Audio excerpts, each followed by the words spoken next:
Oh, we didn't even This hit. one live. I It's hit live. I didn't even hit the countdown thing. It's fine. It's fine. We don't yeah, need yeah, it. it's fine. We don't need it. Don't need Chat. it. Yeah, because I'm an idiot. But yo, we're back. Yo, we're back. Yo, what's going on, Grae? How's it going, man?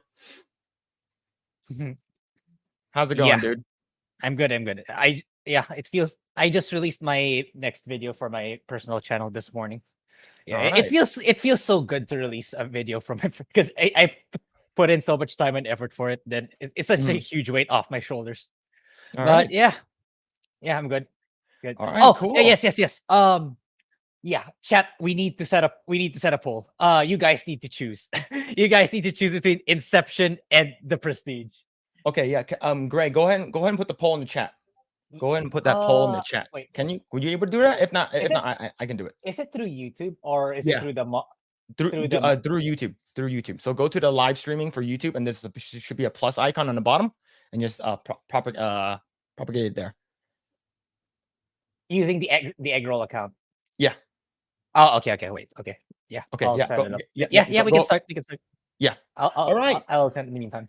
Yes, sorry for being late. Yo, we already have a Mavis Beacon already commented a while ago. Hope you're doing well, Mavis. You have Just JK. Hope you're doing well. And we have Sailor Mercury with a 1 month Hail Egg Project Eggroll. Yo, thank you so much for the 1 month membership. But yes, we're going to be bringing on a guest.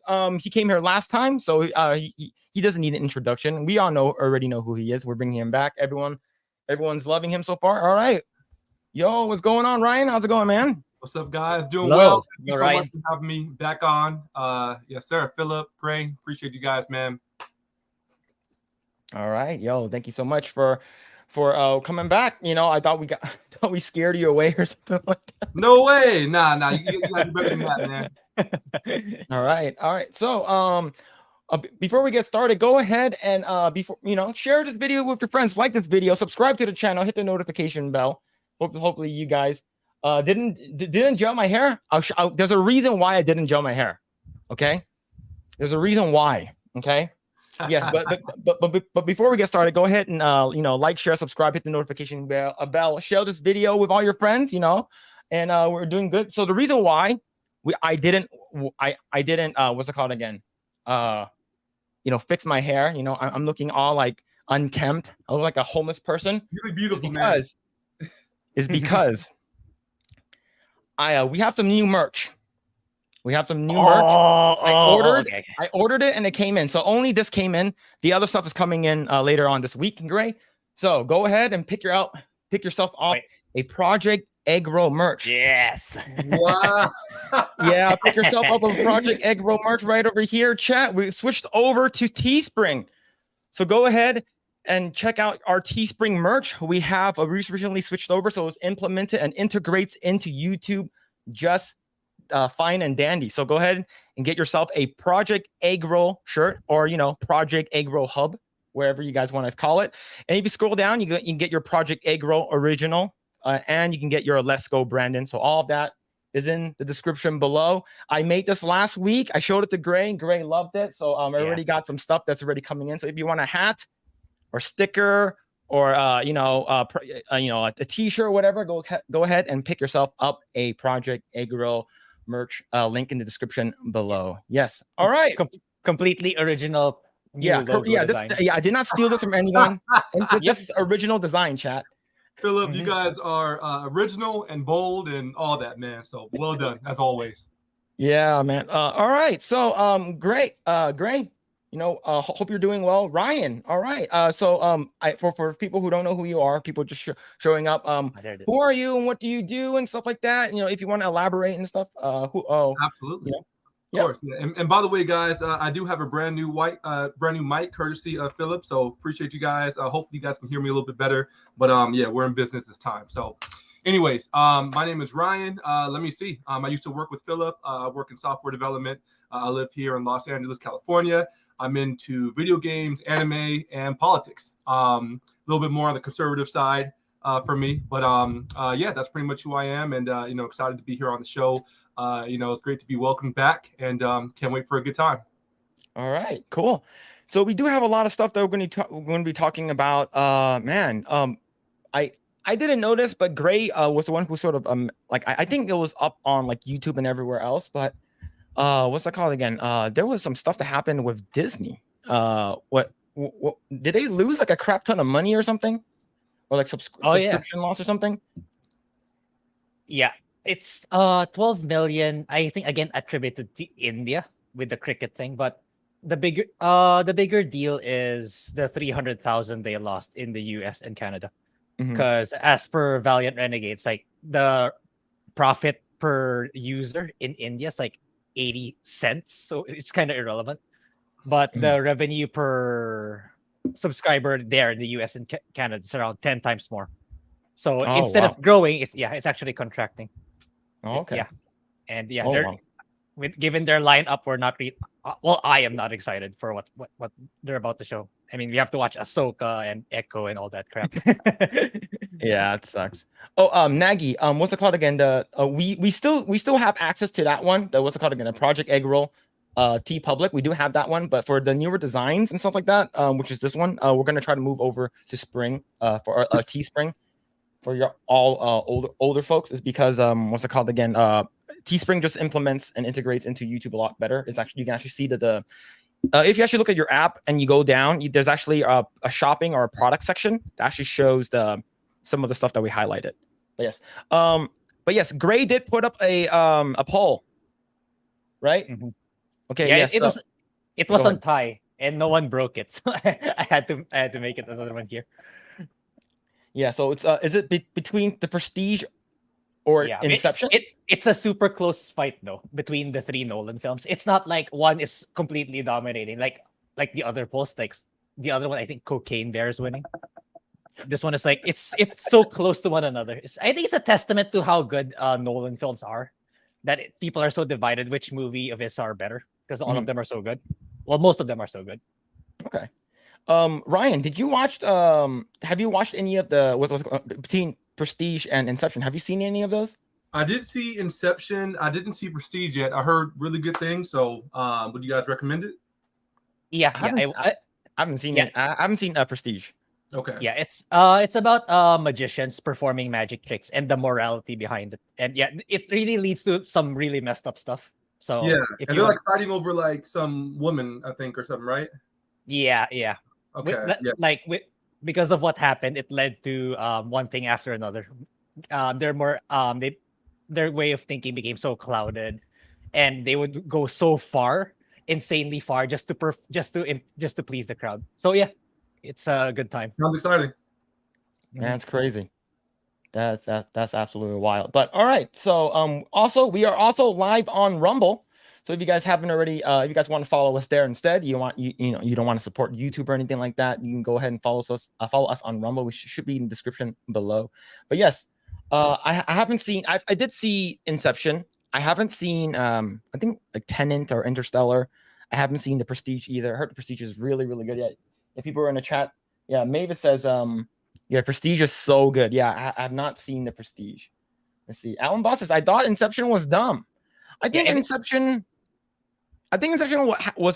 had a good, without spoiling it, it had a good premise to it. Like it wasn't like groundbreaking, but it was definitely interesting. But it sort of gets pretty crazy, and if you weren't following, it can, especially in the end. But if you guys really like The Dark Knight, Prestige, Christian Bale is there, and the guy who played Alfred is also there. Oh, Michael Caine. Yeah, I don't know his name, but he's also there. He's also a major character there. All right, cool. Yeah, I will probably eventually have to watch it. I know Prestige came out a while ago. All right.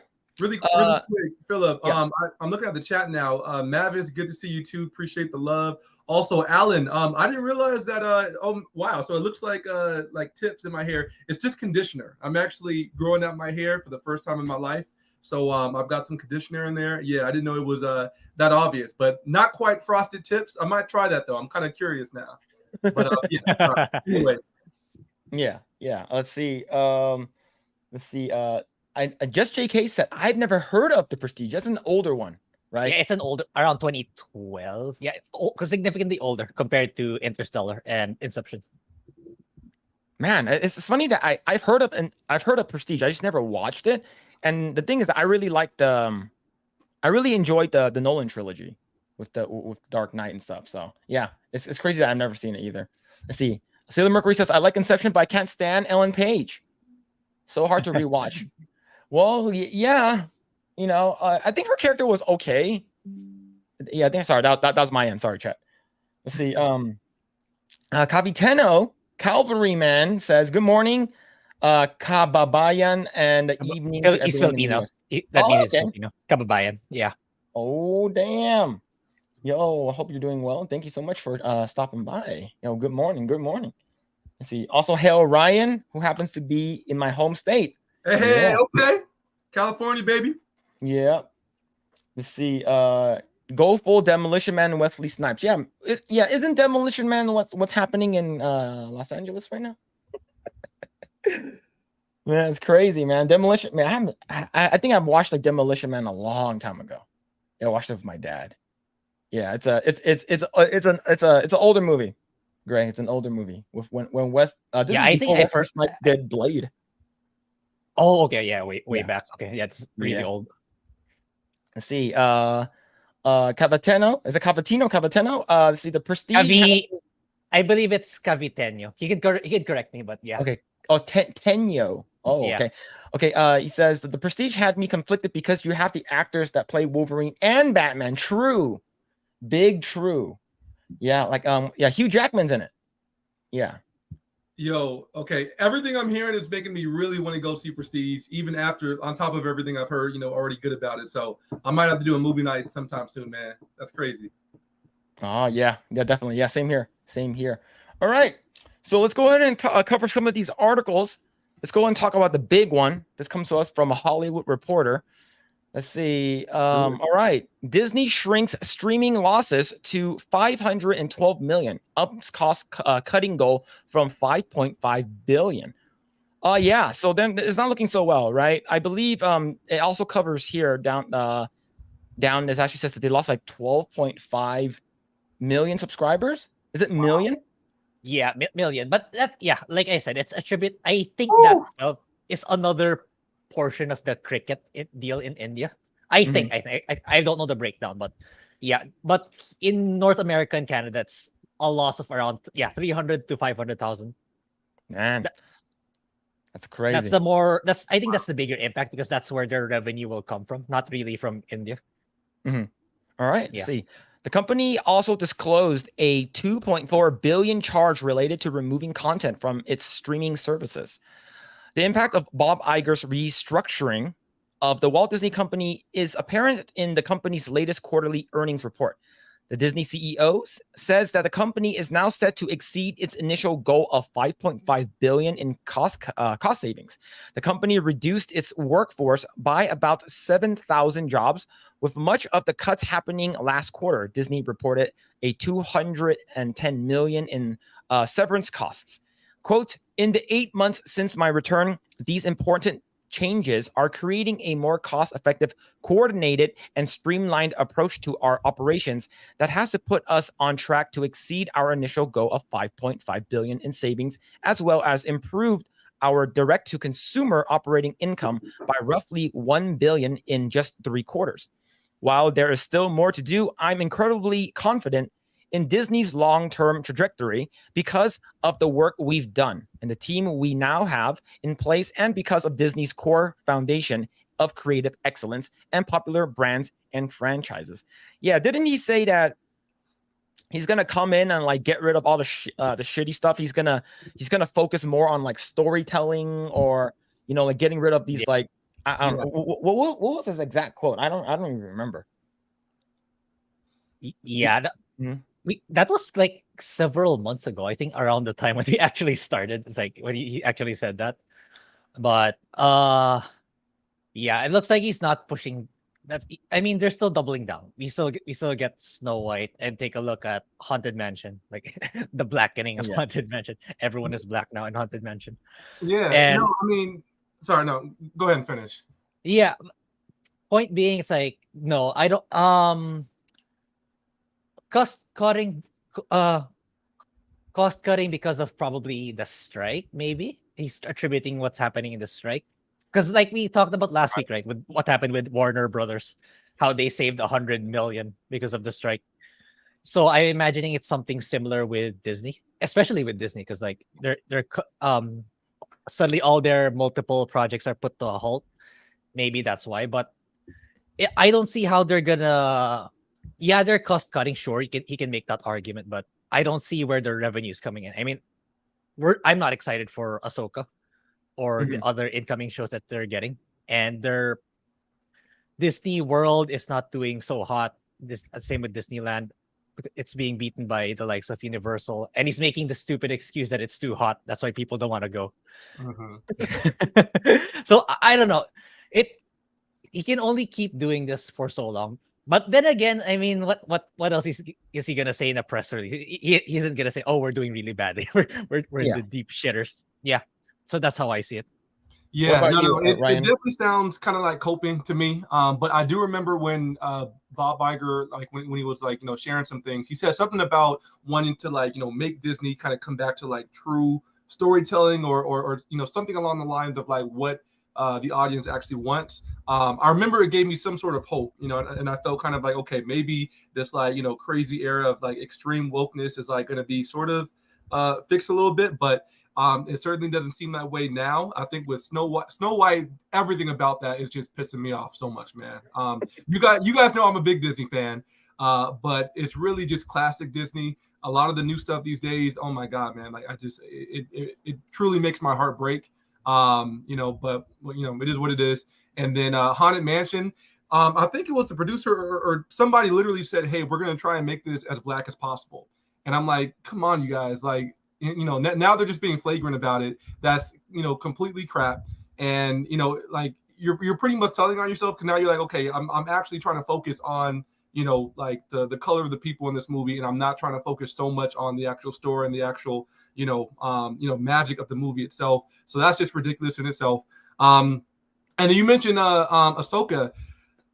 I don't know, man. I think she was like a cool enough character, but I feel like for the most part, I don't know. I feel like we've been seeing too much of her. I feel like she's been like, sort of plugged into like all these different like major aspects of Star Wars where it doesn't really, it seems kind of like a shoehorn. I'm not sure really how to feel, man. Like I'm not super excited about the show. And it's not really the character. Like I said, I kind of like her. I saw her in Clone Wars, but I don't know, man. It just seems like, it's pushing it a little bit. In my opinion, I think that I'm not sure how you feel about this. I haven't watched Clone Wars yet. I heard it's really, really good. We still need to watch it. Right. She should have died in Clone Wars. I can see that. No. I actually agree with that take. I think there were different points where, if they had killed her off, it actually would have made sense and it would have kind of like saved her character and that would have been fine. I think the fact that they're like using her so much and like, kind of milking this character is actually making her worse. If she had died before, it like would have made more sense. There was a point in time where she actually, okay, so do you want me to spoil it or do you want me to not spoil it for you? Don't spoil it. Okay. I'm not gonna spoil it because I know Grae for sure is gonna watch it eventually. Okay. I need to watch it for sure. I will definitely just say then that there were a couple pivotal points where if she had died during this circumstance, it would have like made perfect sense. It would have been kind of cool. It would have been like an epic way to go out. Like they could have done a lot with her in that way. They kind of just kept her within Clone Wars, and that's it. So I actually agree with that, and that does not offend me whatsoever. So you good, man. All right, cool. All right, let's continue. Let's see. As Iger noted, losses in the company's direct-to-consumer business continue to improve, hitting 512 million compared to 1.1 billion a year ago, and 659 million last quarter.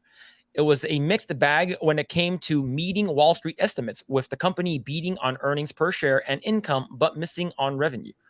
Disney reported total revenue of 22.3 billion, up 4% from a year ago, with operating income of 3.6 billion in the line with last year. During the company's quarterly earnings call, Iger said that he expects 3 areas to be growth drivers for Disney moving forward: its film studios, theme parks, and streaming, all of which are inextricably, hopefully I said that right, linked to our brands and franchises.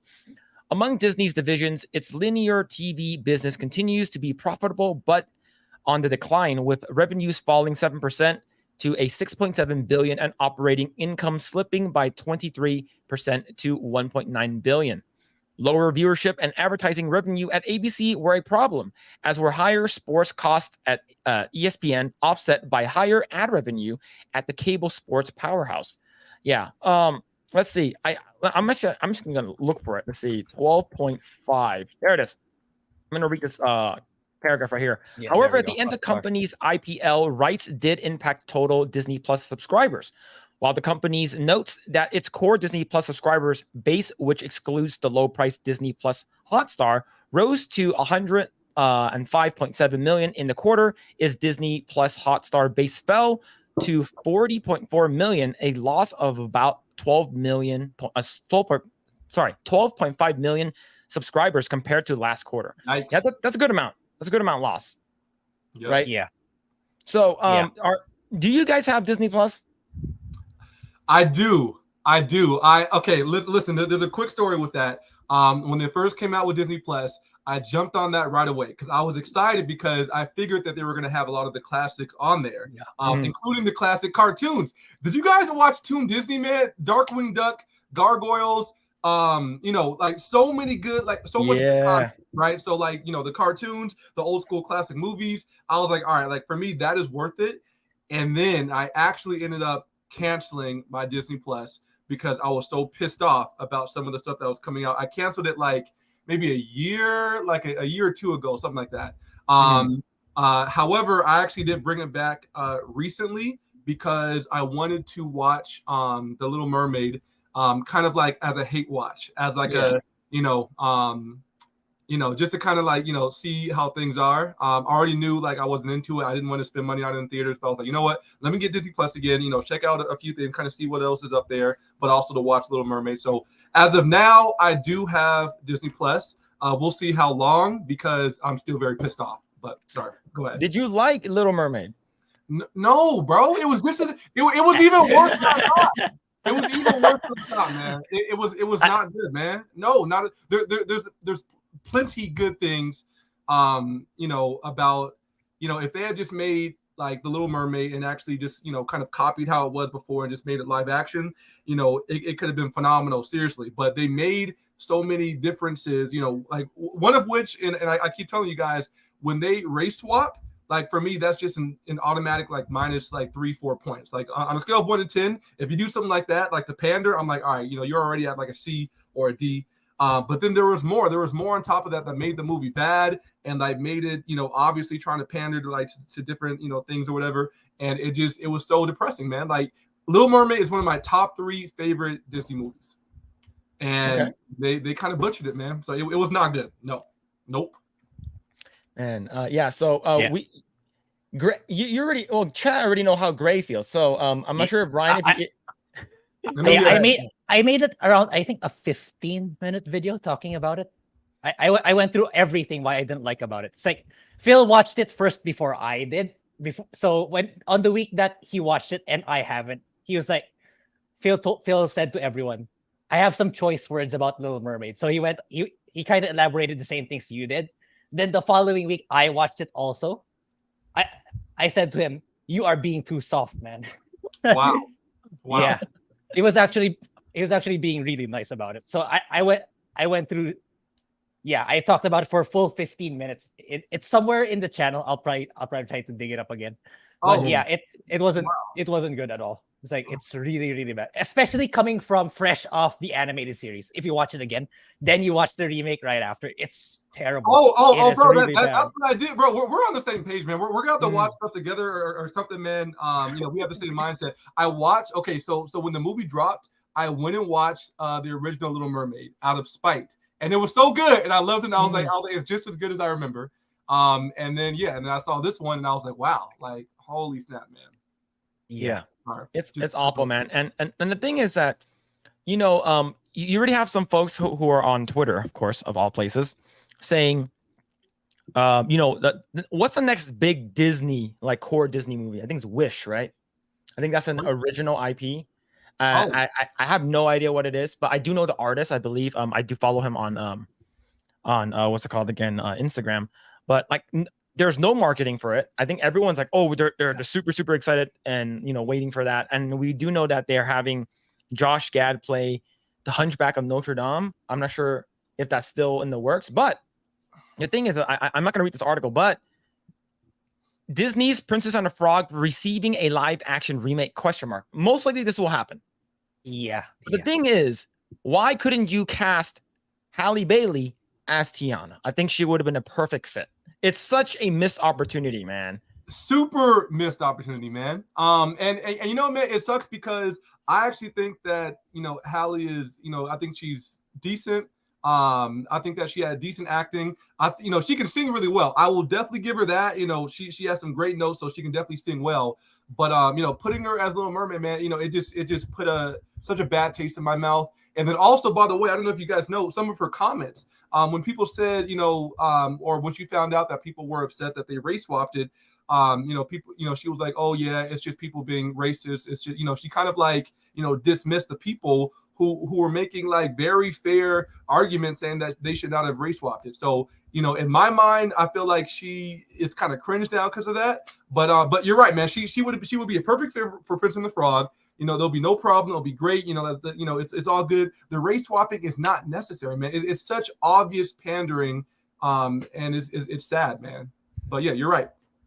Yeah, man. It's been happening for a while. It definitely does suck with a bunch of race swap, because we talked about last week with how Annette being race swapped for Castlevania, right? It's it's like a spinoff with Castlevania Nocturne, so that one's being race swapped. But the crazy thing was, speaking of race swaps, there's this most recently, I believe Lego put out this new thing from for Disney princesses, right?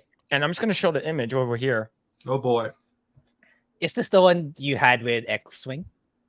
Yeah. Okay. So what do we see here? We see Moana, we see Rapunzel, Ariel, Snow White, and I believe this is Tiana. Probably okay. They're not race swapped. They're not, right? Okay. Yeah, they're not race swapped. So here's the thing. It's like, if you're gonna say moving forward, we're gonna make everything more like black or whatever. We're gonna erase up all your original characters. Like, why didn't they do it here? Because they did do it with the Disney Junior Little Mermaid. Right. All that, yeah. Let's see. Oh, you know what else? By the way, what's that game with the blocks? Where you're all blocky? Minecraft. Yeah. Something came out also recently with Minecraft where they used the original Ariel. The classic Ariel. So like that's another example, I guess. That's interesting. Yeah, it's like if you're gonna say, we're gonna, moving forward, Little Mermaid is going to be black, like this, like my friend actually did the concept art for this one. Mm-hmm. So like I it looks great and everything, but it's it's like, oh no, hashtag not my Ariel or something. And then you have this one that the trailer just recently dropped with a white Ariel and non-Hispanic Snow White, right? Just like contradicting to their their message that they're trying to prove, right? The message that they're trying to like push, right? And this actually, like, we watched it on was this on X-Wing? I forgot. Is that when I watched it? I don't even remember. Yeah, X-Wing. You were at X-Wing stream. Yeah, when I was on X-Wing stream, he showed this one, and I'm like, it actually looks like endearing. A lot of these Lego like animated stuff, like they're all like self-aware. It's also like it's also very fun and stuff like that. So it's so funny that it's like something like this. If you're gonna try to push a propaganda, just make everything consistent. Then just stick with your fucking like woke propaganda stuff.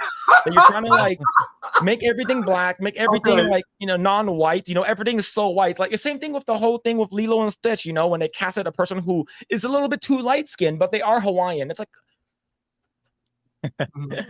Ryan, I didn't even know what was your take on that, man, with the whole Lilo and Stitch thing. Well, okay, so for Lilo and Stitch, let me see. I did see some of that. I actually wasn't really sure what the problem was. She was, light skinned. She was lighter than how she looked in the animated movie. So that was the issue. Right. Okay. Yeah. So I'm not sure, man. I really don't know. You know, I'm sure they got points for making her, you know, for keeping her Hawaiian or whatever, keeping her ethnic. So that's cool, as they should have because of the classic movie. But making her light skin, I didn't think that people were really going to be that upset. However, I shouldn't be surprised because, you know, it's all about, you know, with the people who like praise all this woke stuff, it's all about the skin tone, it's all about the color and all these things and the race. So it's like, no, like, you know, if, you know, let's say they have somebody, a black character, right? Let's say Tiana. If they put in a light-skinned black girl, people are going to be pissed. So you know they're not going to do that. There's no way they would do that. You know, if anything, it would be darker. So for Lilo and Stitch, yeah, you know, it is interesting that they, you know, went with a lighter skin tone, knowing what their audience is, or you know, with the woke audience that they want to cater to. And by the way, you know, back to Little Mermaid again. You know, should we really be surprised that like they're not, you know, doing this with their full chest, right? You know, if you're gonna be woke and like try and push all this stuff, say it with your damn chest, you know. But you know, time and time again, they have not done that. As we saw, I think there was a thing with the Little Mermaid posters, right? Where in China they did something to where you couldn't quite see that she was black. So they do that stuff. So it's like the worst of both worlds, man. It's like they try to pander and be woke and like, you know, change all this crap and crap on themselves. But then when it like truly messes with their money in their head, then they'll like, you know, not do it. They'll try and hide it. They'll try and do other things. So it's like I would almost have more respect for them if they went fully all the way with all of that, but they don't even do that, man. So it's pathetic once again. Yeah. Let's see. Let's go read some comments. Let's see. Oh, is it Wendelin? Is that how you say it? That is Wendy. That's my friend who'll be guesting for us in September. Okay, 10th. cool. Yo, hope you're doing well. All right. She'll be on in about a month. On right? September 9th for you guys. Then September 10th for us. Cool. Yeah.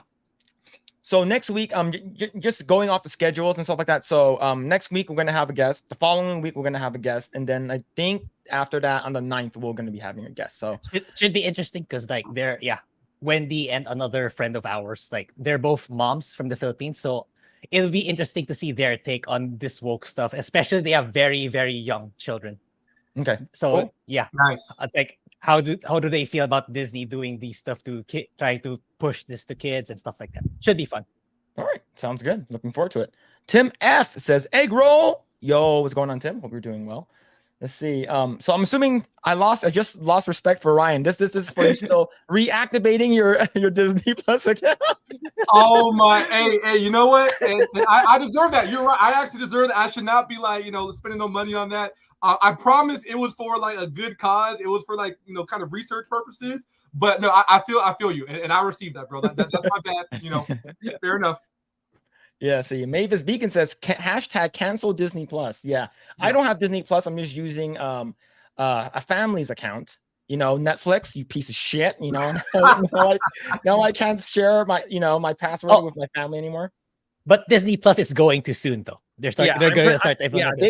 Knowing that Netflix actually got profit from that, I have a feeling that they're gonna go the way Netflix got 6 million additional 6 million people to subscribe because of the password tracking. Right. So that sucks. Let's see. Edwin says, "Nice. Ryan Bowdre is back. The dynamic with more guests makes the live stream better." Yeah, I definitely agree. Definitely agree. Edwin. Thank you, sir. Let's see. Commander Bailey says, "Isn't race swapping a character racist in the first place?" Yes, it is. Yes, it is. Exactly. Yes, it is. But yo, hope you're doing well, Bailey. Hope you're playing that Baldur's Gate. That game is crazy. We'll be talking about Baldur's Gate in a bit. Let's see. Do the princesses have wieners? We don't know. We don't know. Well, okay. I wouldn't be surprised. Maybe. Yeah. Yo, I want to pull up this article. Speaking of wieners, okay? Oh boy. Keep your safe search on, please. Yeah, definitely. Let me see if I can find the article. Okay, I don't think I can find it. I think this is wait. No, it's not this one. All right. I can't find the article. But so what the article was, I believe so this guy was going to bars to pick up chicks. But instead of putting the quote unquote, you know, the date rape drug in their drinks, he put Viagra in there. Wow. is because he said that he doesn't know if the women that he's picking up are men. Oh snap! So that's the reason. So if they get a genius. boner, Well if they played. get a boner, Yeah, then they're a guy. Wow. Okay. Hey, man. Hey, I don't blame him because guess what? Like, I'd rather find out beforehand than after. Okay, and then you get tricked and you spend all this money and then it's like, what the heck? This is not what I expected. I don't even blame him. That's crazy. Wow. That was so funny. When I heard that, I was like, no freaking way, that's real. Yeah, so he got arrested for probably down in Florida or something. Okay. I was about to ask if it's in Thailand. Oh man. Oh man. Let's see. All right. Let's see. Mavis Beacon just became a new member. Yo. Oh, thank you. Yeah, thank you. Thank you for becoming a new member. Thank you. Thank you so much. Let's see. Let's see. Johnny Lightfoot says, "Really? I thought Minecraft allowed you to be literally anything. I think there may be like a preset like made character, maybe. Right. That's what it was. Yeah. Let's see. But he followed up with, then again, they added a skin store to Minecraft PC and mobile, which is hilarious because fans make those for free all the time. I've never played Minecraft ever. Yeah, but the thing is with these games, they behave like with these really massive games like Fortnite and Minecraft. Like the moment they have a cosmetic shops, they make really huge bank. It's like this character for this amount of dollars, this character for they're gonna make so much money out of that. Yeah. Yeah. Let's see. Anonymous says The Prestige is my favorite Nolan film. Favorite Nolan? That's saying a lot. That's huge. Yeah, he has a lot of good ones. I got to see this movie, man. That's crazy. Yeah. So go ahead. looking like that's probably gonna be my video for the week.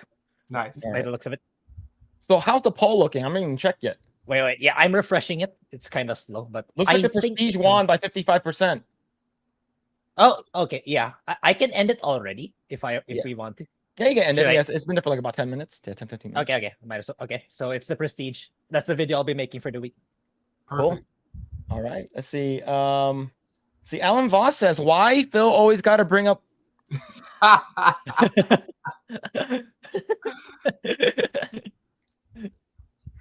Hey, man. Anyways, Commander Bailey says, Baldur's Gate is no joke, my game of the decade. Yeah, Baldur's Gate so far, I've been playing it. It's good. It's good. The game is good. The fact that you can actually have, like, it's literally free will. You can do whatever you want. You can actually, like, do whatever you want. The game does not restrict you from doing anything. But yes, Ryan, and as a big gamer, are you going to check out Baldur's Gate? You know what, man? I actually haven't even seen much footage of it yet. So, I mean, is it something, excited that we're all excited about, or like, what do you think?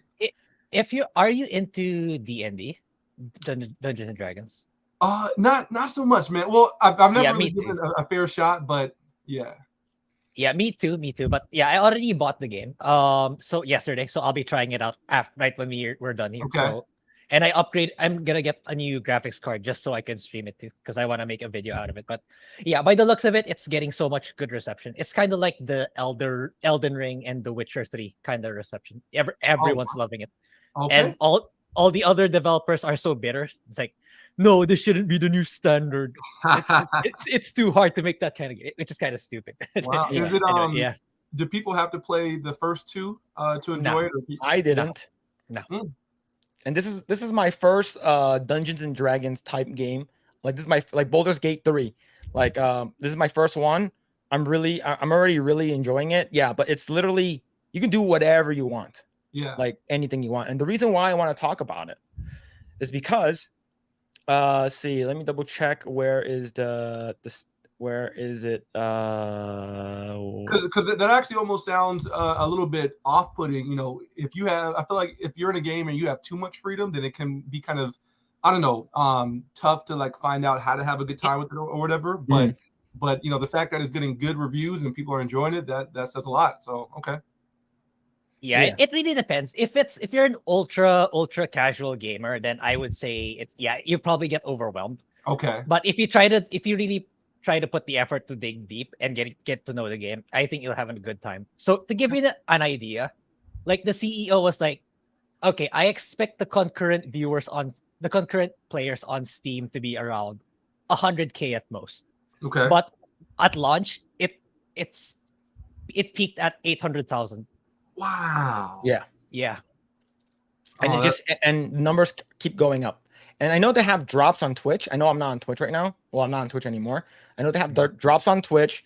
This game had like an early access several years ago, and so people played it a little bit already. Now that the game, it took them 6 years to fully make the game, and yeah, this as of right now, like I probably played the game for about like 6 hours so far, maybe like 5 to 6 hours, and it's been really good. But yeah. wow.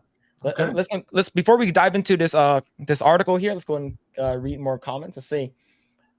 So I'm assuming this is the Viagra and the drink. Yep, true. Based. Oh my. Mavis says, "Wow, I never even thought of that." Yeah, based indeed. Right. Oh man, let's see. Anonymous says Divinity Original Sin 1 and 2 are really good if you like Baldur's Gate. Same studio. I haven't played Baldur's yet, but it reminds me of those games. Yeah. Nice. Same, yes. I think it's Larian Studios. Yes, let's see.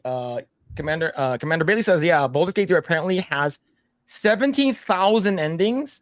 Yeah, but I imagine there are a few core and that most of them are just a variation of that same ending. That's how I see it. Intriguing. Okay. Yeah, let's see. Yo, Johnny Lightfoot with the 1 month membership. Will y'all have Drunk 3PO back? Yes. I know he's been on a bunch of different live streams, but yes, I'm planning on having him back. I know he's been trying to get Achromatic Chronicles 2 ready. I know that while on X-Wing's channel, they announced that they're doing some kind of pirate sort of like investigation kind of Indiana Jones like thing, which is pretty cool. They're going to make a graphic novel, and I know that he's working up on a variant cover for Achromatic Chronicles 1. So there it is. Yeah, so this is his book. Look at 200 something pages for like $30. This is insane. This is like usually like $60-$70. But yeah, this is all really good stuff, and he's making a second one right now. Yeah. So that's really it would actually be good to have him in the middle of Ahsoka's run.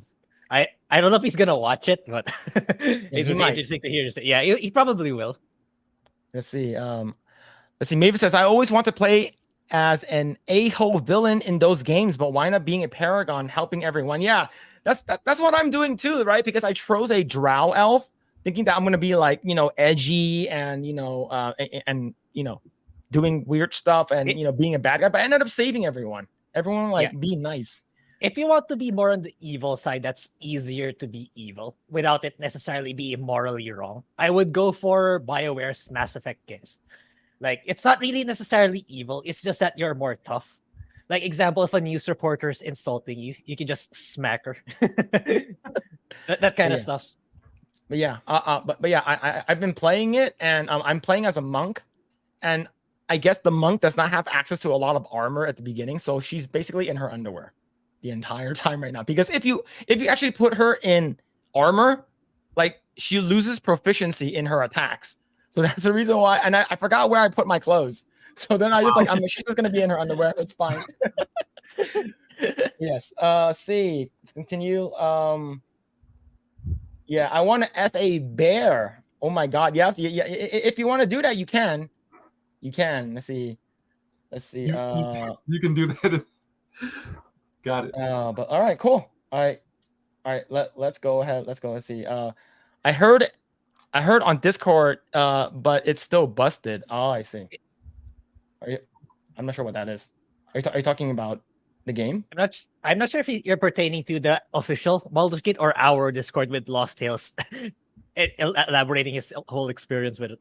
Yeah, but yeah, it's normal for a CRPG to have lots of bugs, given so many variables are on it. So they'll fix it over time. Yeah, let's see. Commander Billy says Monk does stay naked until the end and will make more armor class and heavy armor paladin. Yeah, like everyone's going paladin build, like human paladin, because they can use like everything or something like that. But yeah, all right, let's go ahead and talk about this article here. Since we're on a topic of Baldur's Gate 3. This is coming to us from Bounding into Comics. All right. Flashback. Western devs panicked over high quality of Baldur's Gate 3 ahead of a release wanted players to view the game as an anomaly rather than the new standard. Yeah, so basically this game is doing so well. I'm not sure if it has any bugs or anything like that, or anything that's game breaking. I don't think it has any like pay to win gotcha mechanics. At least I don't see anything yet. But yeah, man, before we move forward, Ryan, since you we both worked in the game industry and stuff like that, knowing development and stuff like that. I'm not sure if you want to elaborate more upon your background. That's up to you if you don't want to.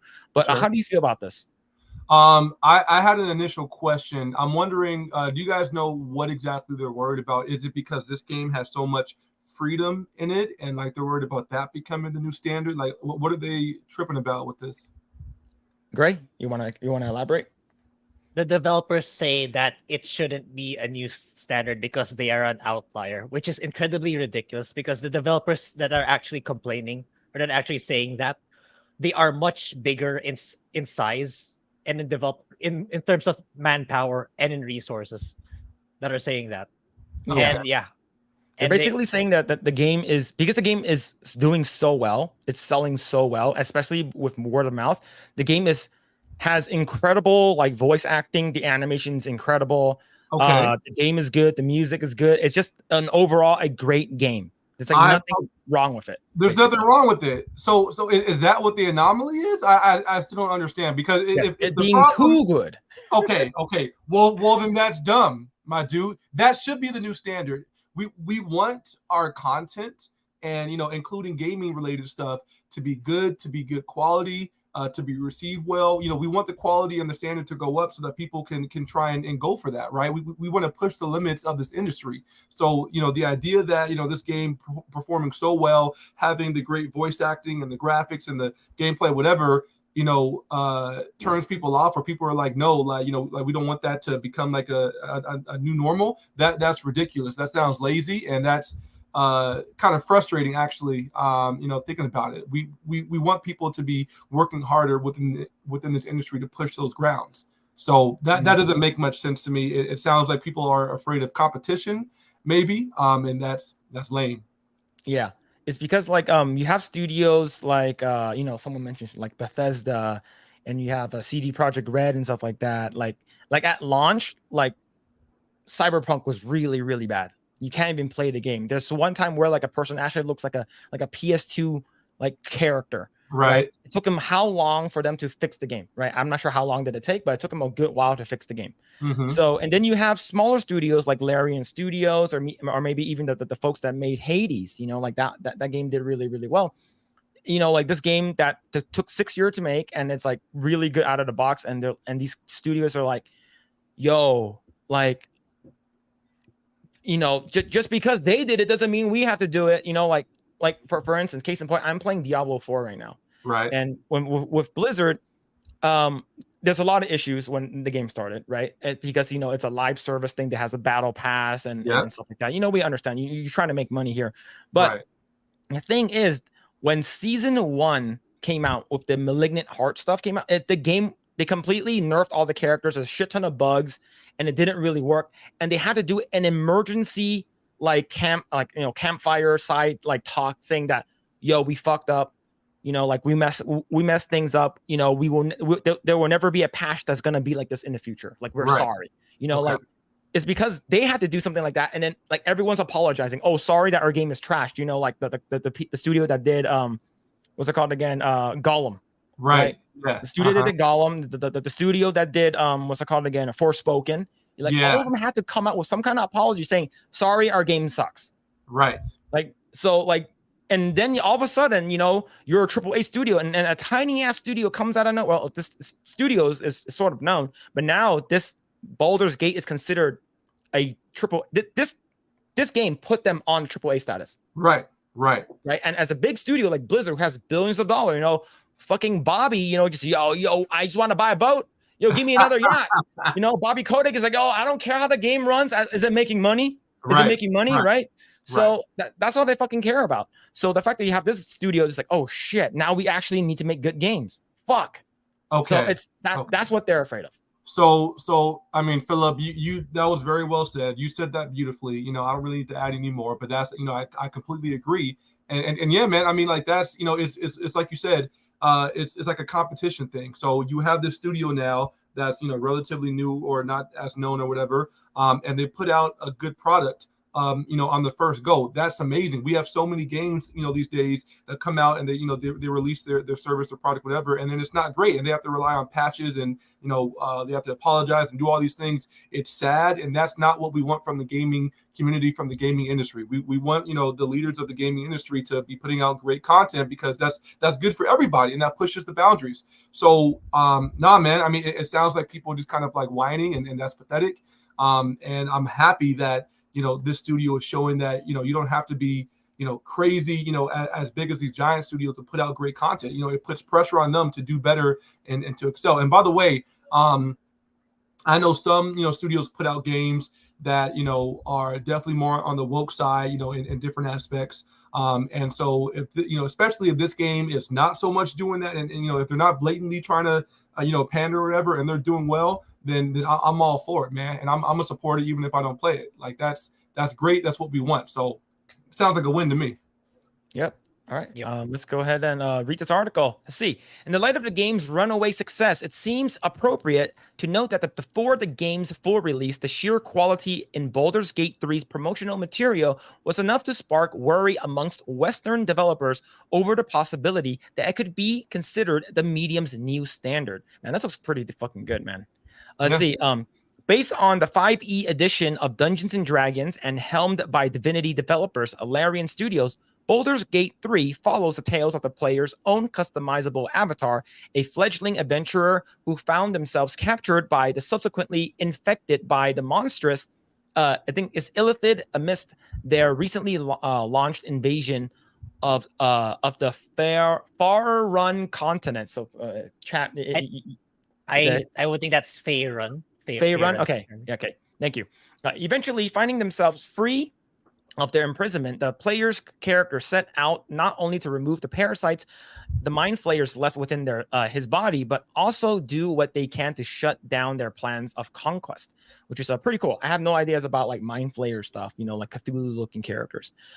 Boasting such features as completely customizable party, single player, and multiplayer options, and an overall polish that has been missing from many Western games in recent years. It's easy to see why Baldur's Gate 3 was considered by many to be one of their most anticipated titles of the years. However, this excitement was not shared by Larian Studios' peers, as the weeks leading up to the release of Baldur's Gate 3, a number of Western video game devs, clearly aware that the game had the substance to support its surrounding hype, responded to the studio's accomplishment with panic. The disconnect was first brought to widespread attention by El Paso, Everywhere and Space Warlord Oregon trading simulator developer, I think Javalier Nelson Jr., who on July 7th tweeted, quote, "Like a lot of people, I'm deeply excited about what the lovely folks at Larian accomplished with Baldur's Gate 3. But I want to gently, preemptively push back against players taking that excitement and using it to apply criticism or a raised standards by RPGs to RPGs moving forward." Wow. Yeah, this guy's like, yo, man, we all know that Baldur's Gate 3 is fucking popping off. But you can't compare that to my RPG game, man. Like, don't do that, man. Look, I'm gonna tell y'all one more time, man. If this is truly someone hating on how well the game was like made, then that is so pathetic. It's one thing, right, if you have like a new game where it's like a very interesting style or a type of gameplay, and then people are like, oh, we don't want like people to have expectations that every new game in this genre is going to be this style, this kind of style, or look like this or whatever.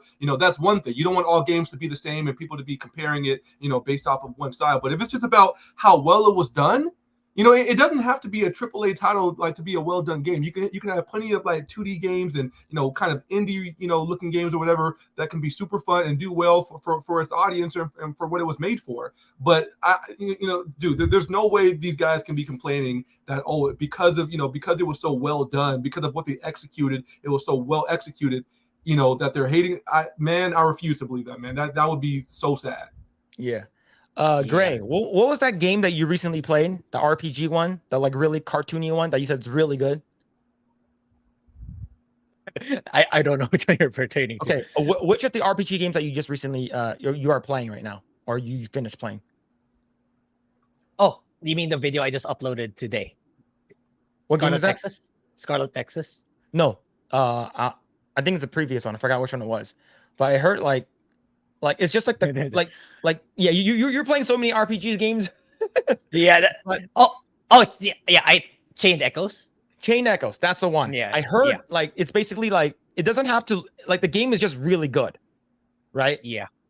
So like Yeah. how do you feel about this guy? This guy has 1 out of 10. 1 out of 10. Oh my god. Grae, what do you think?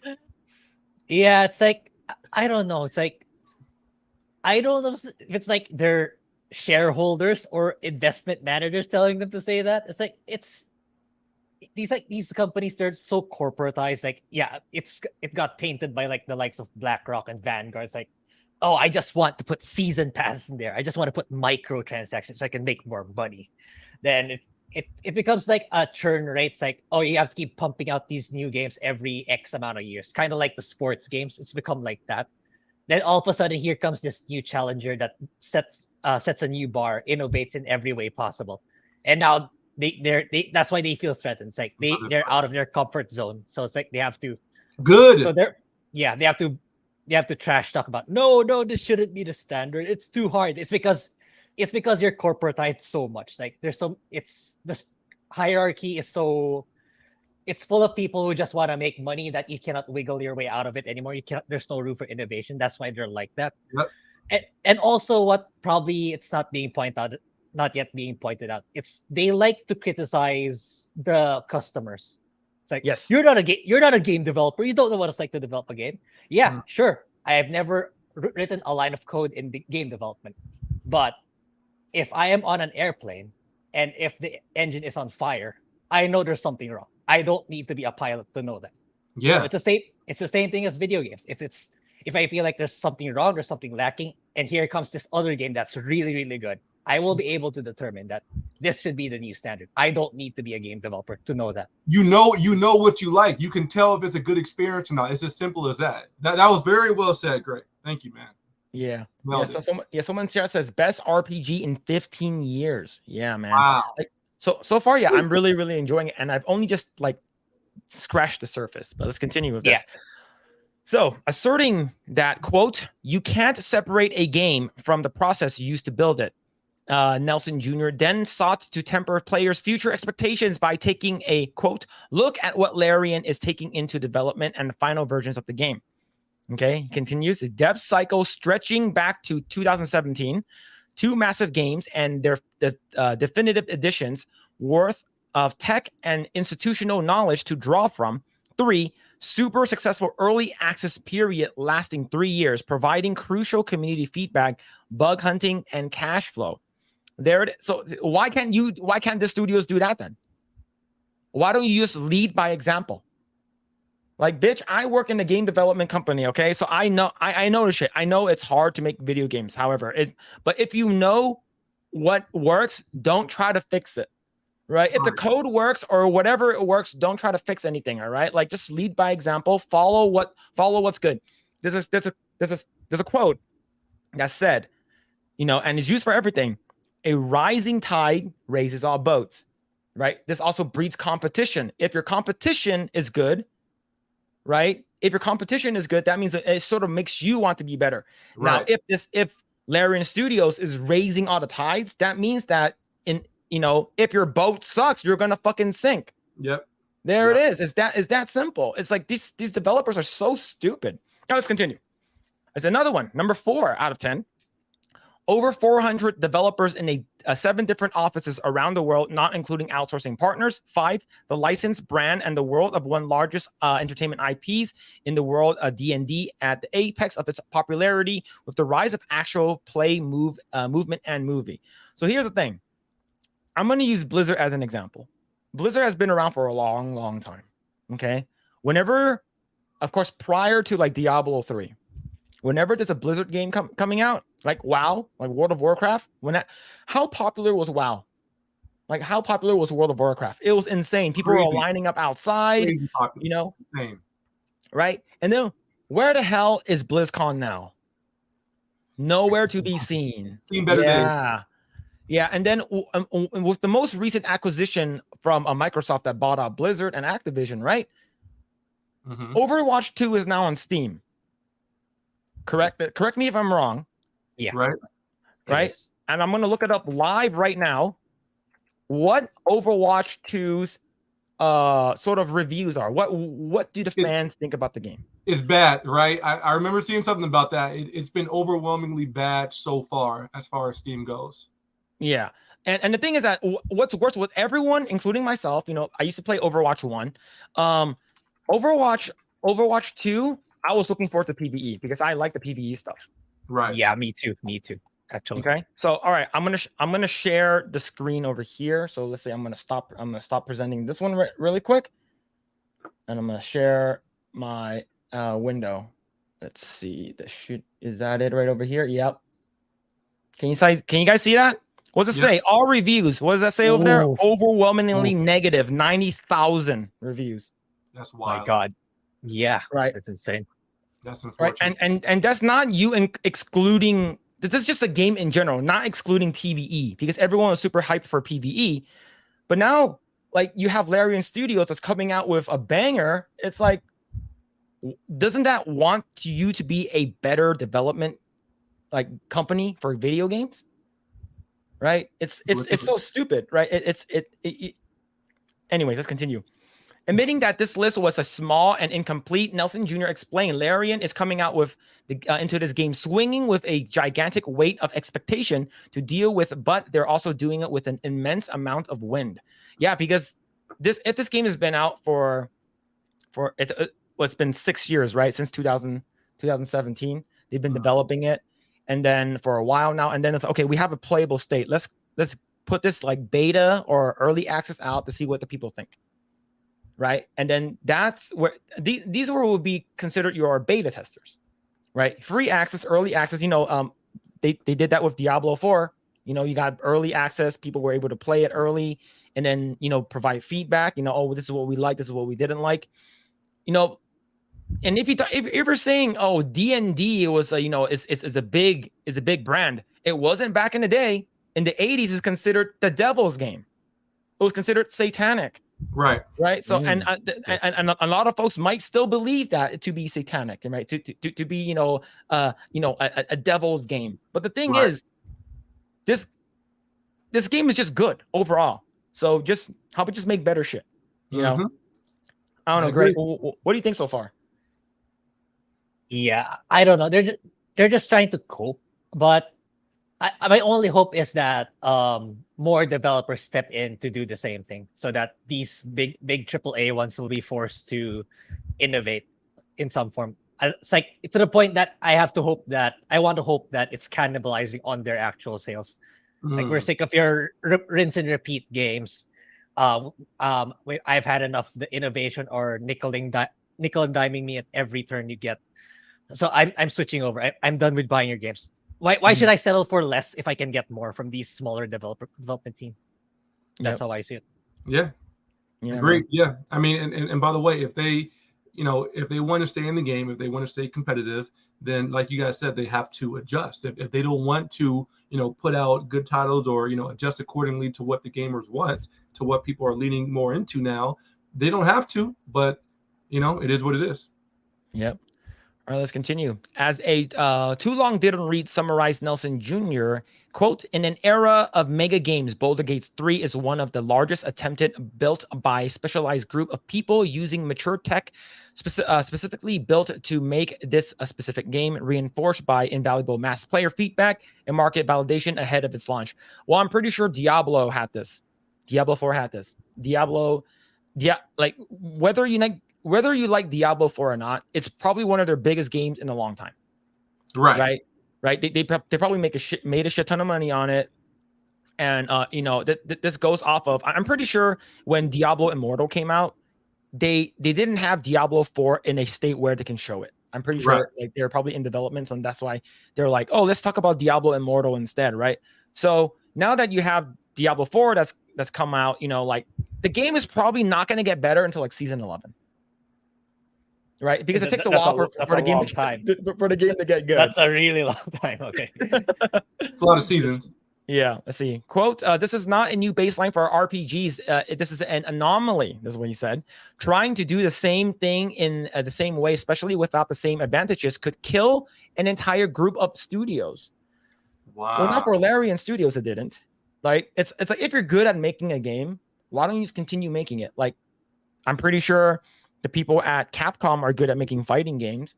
Right. They just continue making Street Fighter. Street Fighter 6 made a shit ton of money, right? Same thing. Yeah, Capcom is a good 180 because like they were kind of falling apart in the PS3 and 360 era, but when they changed their mindset to more customer centric, like give everything that the gamers want, and they've been killing it ever since. Every game they came out was a banger. Yeah, imagine every game.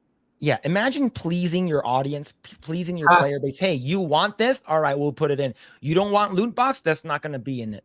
Right, it's just that simple. Oh, you want thick thighs that save life? We're gonna make sure Chun-Li is looking good, right? Yeah. You want some thick ass cami cheeks? You know, we're gonna put that in there for classic costume. It's just they know what they're doing, right? Yeah. And because of the money they're making, they can now take risks, kind of like Exo Primal. Maybe it's not. I know it's not really well received right now, but it gave them the room to try new things, which is always a good thing, in my opinion. Yes, innovation. Let's see. If they go as big or bigger with their next title, Larian themselves could die.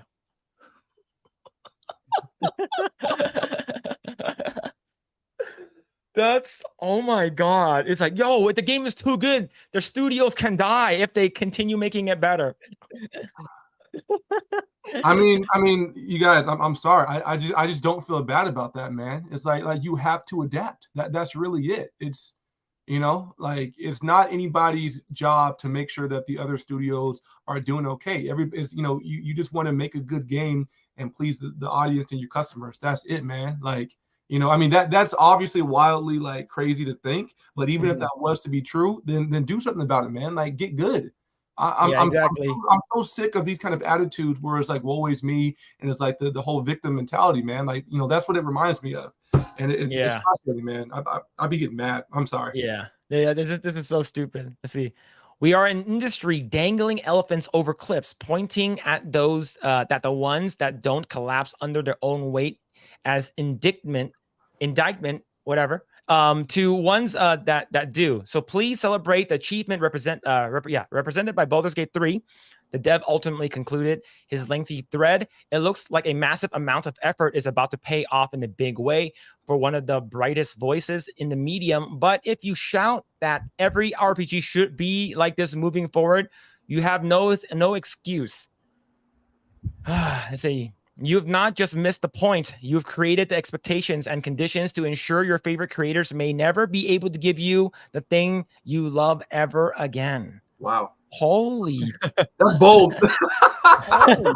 You know what? They're very ballsy to be making these claims. I'll give them that much at least. Like they're really selling it.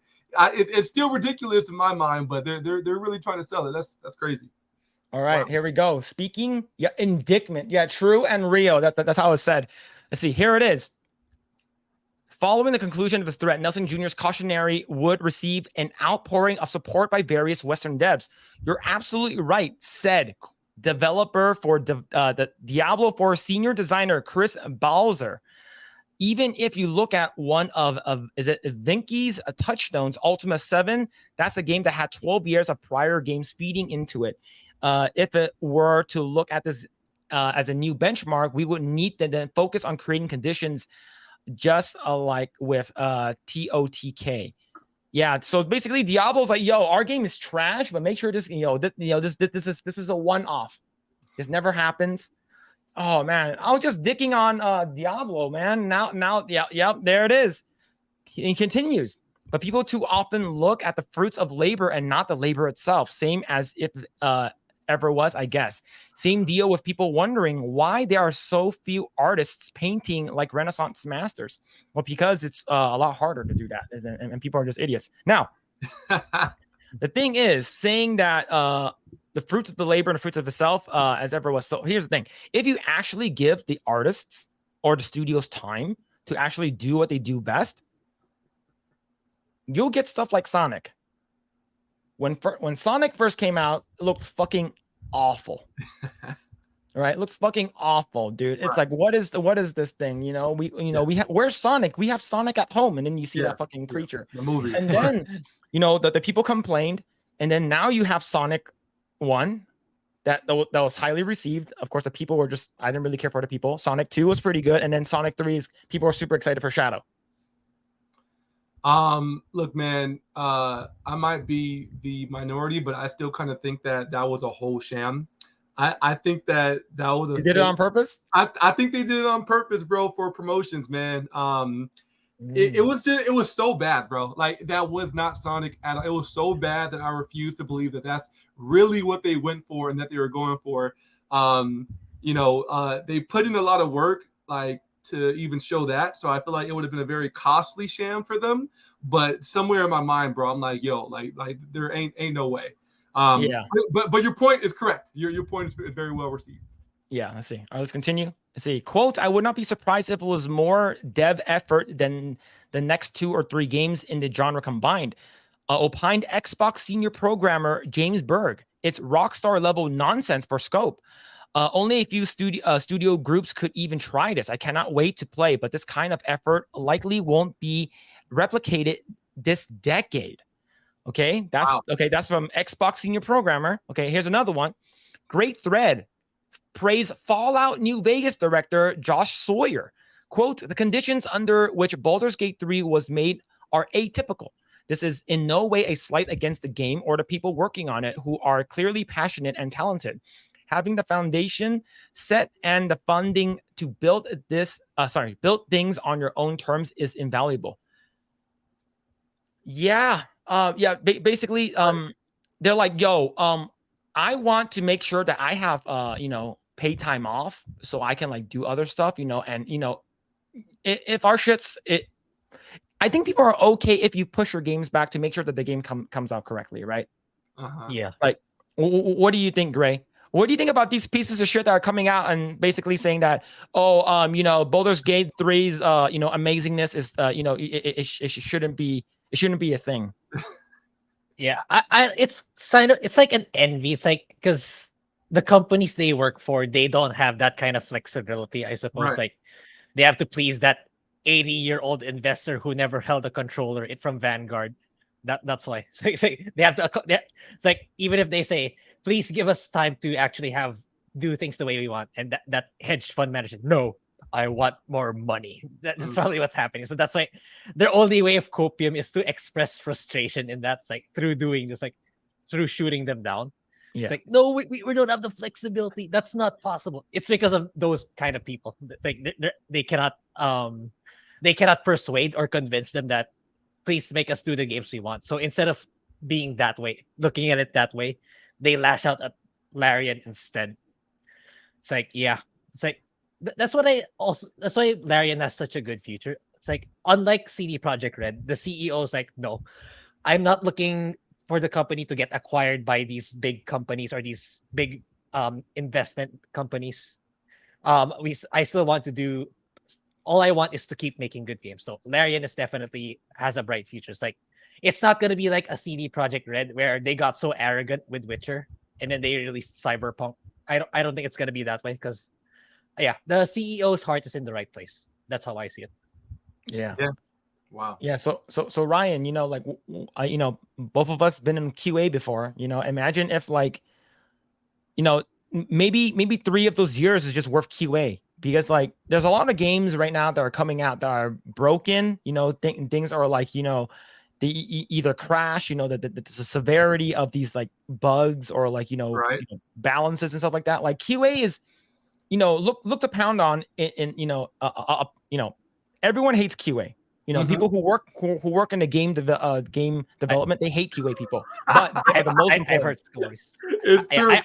I've heard stories like you have to experiment, like you have to jump 10,000 times to see if something goes wrong, stuff like that. Right? So Right. it sounds fun when you're in the outside and you've never had experience, but when you're actually in, oh, I don't want to do this, man. It's like, QA is rough, man.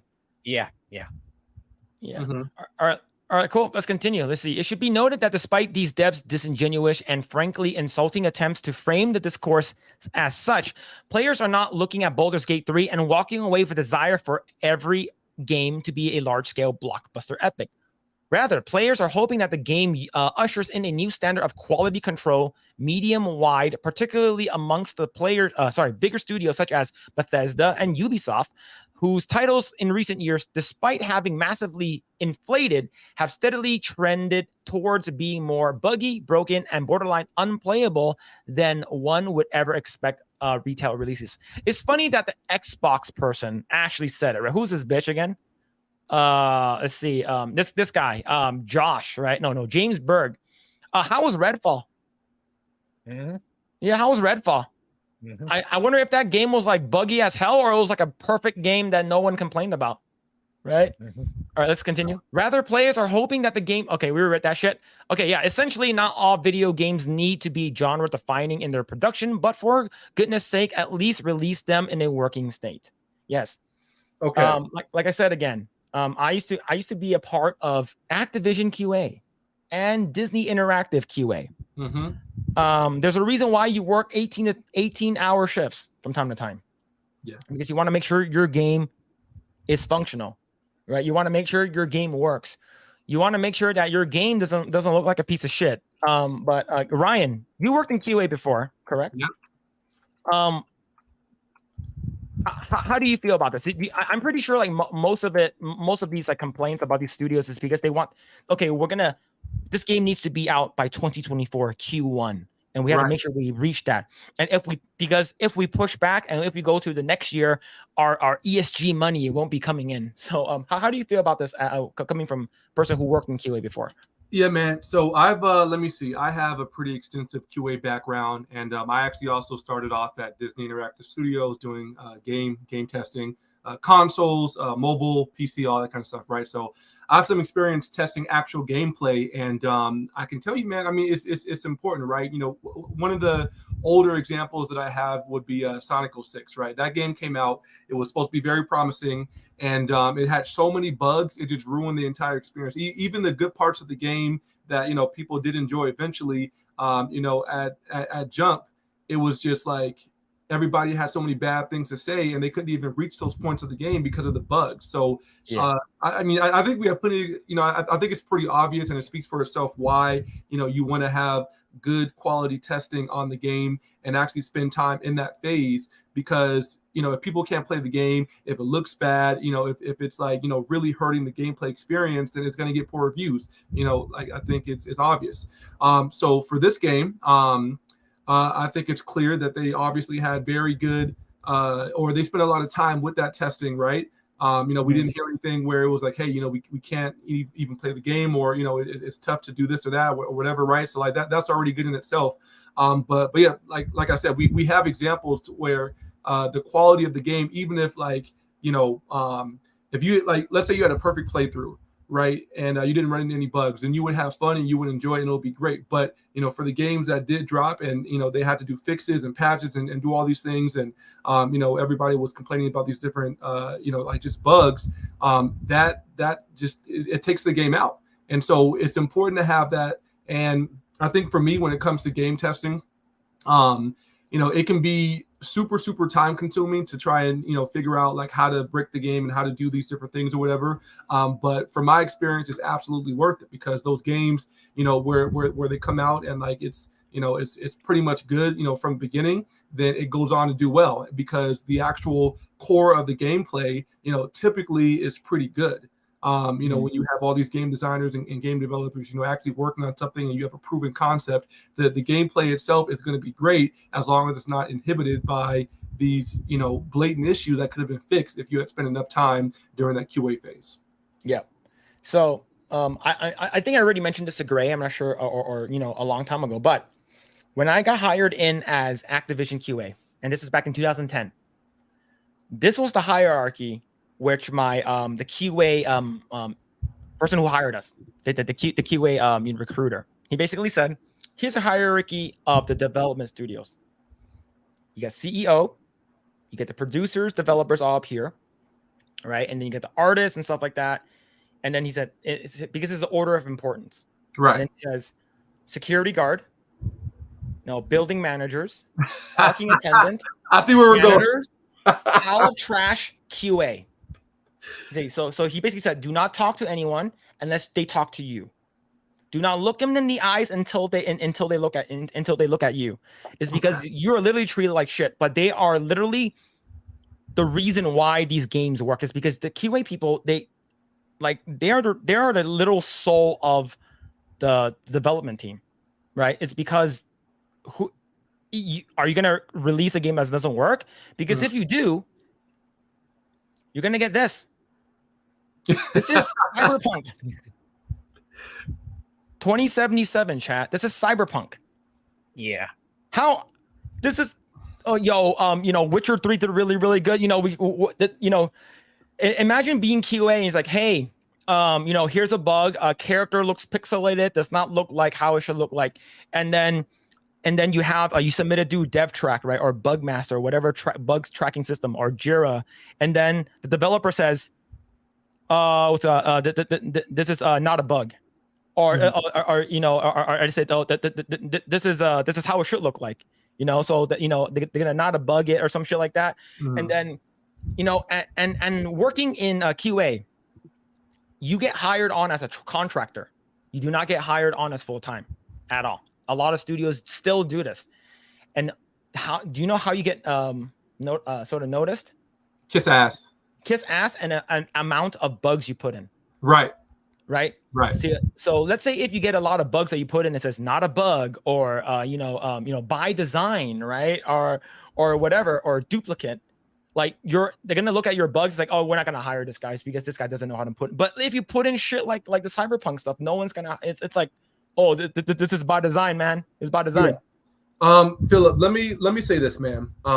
So I kind of see it from both sides, and I'll try and be brief. So stop me if you need to, but I think when it comes to quality assurance as a discipline, I think that it has evolved in certain ways, right? If you look at it from face value, I think that, they absolutely should be kind of, if you want to think of it as like a hierarchy, they are more on the lower end because, you have level designers, you have artists, you have gameplay developers, you have AI engineers, right? And then you have your producers and your director, there's so many different things and aspects of building a game, from the art side and development side, everything. So, that's, I think, truly the creative team right there, right? And especially with a position like yours, that's truly creative, that's truly talent. You have to, there's a lot of work and schooling and education that goes into a position like yours and the other, more important aspects. When it comes to QA, typically it is entry level. I don't blame them for having contract positions with that. I don't blame people for trying to move out of QA and things like that. And I don't blame people for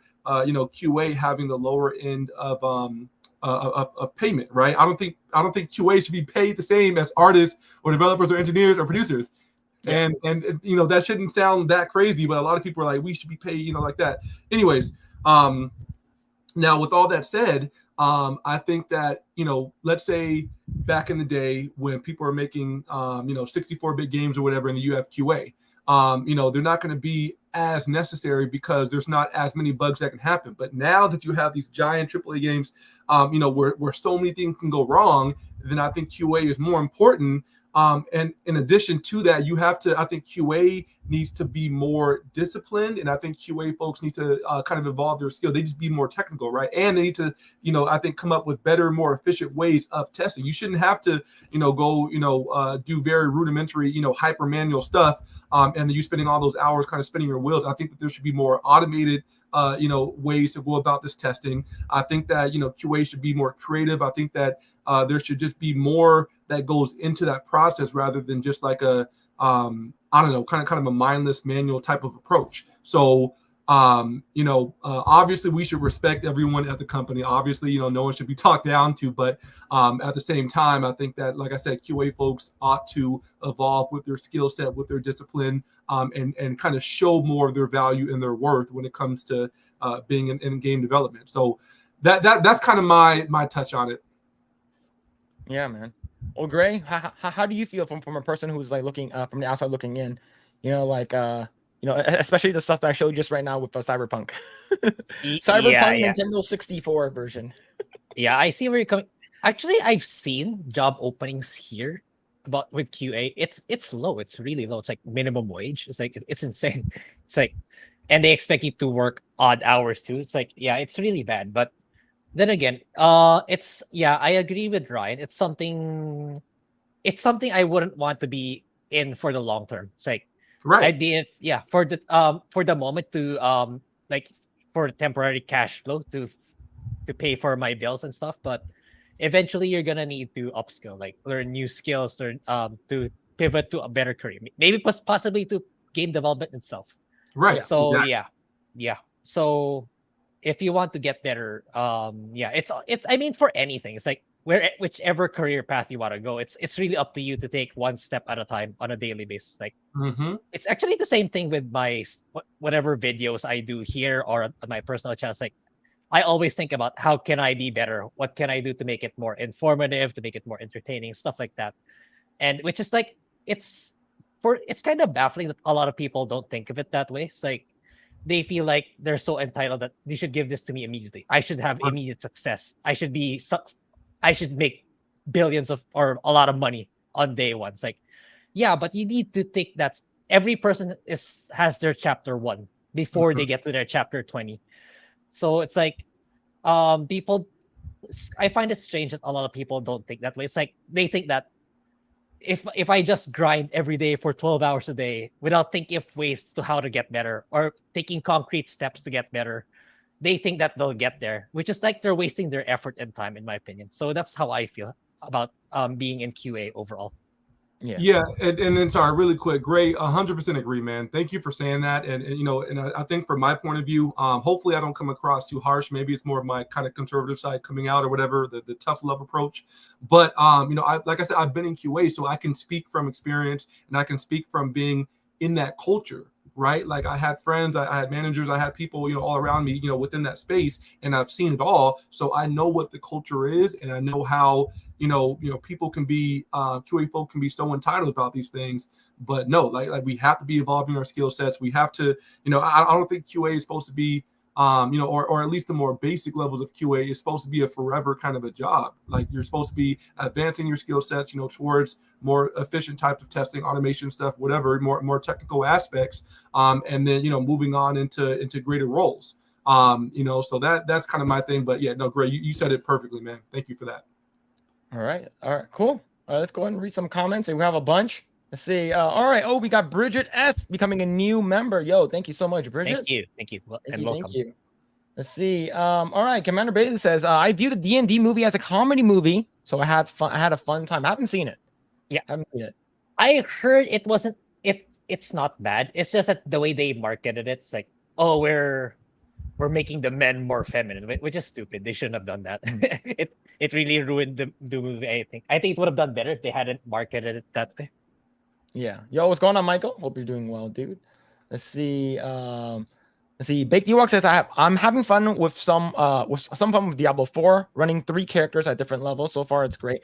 Yeah, I think Diablo 4 is better now, but it's like if Diablo 4 launched with season 1 right away, I don't think anyone would have complained, in my opinion.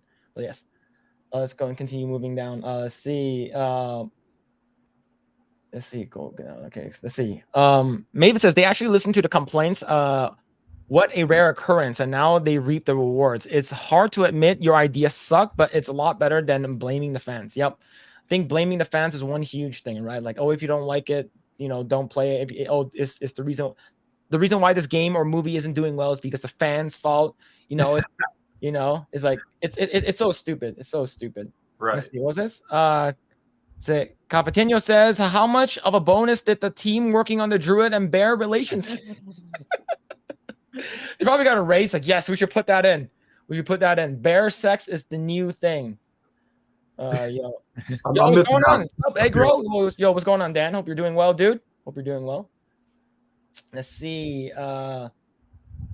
Wait a minute, Phillip, Dan Weeks. Do I know him? He sounds familiar.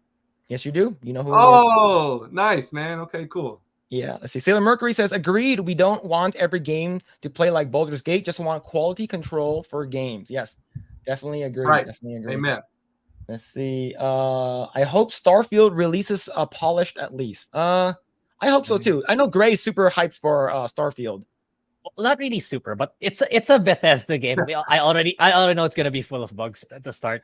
But yeah, but if I encounter a lot of bugs at launch, yeah, I'll try to make a montage on this channel. All the bugs I encounter. Let's see. Nagy says Redfall's Game of the Year and Gollum is. I would flip those two. I think Gollum's Game of the Year, then Redfall's the runner-up. Yeah. Capitano says 18-hour shift, and did they work you harder than Rachel Zegler? Yes. Unfortunately, well, Rachel Zegler worked probably the hardest, right? Like she was a big fan of Snow White for a long time. She didn't just watch the movie once and never watched it again, right? She's a big fan of that movie that she's. Yo, she hates Snow White. Yeah, she got Snow White. She got exposed so hard this week. It's kind of funny. Yeah, it's not a good exposed chat. Let's see. Mavis says, I hear QA is painful, and that's coming from someone who worked at Starbucks across from a yuppie high school. Yeah. QA sucks. It's harsh hours. It depends. I think that it can be kind of rough just in terms of like, kind of the grind of what you have to do and the nature of QA, right? You have to, find issues and do kind of like, I don't know, redundant kind of work, but, depends. Yeah. See, Dan says, Jedi Survivor reminded me to never buy a game on first release. Yes. Yeah, man. Yeah. I heard the first one was really good. The second one was rough. It had a rough launch, and the thing about it is, I think it still has issues up to now. I chat can correct me. I know there's still performance issues up to now, but the big thing is, it's like it makes the point of Baldur's Gate even more apparent. It's like they're even porting it to last gen. So you haven't even fixed the current gen, and you're porting it to the last gen. So how's that gonna go? Right. Yeah. Let's see. Rio. I think Riel says, "How much does game testing pay?" Yeah. It depends. Big range. Go ahead, Ryan. Yeah. Super big range. Let me see. When I started off at Disney, I was making 9, which was years ago. So like obviously that's like don't worry about that. But currently, like as far as my range is like around like 110 with my last position, 110 per year. And I know people who make much more than that. So depending on what studio you're at or what company, and kind of like what aspect of QA, right? There can be, QA manual testing. There can be QA engineering, which is a little bit more technical. There's test analysts, and there's so there's kind of like a range of different types of QA work that you can do. There's different levels. There's of course senior or level 1, 2, 3, whatever. So yeah, it greatly varies. I think today I would say a good range would be anywhere from like 50K per year up to like 130 per year, depending. So yeah.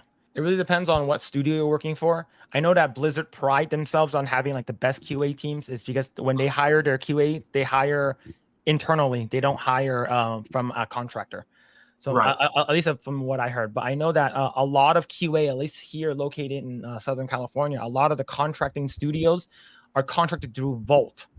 Volt is a big, and basically they take because they take half the costs because of their contractors. So when I started off at QA back in 2010 for Activision, I got paid $10 an hour, which is not.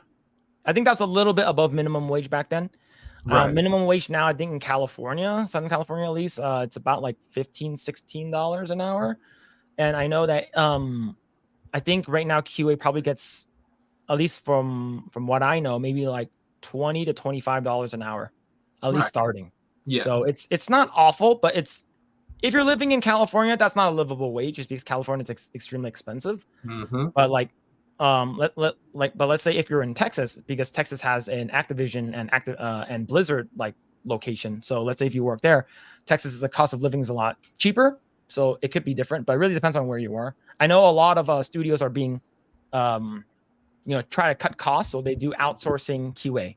I know that Activision has a QA department in Quebec.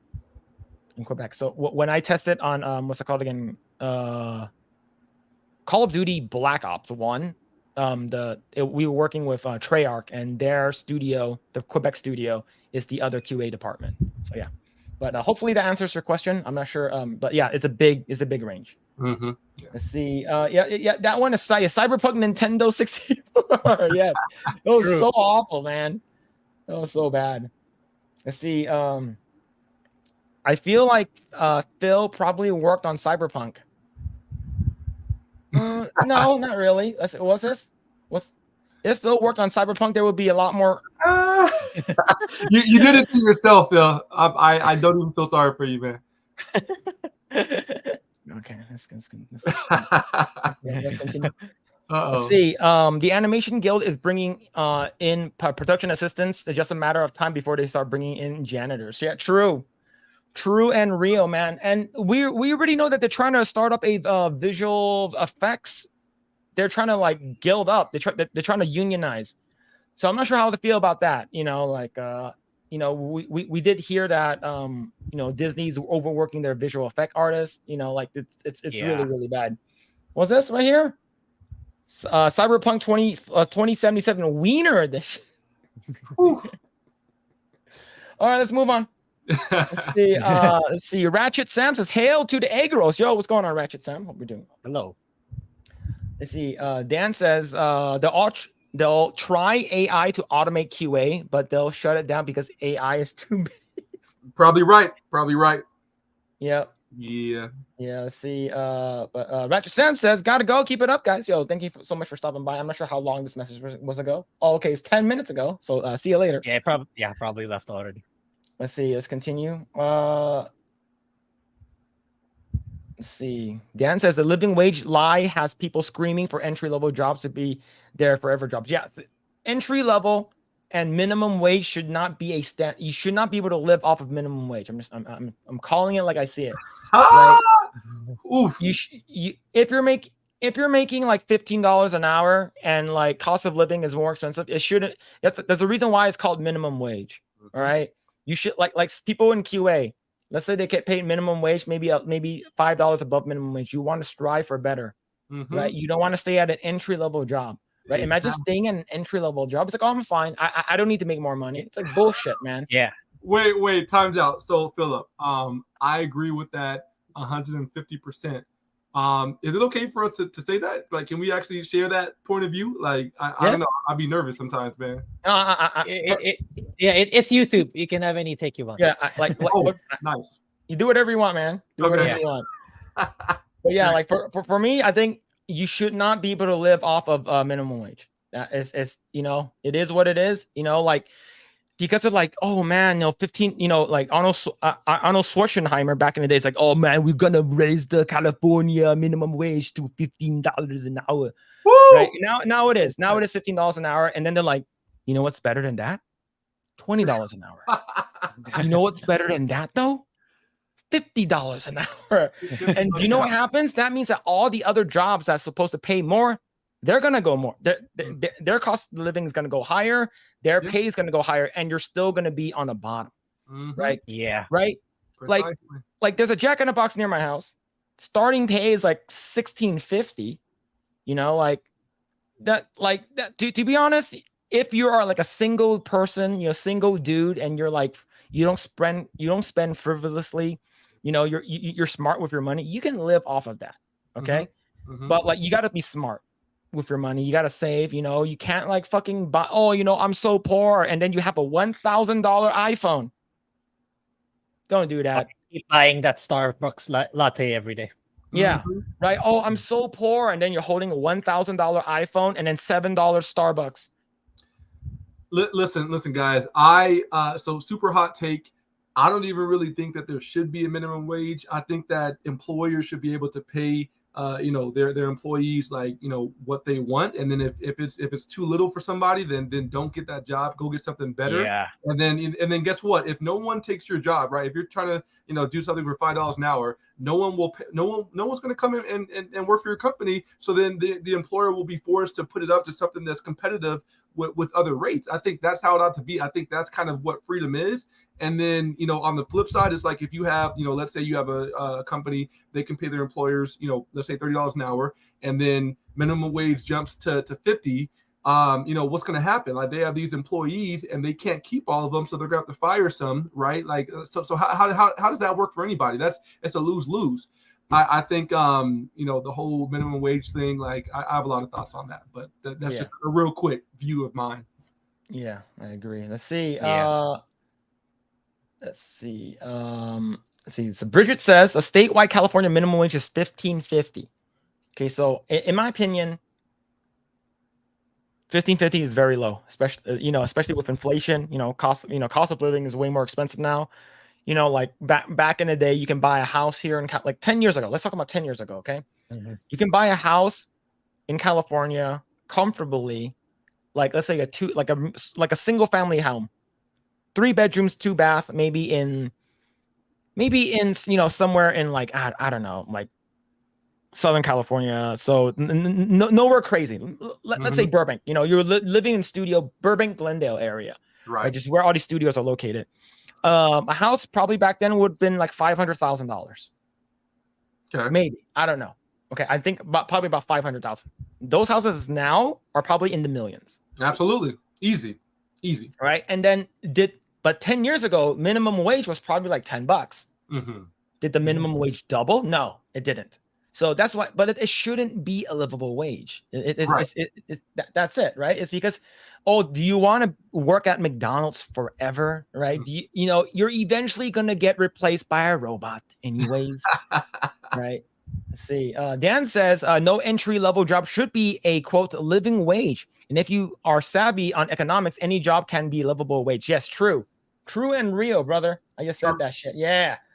Let's see. Rogue Attraction. Yo, what's going on, dude? Eggroll. Yo, Rogue Attraction. Hope you're doing well, dude. Tome. Anyways, you're holding your own on Mario Kart on GNG. So I hope you're doing well, man. Hope you're doing well. Let's see. See, if Bill walked on Cyberpunk, no one could be able to drive it. Where's this slander coming from? What is this? Oh man, let's see. Dan says the Animation Guild will induct production assistants before VFX artists. Make that make sense. Yeah, that's stupid. I think VFX artists should be a part of the guild if they're not already. But I know most of the VFX artists from TV shows, I'm not sure if there actually are, but the reason why we are going to be talking about that though, we're going to be Visual Animators Guilds, the VAG. Yeah, I like that. I like that. That's good. They should call it the VAG. Oh my goodness. Oh man. Let's see, Rogue Track. Tom says Disney has always screwed their animators. Yes, I know that. Hey, we know that you're not getting paid the highest amount, but in return you can go to the parks for free. Right? Yeah. Let's see. Commander Bailey says, "Who's hyped for Gollum 2?" Is that real? Hey, no way. Is that true? No freaking way, man. Gollum 2. I don't believe him. Yeah, I thought the team was disassembled, right? The team was disbanded. Didn't the studio shut down? Oh no! Oh, that's heartbreaking. I mean, I kind of feel bad, but dang, man, it was that bad. Jeez. Yeah. Oh shit, dude. Let's see. Mavis says, "Don't shoot for minimum wage requirement to survive. Find a passion, work at it, and insist being paid for what you're worth." Exactly. I think come on, Mavis. Oh my God, preach, please. Yeah, I think knowing your value is absolutely important when it comes to like where you are. Look, let's say, okay, talking about union, I'm not sure how the visual effects unionizing will work, is because we do know that there's some writers in New York who wanted to unionize, and they're like, yes, we finally got unionized, and then the next day they were all let go. Right. So I don't know. Right. See, Bridget says California is also pushing for fast food workers to earn $22 per hour. Jeez. this state is going to be one of the most automated states in the country. It always backfires, man. Like people need to learn. Oh my god, that's crazy. Yeah, and I already didn't ask about go watch a video on YouTube where everything's automated in fast food already. Like the quantity of the nuggets, it's optimal already. It's like you don't under or overserve, and it deep fries everything by itself. So yeah, fast food is one of the biggest threats in actually AI taking over fully. You see a branch that everything is AI already. Right. Yep. You already have like machines that are already like have a robot waiter. I'm gonna bring this up. You guys, man. Okay, can I say something else real quick? Yeah. Go for it. And this is another hot take. I feel like we're gonna need like a Ryan hot take button or something. And then people might just kind of hate me by the end, but it is what it is. All right. So I think that another reason why this whole minimum wage stuff and how they keep trying to hike it up and people keep begging for more and more, money for entry level positions is bad, because one of the bad things is people do get replaced by AI and robots and automation, and I think that's what people are low key pushing for. The powers that be. And I think it's sad, because if employers were able to pay employees what they wanted, then I think that human beings would spend more time or have more potential to be at these jobs themselves rather than these robots and everything. And guess what? That's more camaraderie between human beings. You get more people. It can be more personal, right? Who wants to have a robot that's like, being their waiter or something like that? That doesn't sound great. I think there's a joy in having a human person there, and having that human nature aspect, where you can enjoy yourself, you can have conversation and talk about things and just human interaction, man. Like I think that's a beautiful thing. I think we need to have human beings who are in these positions, but look what we're seeing, man. The more that this entry level stuff and forcing the minimum wage, it being hiked up, the more all this stuff happens, the more it backfires, and then human beings get replaced, and that's not good, man. It sets a dangerous precedent, and it's not good, man. So that's just yet another reason why I'm not with all this minimum wage stuff. But it's sad. What's this video? Yeah, it's basically when you're talking, it's basically the context of what you're talking about. Robot waiters. Literally a robot. You go there and you order.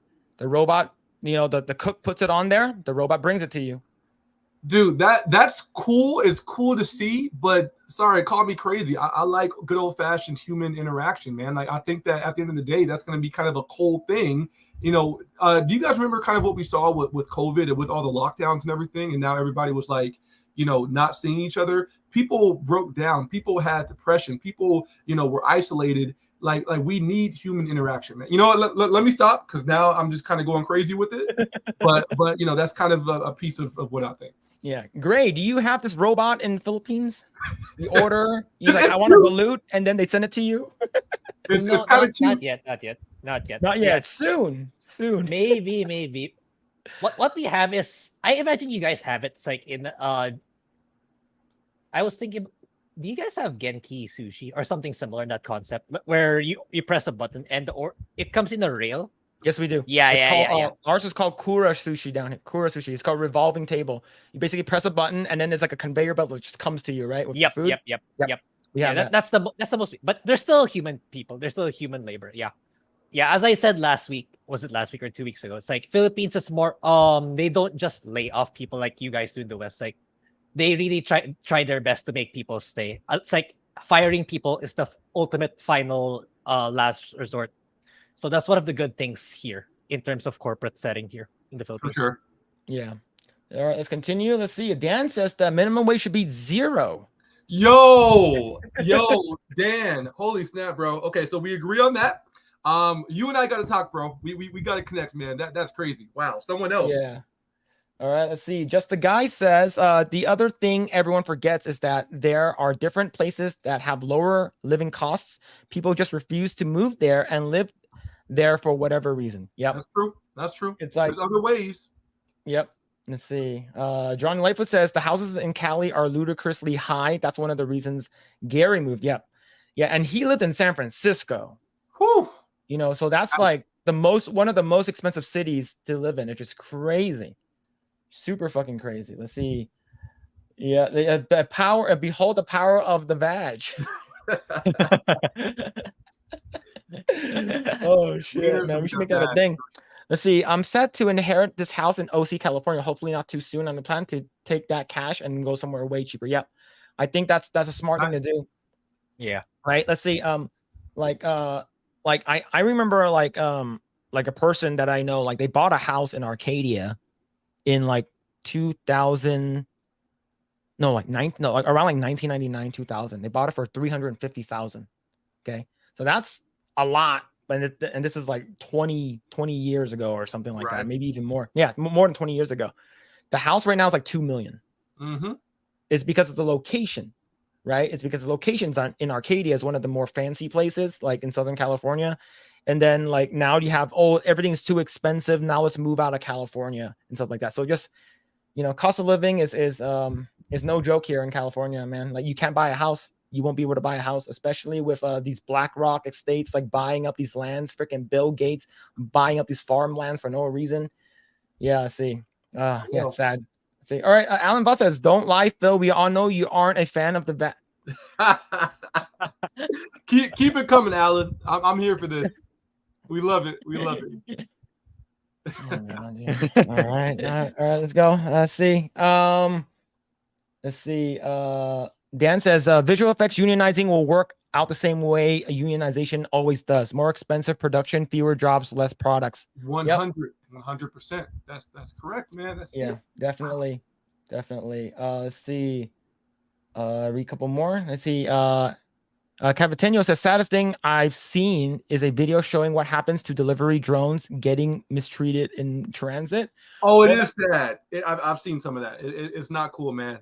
People like, we need to like start a movement or something to protect those things. It's great. Well, here's the thing. It depends where you are. Like, depends on how developed the state you are. If you're going into more or less development, the risk is very, very high that'll happen. I mean, you say developed. Los Angeles is very developed, and I promise you, one of those things would not last in Los Angeles going down the street. Someone will steal it. I think it also depends on the culture. If you know what I'm saying? Sheesh. Yeah. Let's see. Bridget says Ryan really is describing part of the reason why people go to high class restaurants. My sister's job as a server is to make sure her guests feel very well attended to. Yes. That's it. Absolutely. That's it. Let's see. All right, a couple more. Let's see. Nagy says you got to get out there, man. Move somewhere you vote. You actually count. Yep. Yeah, man. Let's see. Wait. So I like that one, by the way, and just really quick, so I'm here in SoCal, right? Been here my whole life, Los Angeles, right? Very love-hate relationship. I think mostly on the hate side these days. All my family's here, so that's the reason why I'm still here. I feel like I'll probably end up, starting a family out here and doing my thing. I kind of want to move to Orange County. It's a little bit better in certain ways than LA. But man, I mean, I don't blame anybody for leaving California and to go into, seeking better spaces for job opportunities and costs and housing and to raise their family. It's a lot, man. It's a lot to think about. Let's see. Cavatinho says in the U District in Seattle, there was a sushi restaurant that served patrons via electric train set that circled around the chefs along the bar setting. Yeah, this is the conveyor belt thing. Yeah, interesting. Yeah, let's see. All right, last one. Before we move to the next one, let's see. I'm not sober. That's my excuse. It's definitely not because I'm. No, you're good, man. You good. All right. For real, last one before we're gonna talk about the VFX stuff. It's a lot nicer here in OC, but even more expensive. A lot of Karens to deal with. Yeah, and it's cooler down there too because you're closer to the ocean. Yeah, I'm down. Honestly, it's probably worth it, and as long as there's less crime, which I'm sure there is less crime than LA, then I'm here for it, man. I'll take the expense. Yeah. All right. Cool.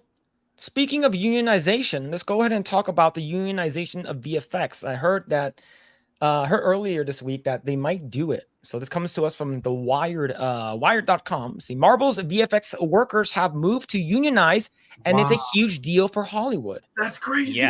Yeah, we just talked. Yeah, it's crazy. This is really, really relevant. artists in the visual effects industry have been talking about unionizing for more than a decade. So I guess they are really going to do it now. Just take a look at how She-Hulk was, right? She-Hulk had pretty bad, VFX. Like look at Thor: Love and Thunder, the floating head, and the eye that was in what's it called again? Doctor Strange 2 with the eye that looks like they literally copy and pasted his eye, just like, oh, we're just gonna duplicate this one, just put it right here. It's awful, man. And these, like, look, I'm pretty sure if the VFX people got more time to work on, I'm gonna pause this video over here. If the VFX people got more time to work on their stuff, it could be really good. I'm pretty sure these VFX artists are insanely talented, right? Yeah, Right. But if you have Disney is like, yo, we promise Phase 5 to be out on time. All right, we got to make sure it comes out, right? So it's wild. So let's read this. One of the many knock effects on Marvel post-credit scenes, a feature of Studio Cinematic Universe, is that the fans get a glimpse of just how many below-the-line workers it takes to make all of that superhero movie magic. Production designers, hair and makeup folks, camera operators, and the list runs on and on. Amongst them, usually toward the end, as theater goers are eagerly anticipating that tease for the next MCU movie. Our list of visual effects studios places names like Frame Store, the third floor, which is I know the third floor, is that Cinesite that created all of these space scenes in Wakanda visuals. But unlike most of the other names in those credits, the ones that attach to VFX artists have never been a professional union. Yeah. So how do you feel about this, man? Before I move forward, like, how do you feel about them unionizing and stuff? For Grae or for me? Anyone on the panel. Go ahead, Grae. I'll let you start. I'm caught in between. It's like I feel for Disney overworking them. Mm-hmm. But at the same time, now of all times where these their quality of the shows are dropping hard or they're not so good, I don't think they're in a good position to bargain or to become a union. It's like Disney can easily or any of these big studios can just reject it and take them down.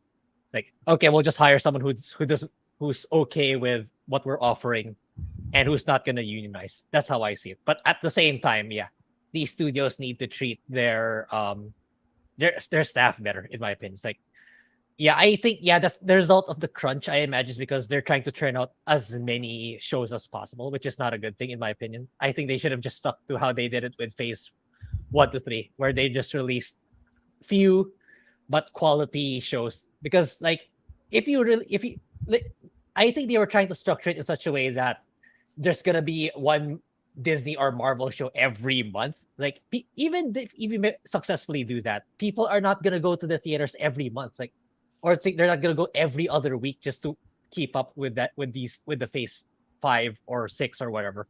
Right. Because like it's too expensive. It takes too much time. Not a lot of people have that much time and money to be able to do something like that. So I think they should have just stuck with the old structure, focus on quality, and of course not go woke. But yeah, there's probably a middle ground somewhere where the VFX get treated better and get paid better. But unionizing is not the solution, in my opinion. Especially not now that they're losing so much money. Very well said, as always, Grae. I would say for me, I agree with that middle ground thing. I think that employees should be treated fairly and properly and respectfully. And I think that people should be treated fairly, right? Like, point blank. I don't think that unionizing is ever a good idea. I think that it damages the company. I think that it's the employee is giving up freedom. I think that is not good for the employees at the end of the day.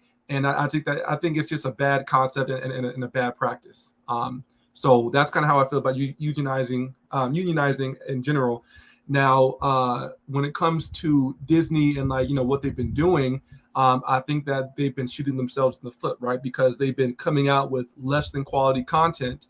And so now I think they're more relying on putting out as much content as possible.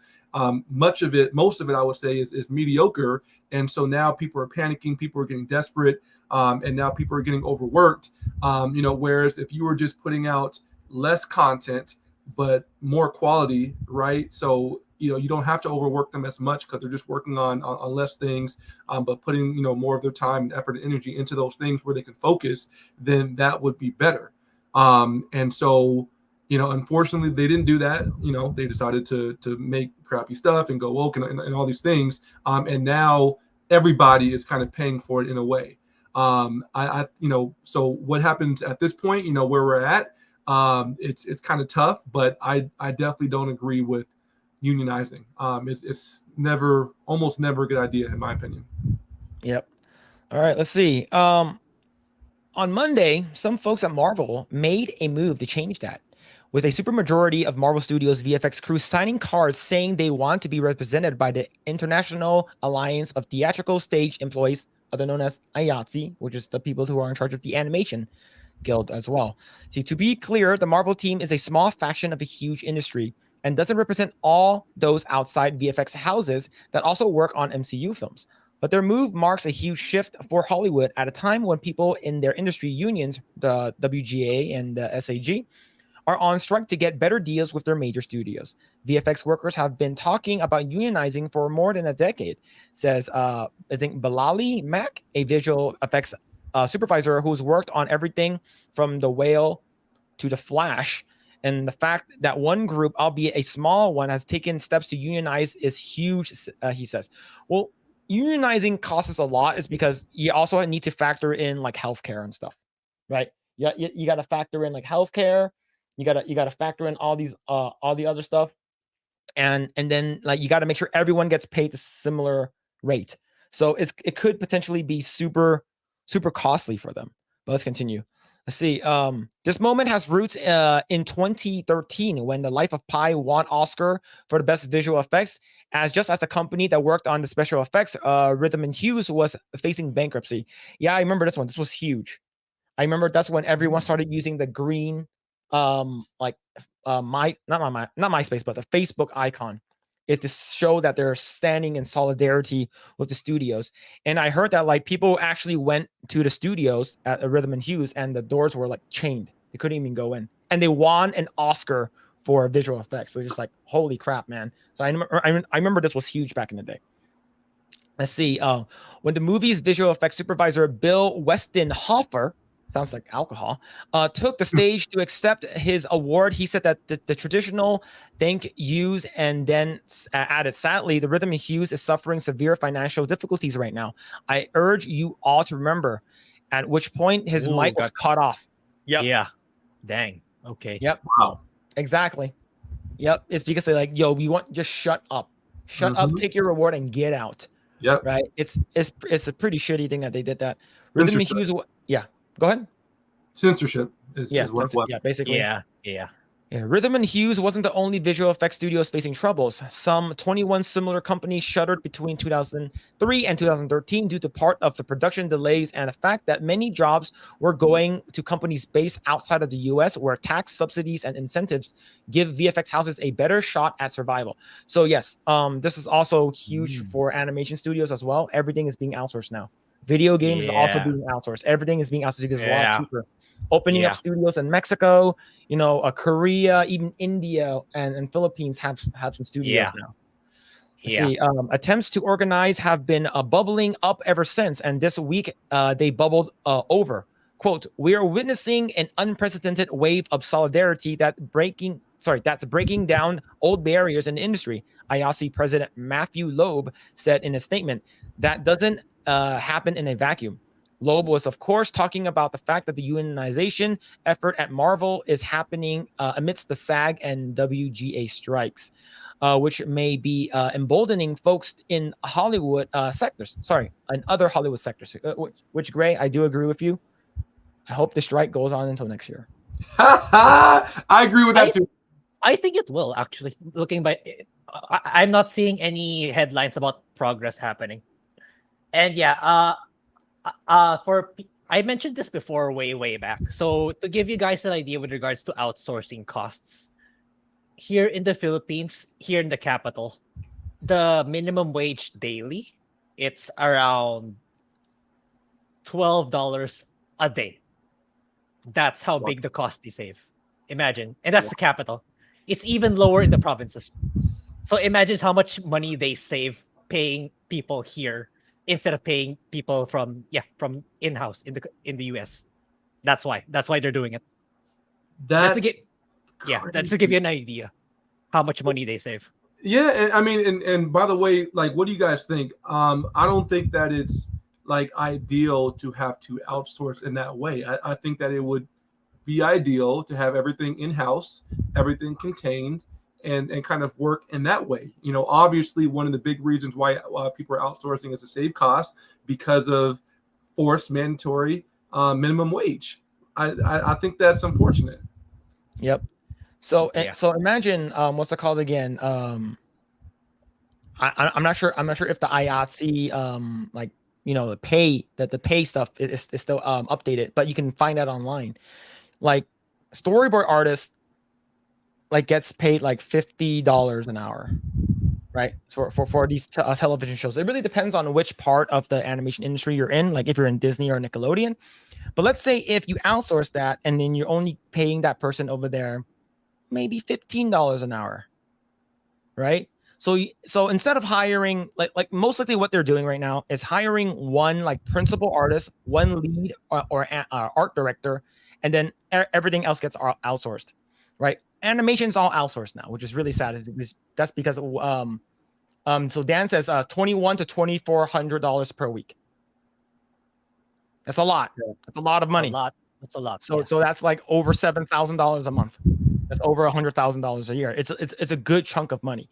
Now imagine if half of that is outsourced, right? Like how much money would you save? Because animators, that's the time-consuming stuff, right? So you have an animation director in-house and timing director in-house, and then everything else gets outsourced, right? And usually storyboard artists, they sort of do this. They sort of already animate in a way because they do animatics and stuff like that. And then once that gets outsourced, animators takes the brunt of the work, and then they work and they have like 50 people working on like one project versus you're getting like 10 people, 50 people, maybe hundreds of people working on one project or one episode. Like let's say you're working on Young Justice or something like that, and you get 50 to 100 people working on one, and then they all are probably get that entire studio gets paid one artist salary versus 10. Right. So you're saving a shit ton of money that way. Right. So I wonder if, as of right now, the VFX department doesn't really have that because most of it are done in-house. Now imagine all that shit get automated and get outsourced. Right. So I think that's or even AI. Mm-hmm. Right. And that's why these companies are on strike, which is crazy. Right. So, all right, let's go ahead and continue. Let's see. 100% Mac replied, right? Oh, no, never mind. Sorry. Considering artificial intelligence, which I just brought up, has been a major point of contention in the Hollywood strike so far, I asked Rand and Mac if it might be on VFX artists' minds as well. Both agreed that it was, adding that AI can be the tool for VFX artists, but it still always require a human to guide it. Is it possible, I asked Mac, that studios could try to create shots with AI and then have human VFX artists clean them up? 100%. There are already companies that are doing that, right? AI generated background, have one artist instead of having a background artist, 10 background artists making an AI. You just need one. Like a couple of months ago, we talked about an AI generated background like show that was on Netflix. Right. So they're already doing it. So for VFX, it's just Secret Invasion. The intro of Secret Invasion. That's AI. Yep, that's AI as well. Yep. I didn't know that. Wow. Yeah. Crazy. Because they're saying in visual effects, and I think that a lot of other industries, which is that their first 90% that takes 10% of your time, and then the last 10% takes 90% of your time. They're gonna spit us out. Spit it out, and it's gonna be a piece of crap. Then they're just gonna be like, we just want it to look perfect and feature film quality, and then a VFX company will get called into to spend 90% of their time to get paid for 10% of their work. Whether that scenario plays out remains to be seen. The National Labor Relations Board still needs to due diligence on the Marvel VFX team's request. Only after that's complete will all the members of the eligible Marvel team will be able to vote on whether they want to join the union. And only then, presumably, will it be known whether the other visual effects studios in the MCU credit sequences follow in their footsteps. I think a lot of these companies are going to shut down. Yeah. With unionization, I think a lot of them are going to shut down. I remember one time, and that's not what we want, right? Like, Yeah. that's unfortunate. That's a casualty. Yeah. Wow. Yeah, it's crazy, man. I remember one time I was interning at a small studio, and I was during that time they're gonna hire me part time, and I asked the studio had like 10 people, very very small. I asked the boss, I was like, hey, how, is this studio union? She said no. I was like, what happens if you were to unionize? He's like, we will go bankrupt. I was like, because union fees are extremely expensive. And then union does not, it's, of course, as a small studio, you're working with 10 people. Like, it's like, oh, hell no, we're not going to unionize, right? But if you have a company that has like thousands of people, you're going to need someone to represent all those people. So you got to pay that person. You got to pay the unions. And then every artist has to pay the union fees. And, like, I'm not sure how much union dues are, but like, they're like 4,000 or something like that, like at the start. Wow. And like a lot of these studios are forced, like they force the artist to join the union. In order for you to work at Disney, Marvel, Cartoon Network, Warner Brothers, any of these big studios, you have to sign the union in order to do any work. And like I said, that's why there's a bunch of jerks that are, in a circle that's jerking off to one another, right? Little circle jerking. Yeah. Right. It's because all of them they're all tied together. In order for you to work here, you need to work here. You need to work here, you work here. Yeah. Dan says 4,000 to join. Yikes. Wow. Yep. Studios cannot employ you unless you join. Exactly. Right. So we do notice that there are studios that are not a part of it. That's why most recently, when we talked about it, Rick and Morty season 7 and then season 8 or whatever, they have to join the union now, so they can't make anything. Wow. So Grae, how do you feel about this? I'm pretty sure like we spoke enough about like unionization, the whole strike, because this has to do with the whole writer strike and stuff like that. How do you feel about it so far? Yeah, it's gonna be a loose to the writers, from even the visual artists, even if they're planning to do it, which is kind of sad. They're also gonna be on the losing end because there's so many solutions that these studios can do. Like, oh, there's not gonna be content in the coming months. We'll just license the K-drama, the K-pop, better content, cheaper. You don't want what we are offering. Then we'll easily look for someone who does in this terrible economy. There's gonna be someone who's gonna take what we're offering. So what can they do? They're just gonna complain about it. Oh, kind of like what Bryan Cranston did with his speech, right? It's like we will not be mistreated, stuff like that. But yeah, you're gonna have to increase your value. AI is beginning to is being taken to a whole new level. It's like suddenly it's shot up in development. So your profession is really under threat. Like, and going back to the background people. So like I've heard they're starting initiatives or it's being thought about where they can just pay random people. Hey, we'll take an AI image of you and we'll pay you this fixed amount. Then they'll just keep using that for all of their shows. So I know that's becoming a trend. So people would think that, oh, you just need a picture of me and you're gonna pay me X amount of money. Sure. It's like, what do they care, right? Because like they're not in the profession anyway, and it's basically like free money for them. So yeah, point is there's so many solutions these studios can do, and in the other side they don't really have anything. They don't really have a choice. All they can do is upskill, like we already said a lot of times, or find a new line of work. So they're really on the losing end. It's just a matter of time. Yeah. And Grae, as always, I would agree with that, man. I think that when it comes to, for example, artificial intelligence or just technology that is advancing, right? I think that's normal and natural, and I think that's good. I actually love cutting edge technology, and I actually like to see things progress. And if there are roles that before were just highly manual that can be automated and made more efficient and still keep the same quality and the same enjoyment from the consumer, then I'm like, shoot, all for it. And then and like, even if that was me, then I'm like, all right, shoot, well, I'm gonna have to upgrade my skill set or whatever to adjust to this, and maybe I can be doing the automation or whatever, right? So I think just in terms of technology advancing and jobs getting replaced, I think that in some ways that's good and normal and natural. Of course, I have the outlier with like customer service where I think the human interaction is valuable, right? But anyways, but yeah, so that's normal stuff.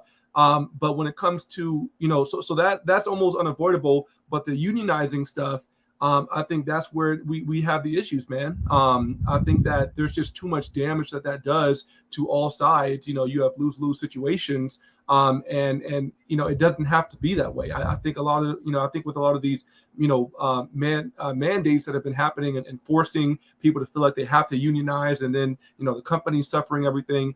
It's just it's unfortunate that we're having to go that route, and people I think are being kind of brainwashed into thinking that is the route to go.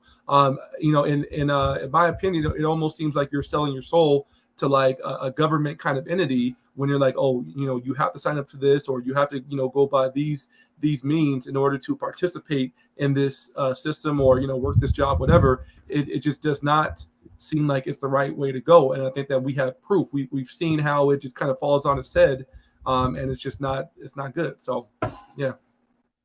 Yep. Let's see. All right, cool. Let's read some comments. Let's see. Dan says, all the crappy CGI, only California VFX artists will say, we deserve more money. Yep. Let's see. Mark Gregory, Costa, hail. Hope you're doing well, dude. Hope you're still here. But hope you're doing well. Let's see. Capitano says code of line jobs is that you do not speak about below jobs. Are you screwing with me? Or you just want to say below jobs? All right, let's see. Let's continue. Let's see. The answer to the crappy monolithic employer is wide variety of employers who will compete for your skills. Unionization, by definition, depends on monopoly and oligopoly. Yeah, agreed. It's definitely. I think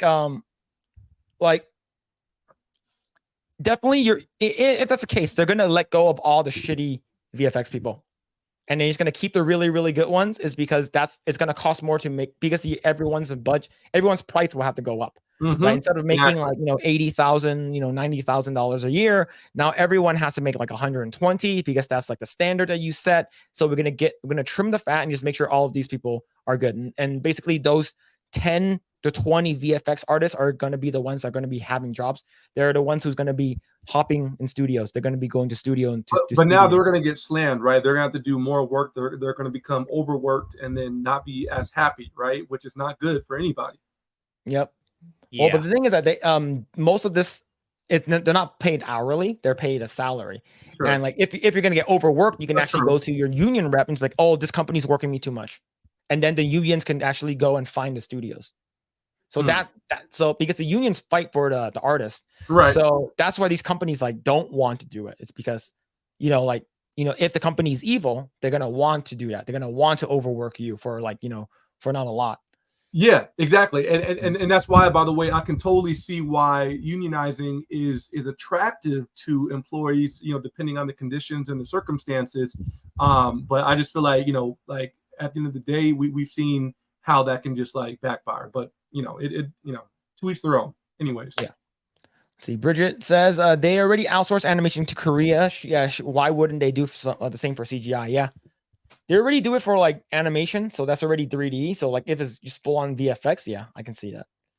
Let's see. Commander Bailey says, if I wasn't a talented VFX artist, I would never want to work for. Okay, if I was a talented VFX artist, I would never want to work for Disney in the first place. I'd go somewhere where my talent is valued, even if they pay me less. Yep. Yeah. Yep. True. Let's see. What's this? The Film Actors Guild. Yeah, I can't say that. I can't say that acronym. They're banned. Yeah, banned. Let's see. Yep, Team America. Yep, true. Yeah, Grae, you haven't watched Team America yet, huh? Not yet. What about you, Ryan? Have you seen? Never heard of it. What is that? It sounds like something cool to me. It's the same dudes that did South Park. Okay. Oh, yeah, great. And this came out back in like I think like early 2000s. And they use marionettes. Marionette. Yeah, like little puppets, like just go like that. Oh, that sounds funny. I'm gonna check it out. It's freaking hilarious. It's so good, and it's it's funny is because it's still somewhat relevant to how it is today, which is pretty funny because they talk about actors, they talk about like Korea and stuff like that, and yeah, it's definitely a while. It's definitely very crazy. Let's see. Bridget says specifically for the crappy MCU CGI, the mere fact that the studio would change their minds about seeing weeks or even months into the project while still keeping the same deadline offer leadership. Yep. He's like, oh, you can do that. It's easy, right? Yeah, you can do that. Mhm. Yeah, you're an artist. You can do this really easily, right? So let's see. Not good. Let's see. Cavatinho says, would the model for the Guild of Fried Food Workers be, we take pride, is that in what is fried for you? What? I'm not sure if I read that right. Yeah, we take pride in what is fried for you. Yeah, I don't know. Maybe. There's gonna be a fried cook union. Let's see. Alan Voss says the Philippines had a chance to be a part of America, and they chose independence. Not a great plan. Well, I don't know. How do you feel about that, Grae? If that's true, I'm not sure if that's true though. Yeah, eventually we were colonized by a lot of people. The longest is Spain. So then I believe it was the US, then Japan, then eventually we became independent. I don't know. I'm not so sure. Yeah, I can't really say which would be better than the other, but even up to now we inherited kind of like the Spanish culture, in my opinion. Mm-hmm. And was that better or worse? I can't really say, in my opinion. But yeah, but it is what it is. Like nothing you can do. You can't undo the past anyway. So just look forward and hope things get better. I mean, that's how I see it. You can't really say if it was better with the US, with Spain, or with Japan. You can't really be so certain about it. At least that's how I see it. Yeah. Cool. Good to know. Let's see. Dan says that the fact that the writers are afraid of AI is a testament to how bad the writers are, not how good AI is. Damn. Comedy, bro. This man. Damn. Yeah, that's true. That's true, man. Let's see. Let's see. Yeah. Oh man, you guys gotta watch it. Yeah. Yeah, you gotta watch Team America. It's fucking hilarious. I didn't watch it until like 2014, but it's really good. It's really, really good. Let's see. Yeah. Mavis says, Brian, bro, you gotta watch it ASAP. Yeah, I'm gonna check it out this weekend. I got you. Yeah. See. Dan says that I played the Team America theme song every 4th of July. Yeah, brother. Oh, I've been missing out. Dang. Yeah. Okay. It's good. Yeah, check it out. Let's see. Yeah. All I know about Team America is the vomiting meme. Oh yeah. Yeah. That vomiting meme goes on for like 3 minutes. Let's see. All right. Let's see. Johnny Lightfoot says, at a restaurant, just saw some goofy dude with Latinx student union sweatshirts on. Yo, we should have Chinks union sweaters on for sure. The CHINX. Yeah, we should have that. I'm probably gonna make a shirt for that. I thought people didn't like that no more. I thought the Latino community spoke up and was like, "Nah, we ain't about that. So stop calling us that." What happened? Yeah, they do not like that. I think those are the people here in the States that are like in college. Right. Yeah. Okay. Wow. Yeah. See. Yeah. Right here. Yeah. CHINX. Yeah. True. Yeah. True. Yeah, the X is the symbol of the X. Yeah. The true. Twitter. There it is. The Twitter X. That's what we need. That's wild. Yeah, you got the Dan says the AAPPPPI. Yes, that's what we need. Oh damn. See, white liberal girls is what happened. Yep. Okay. Yeah. Sounds about right. Let's see. Yeah. Chanks? No, I think Chinks is the best. I think Chinks is the best. Let's see. Bridget says Latinx and Lachinks. Wow. Let's see. Apparently it's APIDA now or some shit. Yeah, I don't know. Oh my God. It's crazy, man. So I prefer zipper head X. Nice. See, Michael says Land X sounds like a laxative marketed towards It does not sound Goddamn. good. It's not. It doesn't sound appealing. Like it always sounded weird to me, like personally. But yeah, wow. Let's see. Edwin says Ryan, Team America is as American as you can get when looking for American comedy. Yeah, definitely. Yeah, that's good. How did this fly under my radar for so? Where can I watch this? By the way, where do I check it out? You probably it might be a part of Paramount. You can probably find it online somewhere. It's like in terms of streaming, I don't know where, but like if you want to just rent it on like Amazon or something like that for like $4 or something. Yeah, or maybe on YouTube they provide rental for some old movies. So I will be happy to drop some money to check this out. So stay tuned. It's good. Yep. Yeah. Muse the next. Yes. True. Muse the next. Right. Yeah. Inclusive. Let's see. Mavis says I think it's on Amazon Prime. So if you're a Prime member, it's for free. Okay. Oh, okay. Excellent. It's free already. Okay. Yeah. Say less. Let's see our last one. Let's see. This is all a ploy to become under Elon Musk's X. True. Yeah. True. Yeah. Dan says just make sure it's in the unrated version. Yes. If you watch the regular version, there's some censored out parts, which is oh nah, that's not cool. Nope. Yeah, because like the theatrical version. Yeah. Yeah. Yes. Speaking of weird and crazy things, Ryan or Grae, are any of you guys gonna watch the Marvels movie? Man. I don't think so, man. Why would I? I don't even want to watch it for research purposes, man. I'm gonna let you watch it, Phillip. Okay, and then you let me know how you feel. Why would I want to watch that? I don't understand. Like, yeah, nah, I don't think so. What about you, Grae? Yeah, I said that as the poll, right, Captain Marvel, but it's the one that got the least votes, so that shows already. it's being beaten by cocaine there. So, Wait, you haven't watched Captain Marvel? No, I haven't. I don't know if I want to. Hey, I don't blame you. I mean, by the way, I saw that one because it was that was back when I was like, such a diehard Marvel fan that I had to watch all the movies of those phases. I think it was 1 through 3, right? I watched all those movies for the sake of it because I was like, nah, I'm going to check everything out. Even though I knew that one was already like rubbing me the wrong way. So yeah, I don't think you need to go see that, man. I don't blame you.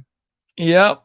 So the reason why I'm talking about it, this comes to us from Bound in the Comics. The Marvel's director, Nia DaCosta, claims the film is different from other Marvel films because it's really wacky and silly. What does that mean? Wait, wasn't like Thor Love and Thunder already like wacky and silly? Like, how more wacky and silly do you want? I think I already expected this movie to be wacky and silly, so it's going to be even worse than I thought. Is that supposed to make us want to see it? Is that what people are expecting for a superhero Marvel film?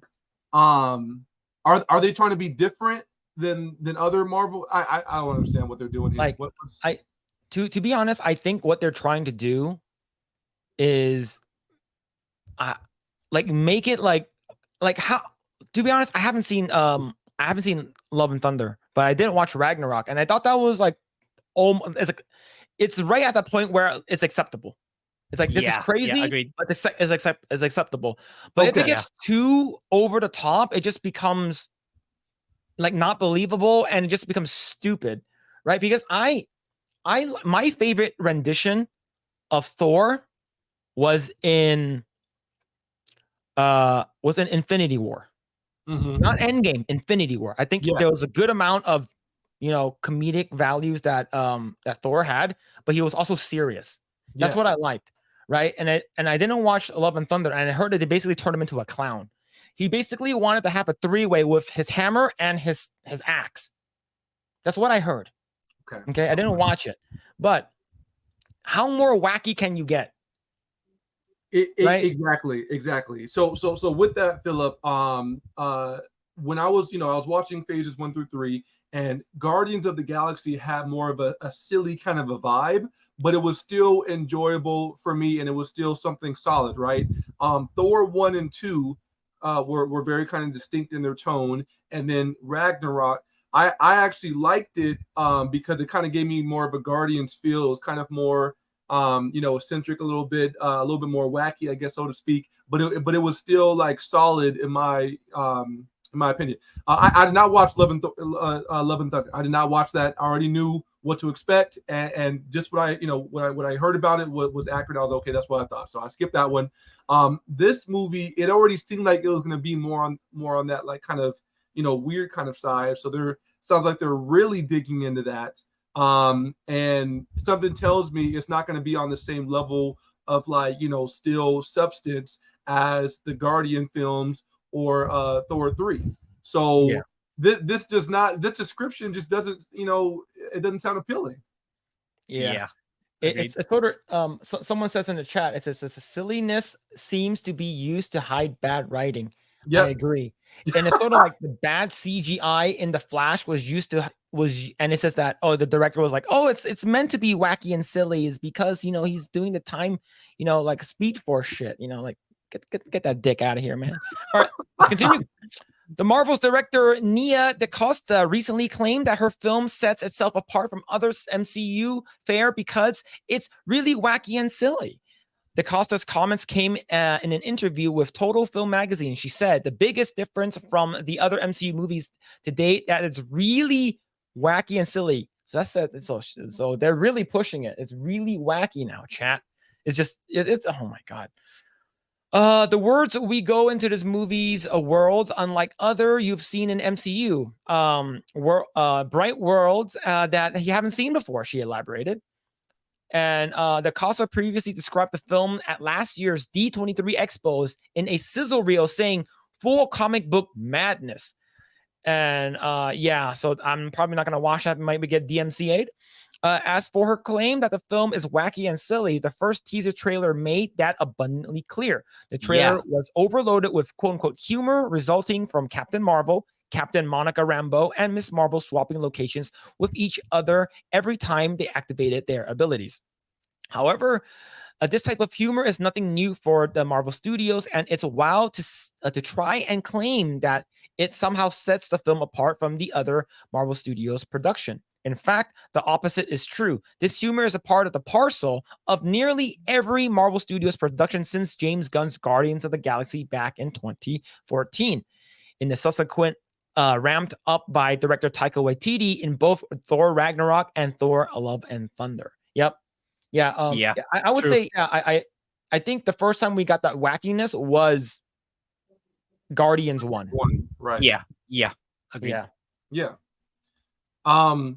Look, guys, I have nothing against, just like a fun movie, right? If they actually somehow make this movie fun and enjoyable and make the characters likable, then I think having something that's more on the wackier and sillier side could be okay. It could still be a fun watch. Now, so I'm not against that. I try to keep an open mind as much as possible. For me, I just, I thought that Captain Marvel was bad for a lot of reasons. I skipped the one with the chick with the stretchy girl. I forgot what's her name. Kamala Khan, Miss Marvel. Yeah, thank you. Yeah. Like I don't have a whole lot of like expectation for these characters, but I would be pleasantly surprised if this movie actually was good and had like some decent stuff to where it was a fun watch, even if it wasn't traditional superhero stuff. It doesn't always have to be that way. I just can't shake the feeling that there's going to be some sort of pandering kind of stuff, woke stuff, or like one of the guys said, hiding the bad writing or kind of the bad aspects of the movie behind, we were just trying to be silly and like whatever. Like, so that's I have apprehension, but it could be kind of good. Maybe it could be fun. Yep. What about you, Grae? Yeah, actually, I'm a bit more cynical than Ryan's take. It's like, Good. It's like wacky and fun. It's not a value proposition. It shouldn't be a primary value proposition of a superhero film, in my opinion. That should be the value proposition of a comedy film. Okay. Right? You're not afraid to throw like I just put out my review on scary movies. Like, yeah, it doesn't hesitate. It doesn't care if it offends people. It's a movie of another era, sadly, but that's what I expect from a comedy film, but not Right. from a superhero film where you expect some character development here and there. Not just some goofing it off. Yeah, but it's because they took it way too far ever since Guardians 1. It's like, oh, people like this. We should put this in every other Marvel film to make it better, but it only served to hurt it, in my opinion. Like, it kind of diminishes the shows, in my opinion. And what else? And as far as I know, Miss Marvel started rescreening on TV, and it's not doing good. It's not doing good. It's like they desperately want to introduce this character to everyone. They want everyone to really like this character, but it's really a no-go. It's like, despite the comics, despite her appearance in the game, in the Avengers game, despite her appearance, even rescreening on TV, which even though it's already on Disney Plus, it's really a no-go. So it's not looking good for this incoming movie. Do you guys think that they have like real confidence for it though? Like, or do you feel like they're sort of being kind of forced somehow internally to like make this movie, for whatever reason, whatever woke points or whatever, like, do they even have confidence that this is supposed to do well? It seems like they're kind of desperate a little bit. Yeah, for me, they kind of are, because the fact that you're even showing the Miss Marvel show on TV. It's already on Disney Plus. If people really wanted to, they just go to Disney Plus. You don't have to go all the way to show it on TV. Yeah. So for me, it's like it's kind of like the Flash situation. They threw in so much money on it already. It's like, we gotta try to make this good. It's like it's the point of no return. Wow. Yeah, I definitely agree with Grae. They really want this to work, and I'm pretty sure if it doesn't, like, let's say, like, we all know that Miss Marvel didn't do that well on Disney Plus. I heard it wasn't the worst show, but it didn't do well. Like, no one who knew who she was. They're trying to bank off that. Oh, remember Captain Marvel made $1 billion? Well, it's not because we marketed correctly and put that movie in between Infinity War and Endgame. That wasn't the reason why that movie made $1 billion. No, it's because Brie Larson was just so good, right? She's just so great. But I guarantee you, if this movie fails, and I know it will, they're gonna blame Trump for it. What? Hear me out. Oh, please. Hear me out. This could be a stretch. Trump he did the Muslim ban, correct? Okay. She's Pakistani, the first Pakistani superhero that Marvel had. She's Okay. Muslim, correct? Right. Now, the reason why the movie doesn't do well is because Trump's fault. Okay. It's because So, he was a bigoted racist. I can't tell if you're joking or not, bro. You got to come clean, man. So the thing is that you think I'm joking, but I can see them making that tie, right? Because we read an article not long ago saying that during the filming of Captain Marvel, Brie Larson was having a meltdown on set is because Trump won. So Samuel L. Jackson had to console her. Wow. Yep. Yeah. He'll be indicted over it. Okay. But Phillip, honestly, man, you are very bold to make that assumption. And I think that if there's a headline or something out there that like genuinely suggests, Trump for that movie, bombing or whatever, or not doing as well, like I feel like that would come across so silly, even to like, people like, far left or something like that, man. Like I feel like that's just so, it just sounds so bizarre. Well, this movie is wacky and silly, so it could work. That's wild, man. But yeah, let's continue this. The official description of the film states that Carol Danvers, aka Captain Marvel, has reclaimed her identity from the tyrannical Kree and taken revenge on the Supreme Intelligence. But unintended consequences see Carol shouldering the burden of a destabilized universe. When her duties send her to an anomalous, sorry, I'm not sure if I said that right, wormhole linked to the Kree revolutionary. Her powers become untangled with that of a Jersey City superfan, Kamala Khan, aka Miss Marvel, and Carol's estranged niece, now Saber astronaut Captain Monica Rambeau. Together, this unlikely trio must team up and learn to work in concert to save the universe as the Marvels. See, the film stars Brie Larson, Taynona Paris, and Iman Vellani. Okay, that's a lot of people. And then the Marvels arrives in theater November 10th. Yeah, so yep. Yeah, this movie is just gonna be wacky and silly. No one's gonna go watch it. If Dune is still gonna be set to release in November, this movie is gonna bomb. We do know that IMAX theaters are putting all their money in Dune and not giving any theaters to the Marvels. Wow. So yeah, this movie's gonna suck. That's right. Dune is coming out around that time. Wow. Oh, that's tough. Yeah. That's tough. Yeah, man. So we're not gonna watch it, but we wait, Phillip. One of us has to watch it, bro. We can't all Grae and I might have to watch it. Yeah. You have a duty. You have a duty to watch. Come on, man. Do it for the people. Do it for me, please.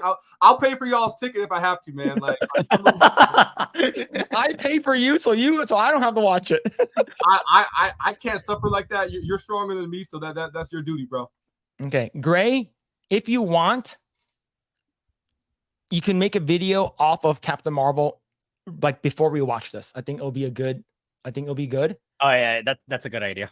And then the thing is that you got to remember that Captain Marvel was in phase 3. Mm-hmm. It's phase 3, so it's a tail end of phase 3. And the thing is that I would say Captain Marvel is an okay movie at best, and I'm being extremely generous here. For me, I Captain Marvel felt like a phase 1 movie that's basically sitting in phase 3. And the reason why they did that was because, we got to make sure that everyone, because, going into Endgame, you're going to want to know who Captain Marvel is. Mm-hmm. Right. So like they market this shit perfectly. Right. If it was, I would say this movie probably would have made like 400 million at most, but it made over $1 billion. And they said that, take that, stupid, nasty trolls, take that, Ryan Kinnell, you freaking, Brie Larson feet lover. But yeah, it's crazy, man. Yeah. Honestly, Phillip, I was actually unaware that it made that much money. I'm super surprised, but the way that you kind of explained it, like that makes perfect sense. And that's very devious and very kind of cunning for Disney to do, to put it in between those movies so that it gets those eyes. People feel like they have to see it. It kind of gives this illusion that it was really good or that it was very well received, man. I think the movie, if it wasn't for all the stupid in your face woke stuff that they put in there, the anti-man stuff, like the stupid, it was a lot, right? You'll probably see. If it wasn't for all that stuff, the movie itself, could have been decent, I think. Like I think like Phillip said, it could have been like a decent movie at best. But a lot of the other stuff bogged it down, and that was the problem. Yeah. Wow. Yeah. So, Grae, you remember, was it Winter Soldier? One of the best MCU films, right? In my opinion, I think one of the best ones. Yeah. Do you remember what's it called again? Samuel L. Jackson, Nick Fury said, "Last time I trusted someone, I lost an eye. You got to keep both eyes open." Captain Marvel, you'll find out how he lost his eye. Right. I know how he did. I've seen. Stupid. It was just insanely. It was very underwhelming. So stupid. Yeah. But all right, let's go ahead and read some comments. But I think Secret Invasion is worse than how he lost his eye. Secret Invasion is awful. I watched it in its entirety. It is bad, man. You watched the whole thing? Oh my god, bro! You're a strong man, bro. I couldn't do it. Yeah. All right. Let's see. Cavatenio says, "What are the chances there will be there will be disappointed people if Brie Larson's bare feet are not shown in IMAX glory, and there will be a movement asking for the bare feet cut?" Oh my god, that's wild. All right, chat. All right, Ryan, do you know the context of Brie Larson's feet? I don't. To be honest, I actually find her overall like more attractive than not. But no, I have no idea what that specific thing is about. Enlighten me, please. Okay, chat. You heard him. You heard him. Don't do it. Don't do it. Oh no, do not show it. Should I go look at the chat? Should I go look at the chat? Okay, I'll send it to you in private chat, and then we want to see your reaction. How about that? All right. We already did it to the chat. We already did it before. We already did it to them. We don't want to do it again. I'm looking at the chat now. I'll look it up now. Look it up now. Okay, I see a lot of no's, but I'm a roll with it anyways. Oh my god, man. Okay, all right. Okay, here's one. Here's one. Let's see. Let me see. How do I find it? This is not that bad. This one is not that bad. All right. Okay. Oh my god. That one is not that bad. That was the nicer ones. Yeah, this was not that bad. Okay. This one is a little worse. Oh my god. Okay. Okay. I'll say this was the worst one. Wow. Okay. Yeah. All right. Yeah, we good. Enough of that. That's crazy.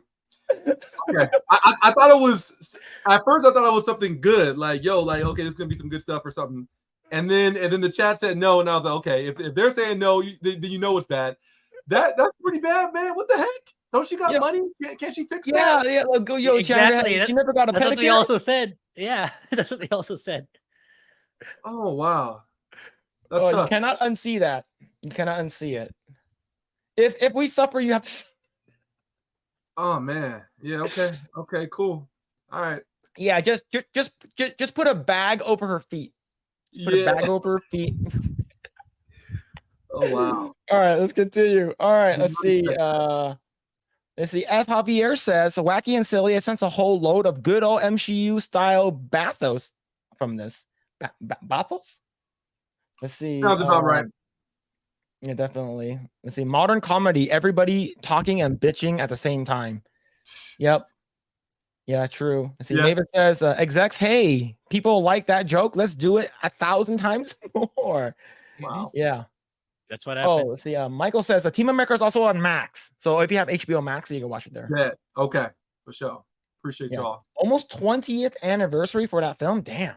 Movie came out a long time ago. Let's see. Bridget says, this movie is a lot of homework. I've watched none of the prerequisites for this Captain Marvel, WandaVision, Miss Marvel, and Secret Invasion. Yeah, you need to watch all of those to understand. You gotta do your homework.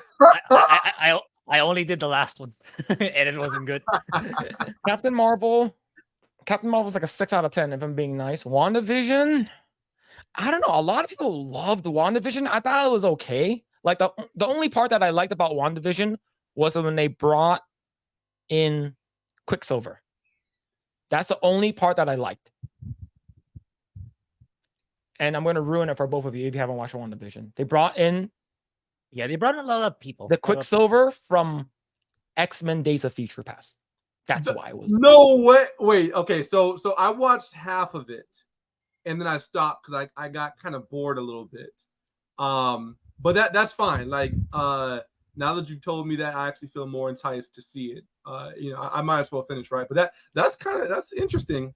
Yeah, like that was like, I think that's what was the big draw, and I think they showed that scene, or like at least a screenshot of it, or like a set picture, like early on to get people hyped up. It's like, because Disney bought Marvel. I mean Disney bought Fox, so like now we can all have Marvel under one house. So everyone was super excited about that. I would have been excited to. That would have been enough for me to go ahead and like watch that thing in full. So not bad. Okay, cool. Yeah. See, Dan says traditional villains, personally slighted, angry, thinks it's all about power. Modern heroes, personally slighted, angry, thinks it's all about power. Yeah. hilarious. True. Dan is Let's on one. I see. love it. I love it. Let's see. I wonder if Grae has seen Blazing Saddles. Nope.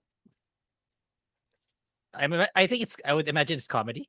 Yeah, it's old school comedy. I've seen it as a kid. I don't remember it.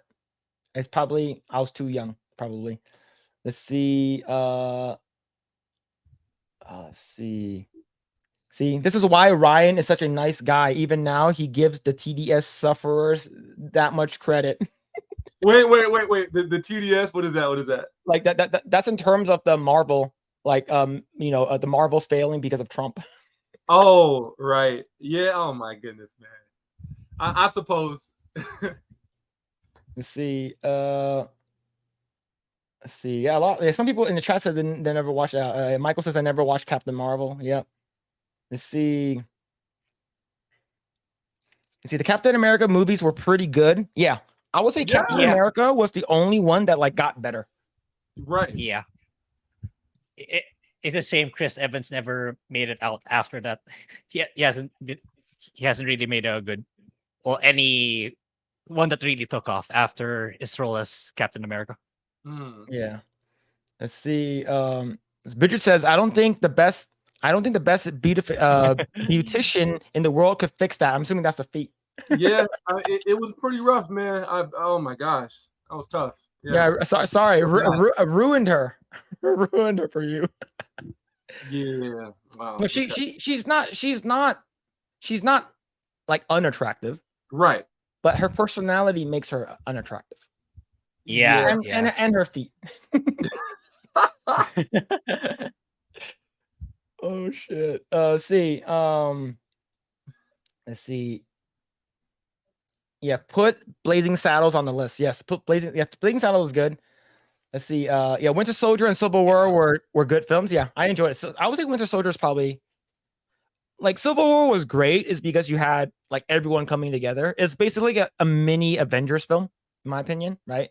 Like it was not my opinion. It is, and that's the first time you got Spider-Man. On the roost, and he fucking comes out. Yeah, I think that hyped everyone up. It's like, oh my god, it's fucking Spider-Man. How do you pronounce this person's name? Is it Mikhail? I think Mike. Yeah, Mikhail, or I say I'm assuming it's Michael. I don't know. Okay, I'm Chinese, so it's hard for me to speak English. So those were not good movies. Those were fantastic freaking movies. I'm gonna need you to put some respect on my favorite Marvel movies. Those are my two favorite. I think even more so than Endgame and Infinity War. I love those movies, and I think, like you said, Phillip, I actually liked Winter Soldier more. I think Civil War was dope for a lot of reasons, and then like the whole Spider-Man thing was amazing. And then Black Panther, I used to be super hyped about him, so like having him in there was super dope. But man, something about Winter Soldier is just such a solid. It's like almost perfect to me, man. Yeah. Wow. It was very grounded for me. I think it felt very real. That was man. Listen, the Russo brothers, I think, are who are the directors or whatever. They did a great job with the tone and the feel of it and like the weight of it. It was very grounded. It was solid, man. So many great, like, awesome scenes. And what was I gonna say? I never thought that the Captain America movies would be like my favorite, out of like pretty much all of them, like my favorite trilogy. The first one was like kind of okay to me. Once I watched it years later, I was like, nah, like, I actually like it more so now. Yeah, like, those were unexpectedly awesome. So I got to say my piece about that. Like those two movies are my favorites. Great. What's your favorite Marvel movie? Yeah, it's kind of tough for me because like there's so many of them, and I'm not deeply invested with one of them in any of them. Yeah, that's tough stuff. But yeah, definitely agreed that Civil War and Winter Soldiers are high up there for sure. Nice. Yeah. Yeah. Yeah, there's a lot. It's like I'm thinking about phase 1 and phase 2. There's a lot of them. So yeah, maybe somewhere up there. Maybe no, I don't want to say Black Panther's my top. I don't think it is, but it is kind of up there a little bit too. The first one, right? Definitely not the second one, right? Definitely not the second one, for sure. Okay, cool. Yeah. Good. Yeah. I don't know. It's tough. It's like a lot of them for me are kind of equal. So yeah, maybe it's same around Civil War or yeah, I kind of like Infinity War and Endgame, but you know how it's gonna turn out with Endgame. So yeah, maybe the same. Maybe same. Maybe around those movies too. Maybe maybe Iron Man 1. Maybe. Okay, thank you, man. I was about to say, can we talk about it? Because I think for me, just really quick, it would be Winter Soldier, Civil War. As far as top 5, no particular order. Those two, Iron Man 1 for sure. That was so hyped for me, like especially seeing it in theaters. I think Infinity War would probably be in there. And then for like number 5, 5 will be tough. I would have to think about that some more. But those 4 for sure. And then by the way, Black Panther, I thought the first one, so I had a lot of hype for it going in, and then I saw it and it was a little bit underwhelming for me because I felt like they didn't spend enough time showing Black Panther actually doing some real fighting. I saw a couple cartoons that had Black Panther and it was badass and it was dope, and you really see him like doing a lot of things, and it was really cool. So that movie was actually kind of underwhelming for me. So just putting it out there. But anyways, For me, I think Winter Soldier, Iron Man 1 for sure. I think. Nice. I don't know.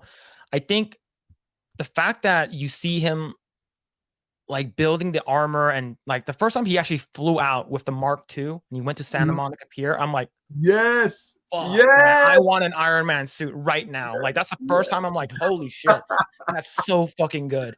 And then the first time he goes to, go ahead. Well, okay, I was gonna say, honestly, my 5th one, this is I guess like kind of a troll maybe, but the Hulk, the one with the last Bruce Banner, forgot his name. Oh, Ed Norton. Yeah, I really like that movie, man. Like I really like that one, and I think that might have been like my favorite time that I've seen Hulk, because Hulk is actually like one of my top 3 favorite superheroes. So that movie I think does some pretty good justice to the character. And probably needless to say, I was very upset with what they did to Hulk in Endgame. Oh, I hated that. I was about to ask you that. Do you know what they did? No, even not even in Endgame, in Infinity War, they tricked you. Yes, because you saw him in the in the movie. I will never forgive them for that. Yeah. No, like as much as I like Infinity War, like that shit pissed me off. I was like, I want to see Hulk like go like super rage mode, get his revenge on Thanos, at least give him like a good punch. Like, none of that happened. I was pissed off. But like I would say Iron Man 1 was really good, and Winter Soldier was really good for me. What I don't know which other ones I really liked. What about, I saw it in chat. I forgot about it too. What about Guardians 1? Guardians 1 is good. I really liked it. It was good. Yeah.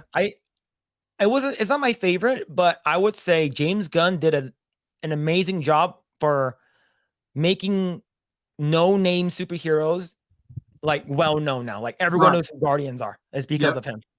Right? Yeah, agreed. So and it's funny is because all of these superheroes, other than Spider-Man and Hulk, all of these superheroes are B-tier superheroes. No one knew who they were, right? Like Iron Man was like a B tier. You sort of know who he is. Really?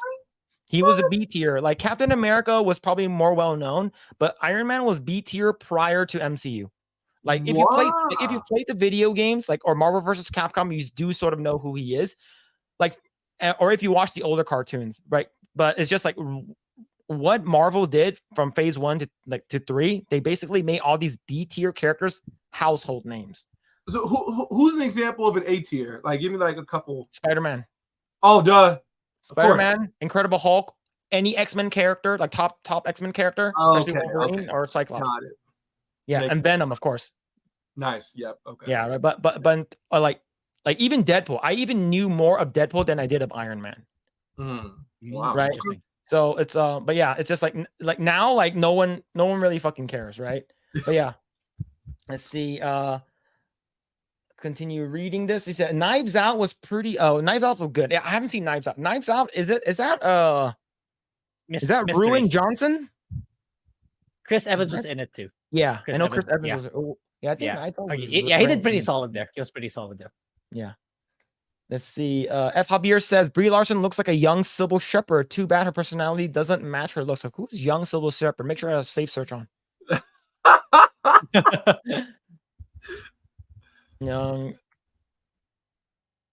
And by the way, speaking of her personality, yeah, a little bit, yeah. Is it good? Oh yeah. I'll share it. Yeah, it actually really does look like her. Holy crap! Oh yeah, kinda. Yeah, it does actually has similar features. I can see it. Not bad. Not bad. All right. Yeah, because her personality, I kind of first got like an idea of it from the movie, which was very off-putting. And then I was like, okay, hopefully she just did a really good job acting. And then I discovered that it's sort of the same in person or not. Yeah, not it's like her on the screen. Yeah, and I was like, that's unfortunate. Yeah. Let's see. Yeah, the first Guardians movie, was really good. Black Panther was okay. Didn't watch the second one. Everyone said it was awful, and I trust. Yeah, it is. It is. I watched it on Disney Plus. I skipped it. I didn't go nowhere near it, bro. I was pissed off. I mean, just them deciding to kill off or whatever Black Panther or T'Challa. I was like, I'm not cool with this because that to me was a very pandering kind of move. And I get, I think they were just like, people's feelings, people are going to be sad. Like, oh, you can't replace them. It's like, nah, bro, like go get another actor and put another like badass T'Challa in there and keep it pushing, man. Like nobody wants to be, think about all this sad stuff and, matching real life. And I heard a lot of the movie Black Panther 2 was like the funeral and like all sad. I'm like, bro, like this, I'm out. Nope. I ain't having it. That's what I said too back when I watched it. It's like that's what Chadwick would have wanted. He would have wanted to pass the mantle to someone. Yeah, to continue. exactly. And now you can't moving forward. No Black Panther movies because of that. Oh my god. Let's see. Cafeteño says, remember, guys, Scarlett Johansson was not supposed to be easy on the eyes for you when she was Black Widow. Well, she's gonna. Scarlett was great. I liked her. Yeah, but we're not gonna get any more because of what happened with Black Widow. To be honest, like someone says Iron Man 2 was better than Iron Man 1 for one reason and one reason only. When Scarlett Johansson showed up when Tony was boxing in the ring, and he zoomed up into like her pictures. I'm like, that's the best part in the whole movie. Wow. Oh shit, I remember man. That. I remember that. Yep. I hated what they did with Hulk and Infinity War. Yep. Yeah. True. They completely ruined him. They neutered him, bro. Yeah. It was awful. Yeah. For comedic effect. Yeah. See, that wasn't even Captain good. America: Civil War is my favorite. I think. Yeah. Woo! Okay. That one is good. Yeah. Civil War is really good. Like the whole thing with the what's it called again? We do know that Civil War from the comics and the movie is slightly different. Of course, Civil War had more characters in the comics, but what they did with the backstory between Bucky and Iron Man, and like I'm like, oh shit, I would be fucking pissed too. Like, yo, like it was brainwashed and shit like that. And the part he says, he's my friend. He's like, so was I. Yo, the trailer for that movie, like it broke me, man. Like it was so. Man, look, man, I miss when Marvel trailers used to get me like excited and hyped up and like emotional, man. That trailer, I'm telling you, it got me, man. He was like, so was I. And then they're like going at it again. Like I was like, I broke down, bro. I was like, this is excellent. I can't wait. Yeah. So excited. Yeah, and also when they revealed Tom Holland for the first time. Yeah, that was hype, dude. Yeah. That was, oh my god, man. Yeah. And you know what? With that, by the way, because my favorite Spider-Man to this day is actually still Tobey Maguire, right? So those first, so that trilogy was cool, and then the next two, I didn't like them as much, and then especially Amazing Spider-Man 2, that was a big disappointment to me, and I was very sad. So seeing the new Spider-Man and like the action clips that he had in Civil War, that was refreshing to me and added to the hype that I had. So like, you know, that was an especially awesome moment because I was like, yo, like Spider-Man's back, you know, that kind of thing. So Yeah. Danny Brooks says, what about the first Avengers movie? First Avengers movie was really good. oh yeah, I forgot about the Avengers movies. Yeah. It was cool. Yeah. The first It was one was fun. good. Yeah. I think they did it. I think that's the movie that made DC's like, oh shit. Yeah. We gotta catch up. We gotta Yeah. bring in Ben Affleck. We gotta bring in Ezra Miller. All in one Everyone movie. needs to be the first movie with Superman versus Batman. All the characters are there. We got to catch up right now. But yeah, I think the puny god moment was like if you think about what's your favorite Hulk moment, like puny god would probably be like everyone's like top of the list. It was so funny. It landed. I was busting up in the theater, bro. Man, all of us were. It was great. Yeah, it was good. And I think the whole shawarma thing came out of nowhere. I think a lot of people really liked that.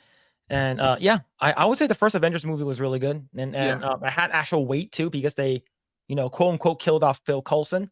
Even though he's he's alive now, but I'm not sure where he is in the MCU. But overall, yeah, I remember that being really, really good. I think it was one of the biggest like MCU moments because Ultron was not great. There's only a couple of scenes in Ultron that was good, right? I think the best scene in Ultron was probably the part where they're all hanging out together and everyone's trying to pick up Thor's hammer. I think that's the best part. I was going to say that one. I enjoyed that one. I thought it was like, like good, I would say. It was fun. I think the action scenes were great. I don't think it hit me as hard as the first one. But I enjoyed it, I would say. Yeah, let's see. All right, let's continue. Let's see. Johnny Lightfoot says Chris Evans is not a movie star. No, he's not. Yeah. He's Captain America. Right? Do you know who's a movie star? Henry Cavill. Right? People don't go to the movies just because Chris Evans in that movie. I want to go watch it. Right? Right? For all the gay guys and girls out there, they'll just be like, "Oh, is he naked? Is he half naked?" No, I'm not watching it. It's not important. Right? But Henry Cavill, he brings people in. Like he's not in much movies, but he's like, I'm pretty sure that's the reason why people watch The Witcher. I'm pretty sure that's why people watch like specific movies that he's in is because of him. Like he's not a movie star, he's just an actor. Right. Let's see. Michael says, he said, oh, just call him Michael. Probably be easier. Okay. And say Disney is good at killing franchises and destroying characters. It's true. Dude, come on, Star Wars. I'm sorry, man. Look, you know what? I already went on this rant last time. I'm not going to give you guys this rant all over again. I'll give you the quick version. I think Disney has ruined Star Wars in many ways, and there was so much potential, and I can't even get excited about Star Wars stuff anymore. It's very difficult. I want to, believe me, I do, but I feel like they definitely did a lot of irreparable damage to the Star Wars franchise, and Disney's pissing me off. I'm done. That's it. That's all I got. Yeah, they ruined a lot of things, man. We're gonna have to cover Ahsoka. Oh no. Okay. Yeah. I'm not looking forward to Ahsoka either.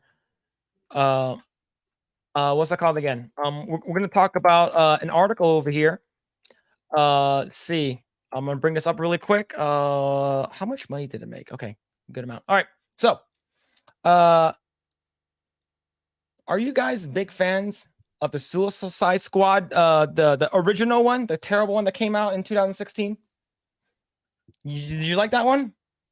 The one with Will Smith, right? Yes. I don't remember, but well, back then my standards weren't really great, but I thought it was okay. It's actually worth rewatching. I should put that on the poll, on the second screening poll. What about you? Watch it. I remember I liked it. I was very excited to see Harley Quinn on live action, right? And I also love that actress. She's great, so that was cool. I was curious to see the new rendition of the Joker, which wasn't the best one, but I was still interested in seeing that. I think the movie overall was fun, I would say. It wasn't super serious. It was just freeze your brain kind of movie.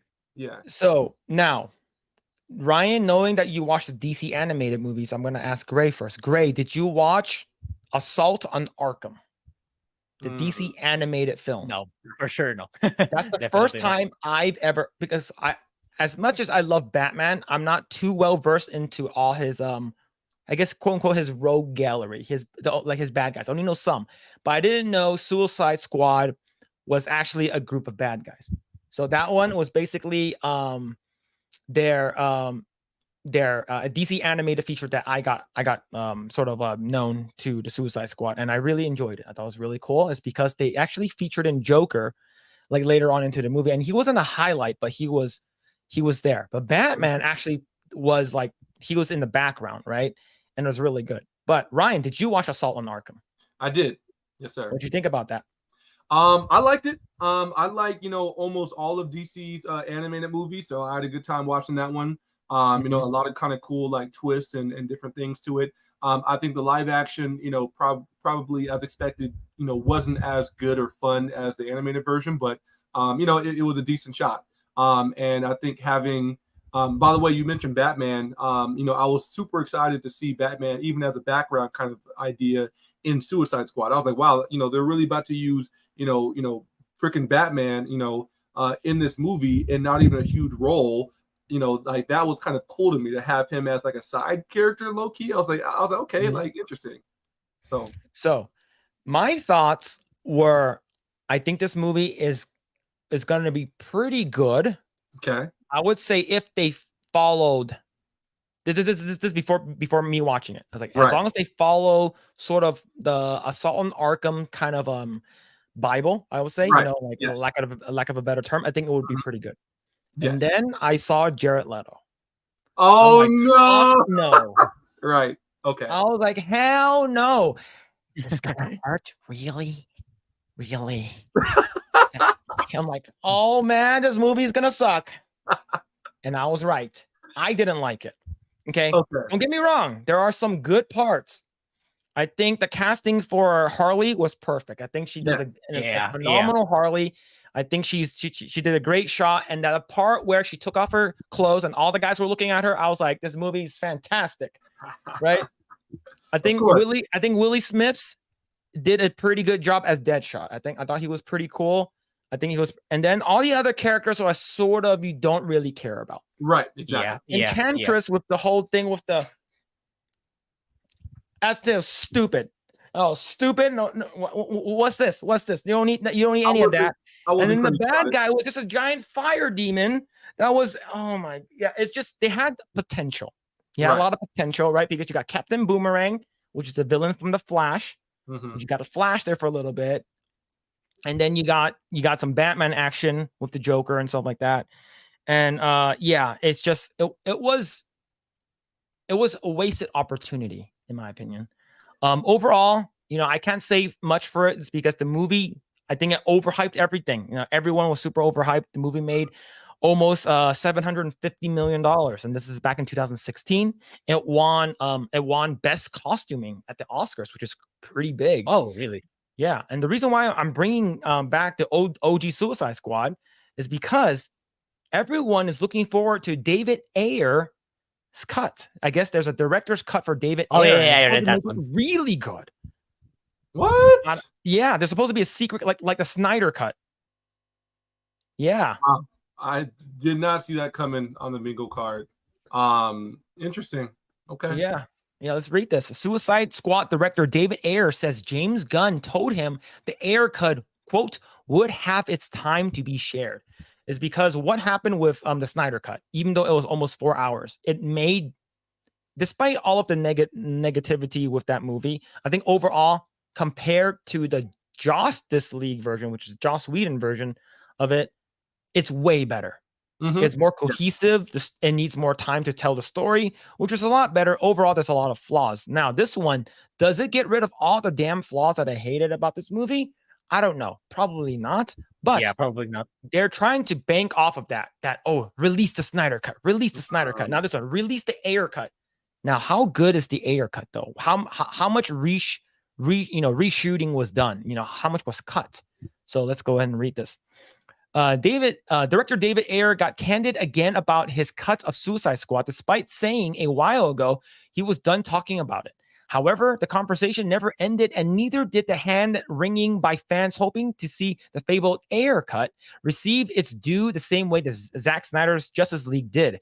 In front, there is an update. Okay, on the front, there's an update. All right, let's see.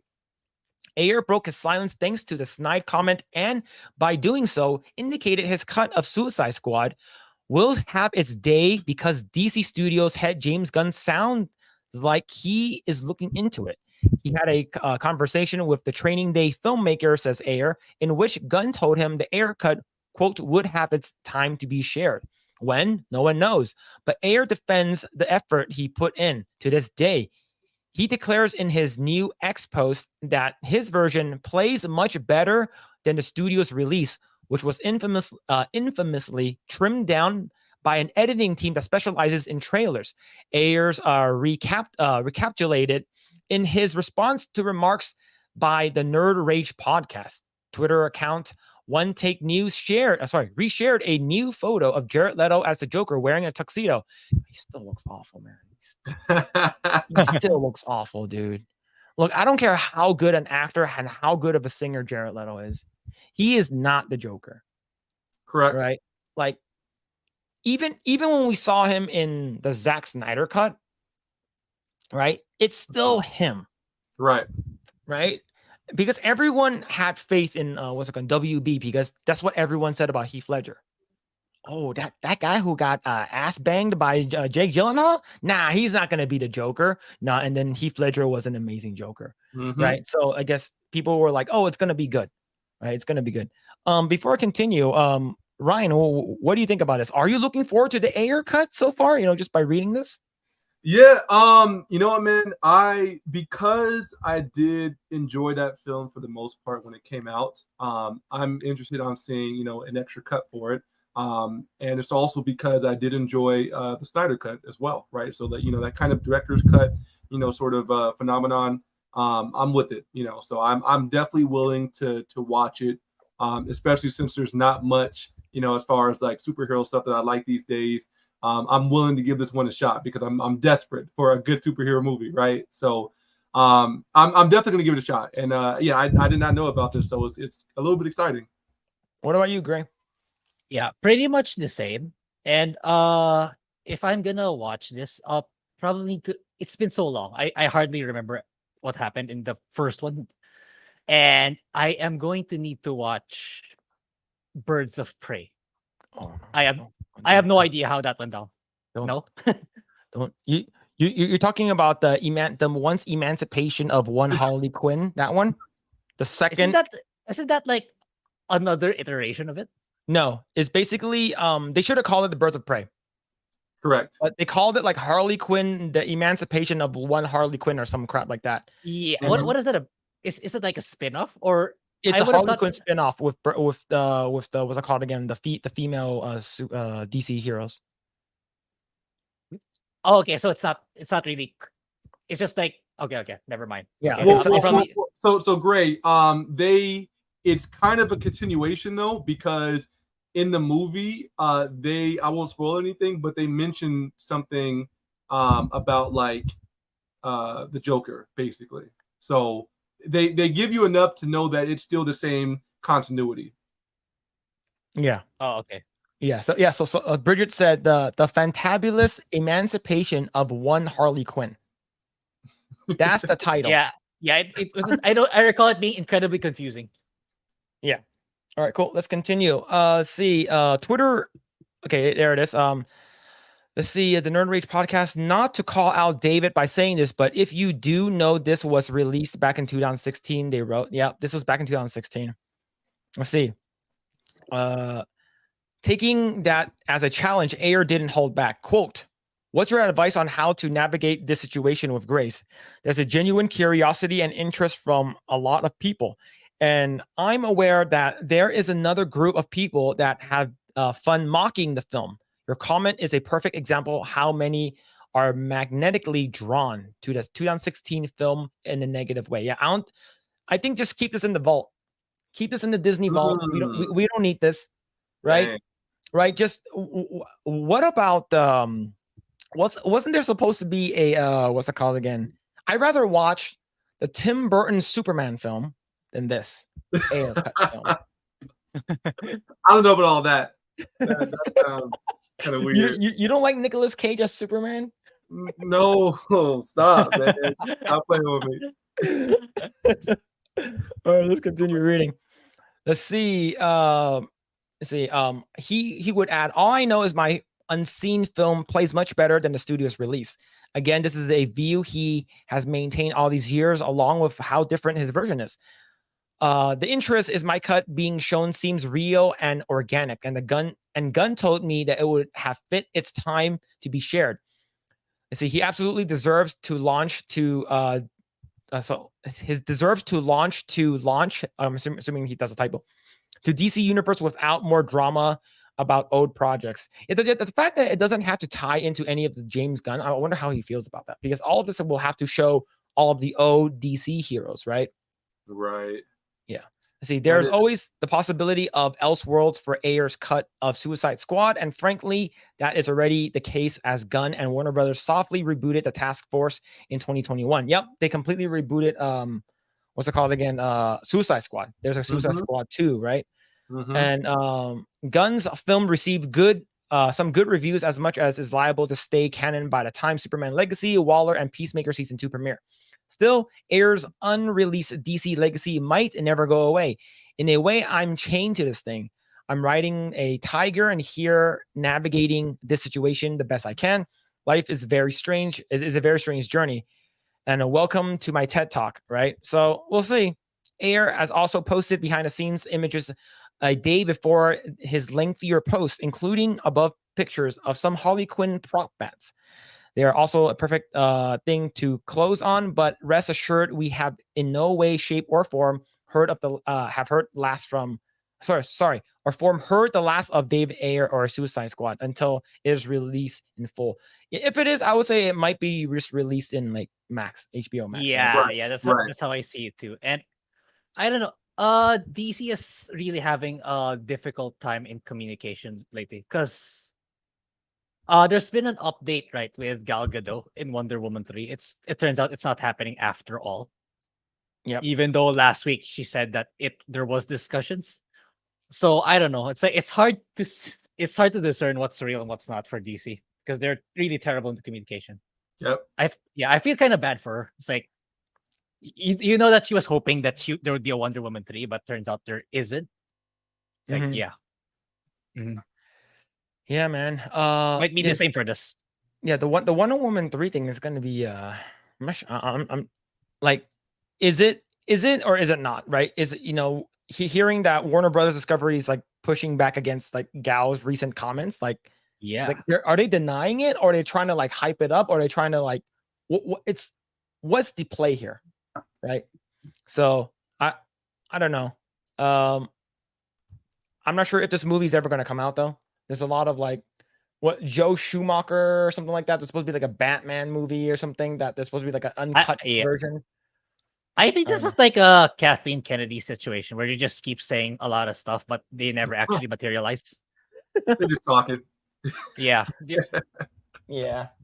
Let's see. All right, let's read a little bit comments. Let's see. Let's go and read over here.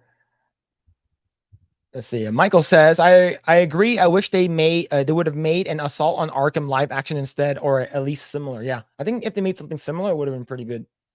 Yeah.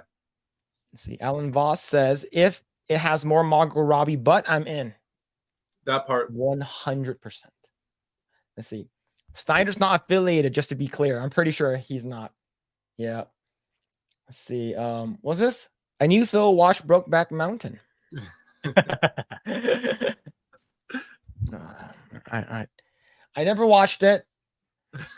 Oh, this slander keeps going. Yeah, I've never watched it though. I've never watched it. Let's see. Yeah, I haven't seen Birds of Prey. And Just JK said, I think they'll make a third movie eventually. Maybe. Well, they're coming out with like a super like gay version of Justice League. I forgot what the film is called. It's like the new what's that new group chat? There is. Yeah. And yeah, Alec Baldwin's finger. Thank you for the 10 memberships. Thank you. Oh Thank you so shit! much. I didn't see that. Is that Yeah. right now? Yeah, Oh, yeah, just it's a right few now. moments Yo, ago. Alec Baldwin with the 10 gifties. Yo, thank you so much, man. Holy shit. Thank you. But yeah, thank you so much. I really appreciate that. Let's see. Yeah, DC gun. Yeah, that 10 gifted membership for 50. All right. Let me see. I forgot which movie it was. Let me see what's the slate. There, I forgot what's it called. The Authority. There it is. The Authority DC. And yes. It's basically a Justice League, like another Justice League, but it's like the characters that nobody cares about. Let me actually I've share never this. heard of it before. Yeah, me too. I'm just as blank. Yeah, Oh so wait, basically- you showed this before, but I forgot already. You showed Yep. this before. So I believe this Batman character, like, and Superman, the Superman character is like super gay for each other. I think that's like, yeah, like according to like Gary from Nerdrotic, like he basically says they're like broke back for each other. Ooh. Yeah. Yeah. Wait. I'm sorry. To be clear, this is something that DC is actually working on or something. This is one of the movies that's coming out, a part of the James Gunn stuff. I don't want to believe you, bro. What? Yeah. All right. Let me actually let me go over here. Wait, yeah, where do they fit into the timeline then? All right. Let me go over this really quick. Here's James Gunn's official DC slate under James Gunn. Peter Safran's 10-year DC Studios kicks off with 10 new projects. First one, Superman Legacy, which is the first official DCU movie, right? Set to release in July 2025. The Authorities afterwards. Sorry, I'll cut you a little bit. I imagine there's gonna be an announcement for Superman Legacy in 2 weeks because Blue Beetle's already next week. Yeah, Blue Beetle's premiering next, so they're gonna chime in a Superman Legacy announcement to muddy the announcement of Blue Beetle's poor box office reception. Yeah. And see, aren't they Evil Justice League? I believe they are like I'm not 100% sure. Maybe like an anti-hero. I'm not 100% sure. I've never heard of the Authorities until this moment. But then I was listening to other people who have more knowledge than I do talk about it. And then I'm like, okay, yeah, something that I might not watch. This superhero ensemble dates to a 1999 comic book series published under DC's Wildstorm imprint. The Authorities is a group of 7 heroes with very high concept superpowers. One, Jack Hawksmoor is a physically bonded to cities, drawing his strength from them. It will be a first appearance of Wildstorm canon to the DC universe. Yeah. And then you have a Brave and the Bold with Damian Wayne, which is the worst Robin. And a Supergirl, a Woman of Tomorrow, Swamp Thing. And then you got the TV shows, Creature Commando, Waller, Booster Gold, Lanterns. And I'm looking forward to Lanterns is because Nathan Fillion is going to be Guy Gardner, which is really cool. And then Paradise Lost. But yeah, so there it is. So this is back in 1999. So, they're trying to be inclusive and stuff like that. I guess this is perfect, but yeah, it's part of the movie. Okay. Yep. Yeah, right here. See, Bridget says they ruined Tim Drake to make Damian Wayne seem less useful. Well, they ruined Tim Drake by making him also gay. But yeah. Yep. So that's one of the things, man. I'm not sure how I feel about that too. Yeah. Sorry, man. I'm kind of just dumbstruck a little bit. I didn't realize that they had put out like the next slate or whatever. So that's interesting. There wasn't much in there that I was excited for, man. Why are they doing a Waller? What is TV that show? I don't know. Okay.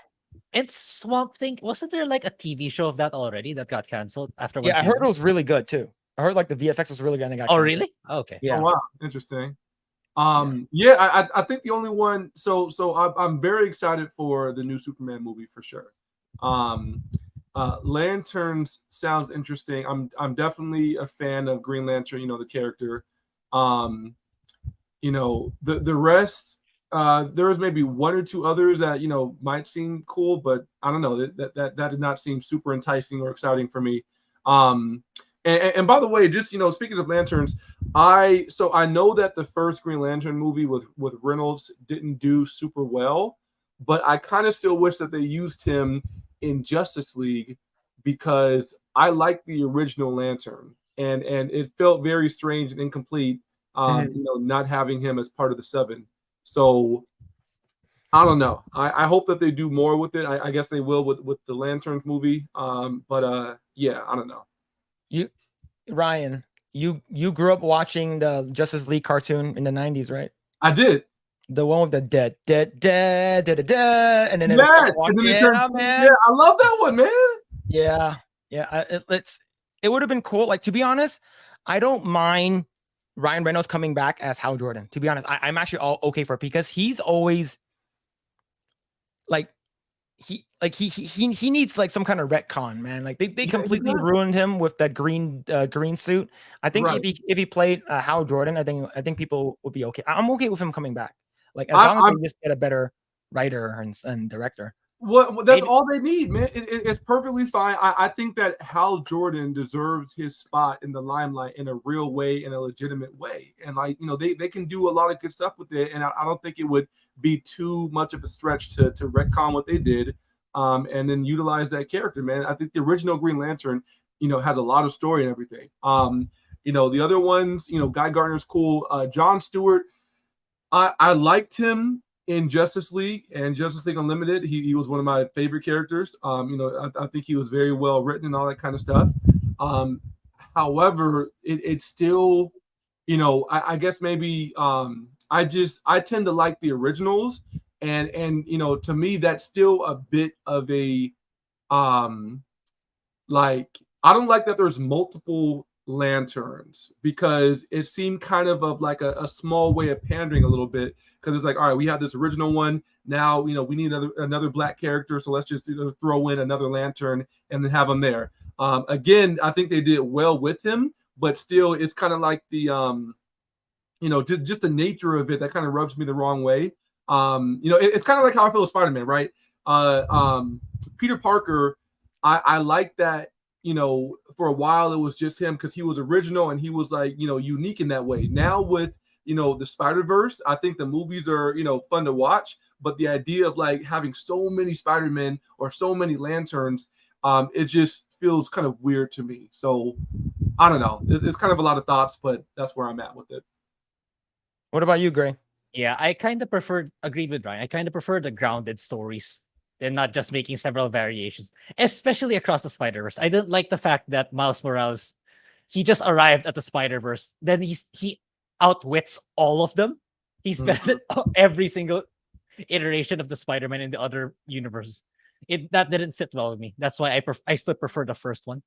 Yeah. And I don't know much about Green Lantern, but I don't know. Maybe it's a thing that they'll retcon what they did in the movie. Because like, what's Ryan Reynolds' next superhero gig after Deadpool 3? Maybe, right? I mean, maybe that could be their surprise. That he's actually coming back as Green Lantern. Maybe. I'm just speculating. I'd be happy. Maybe. I'd be happy with it. Yeah. Let's see. All right, let's continue. Let's continue reading some comments. Let's see. They ruined Tim Drake. So we read that already. Let's see. Yeah, they had a Swamp Thing TV shows in the 90s. Yeah, I remember that as well. So Bridget says Hal Jordan is still my favorite Lantern, to be honest. Yeah, I think Hal Jordan is everyone's favorite, but I know that if you watch like Justice League Unlimited, you'll know Jon Stewart more. Sure. Yeah. See, Alan Voss says he probably won't come back. He's been on record saying that he hated the movie. Yep. Everybody hated the movie, but I think he still had a good look for it. And if you have a better writer, he can still do well in that role, man. Yeah. But he is a lot older now, though. If you think about it, like I'm pretty sure like James Gunn will want someone younger. Oh, yeah. Okay. And he kind of trashed on it at the post credits of Deadpool 1, if you guys remember. Yeah, Green Lantern, he shot him. Yeah. I remember that shit, man. Let's see. Nagy says, I'm a big Spider-Man fan, but the multiverse gets ridiculous. Yeah. Right. Yeah. Right. And they're also adding in a Madam Web. Look, I'm a big Sydney Sweeney fan. I've never seen any of her stuff. I've seen some photos online, which is great, which is fantastic. She looks awesome. But the thing is, I'm not gonna watch it. You know, is she gonna be nude in it? If she's not, then I'm not watching. Phillip, it's crazy, y'all. All right. Speaking of crazy stuff, what's it called? Ryan, are you a big? I know Grae was not a big TMNT fan, but are you a big TMNT fan, Ryan? Oh my, bro. I hate going on these rants, you guys. I really do. No, rant away. So I watched the one, when was it, man? I forgot. It might have been a Nickelodeon, but it was I watched the cartoon and it was cool and it was fun. And that was kind of my first exposure with it. It wasn't the original one. I think it was like the second one that they made. It was kind of like badass, like kind of rugged or whatever. And it was cool. Anyways, fast forward. I know they have a new one coming out right now. I know they've made like several renditions. So the newest one that's coming out, I'm mad because it seems like it is definitely a race swap kind of thing. And as far as what's her name? I forgot. April. She like it just seems like almost character assassination, man, because she's like just really ugly, man. I'm sorry. Like, I mean, she's like really overweight. Yeah. Okay. Look. Here's how I see it. In the original cartoons that I saw, and even some of the comics, she was like athletic, running around, fighting a little bit and doing all these things. Now she just seems like a portly, like not, athletic kind of person. And then it's the race swap as well. So I don't like that, man. And I don't like supporting stuff like that. And I don't know. I think the visual style is interesting. I don't know, man. I just, the latest rendition kind of has a bad taste for me right now. But historically, I have been a fan of TMNT, and like I think it's cool. Yeah, me too. I watched the original like OG cartoons from like the early 90s, like late 80s, early 90s. I loved the first two movies, the first live action, the first two, especially that one scene, the one scene where they were drawing a picture. I think April was drawing a picture of like Leo. I think that was freaking cool. I loved Toko and Razor from the second one, talking about that nom, nom, and then all of a sudden they go into a weird like underground nightclub with Vanilla Ice singing, I made another funny, go ninja, go. Right, I missed it, man. Should I see those movies? It's good and it's fun. Just don't take it that seriously. It's good. Okay, all right, cool. But I love Turtles in Time, one of my favorite beat 'em up games. Absolutely awesome. Maybe I haven't played Turtles in Time, but yeah. And then during that time I sort of stopped being into TMNT. I didn't really watch the Nickelodeon stuff. I didn't have access to it. So like when they went from the 2D, the very cool 2D animation style to the 3D, I heard the 3D one's everyone's favorite. It's just and then the toe Michael Bay ones came out that also started looking fucking crazy. And anyways, the reason why we're talking about it, it does have to do with April O'Neil. Okay. So this comes to us from Bounding in the Comics. And it says, a white April O'Neil Teenage Mutant Ninja Turtles Mutant Mayhem action figures leads to speculation character could be changed for markets outside of the United States. So I'm not a big fan of how this new April looks. Like I said in my previous video, if you race swap them and you're moving forward, you're going to be race swap. Whatever, fine, I guess, it's your IP. I guess, right? Because they did this with Rise of the Teenage Mutant Ninja Turtles cartoon. That was character designed by Andy Suriano, which is the most recent one, the very highly animated 2D one on Nickelodeon, right? And then you have this one. That's the first Black April, and this is the second one. So if you made her cute and athletic, I think people will be more okay with it, right? Yeah, a little more open, yeah. Yeah, so a new April O'Neil action figure from the TMNT Mutant Mayhem film depicts April O'Neil as white and has led to speculation that the character will be depicted as white in some markets outside the US. So if you look at the pictures here, the top one and the bottom one, that's clearly black, and this is some kind of white. Wow. Yeah. This is pretty crazy, right? Like, is this for China? Probably. Wow. Yeah, man. Let's see. One of the toy set depicts April O'Neil as a race replaced black characters as seen in advertisements, trailers, and Teenage Mutant Ninja Turtles Mutant Mayhem film. However, in the other set, April O'Neil is depicted as white. Yeah, it's not even like, oh yeah, that's by accident, we ran out of ink. No, that's like 100%. And this went through QC. This went through quality control. Right, man. They playing games, dude. They're playing the pandering games, bro. And it's whack. It's lame, man. Yeah, man. Wow. See, as for why one of the image features a white April O'Neil, Connors detailed that the source who provided him with the images informed him that it could be sold in another market like China. Yep. Connors specifically wrote, the person who sent the image speculated that the variant may be for another market like China. He later clarified that the white April O'Neil being sold to foreign markets was simply speculative. When YouTuber Heel versus Babyface, which is Az, I love his channel, posited, America love China money long time.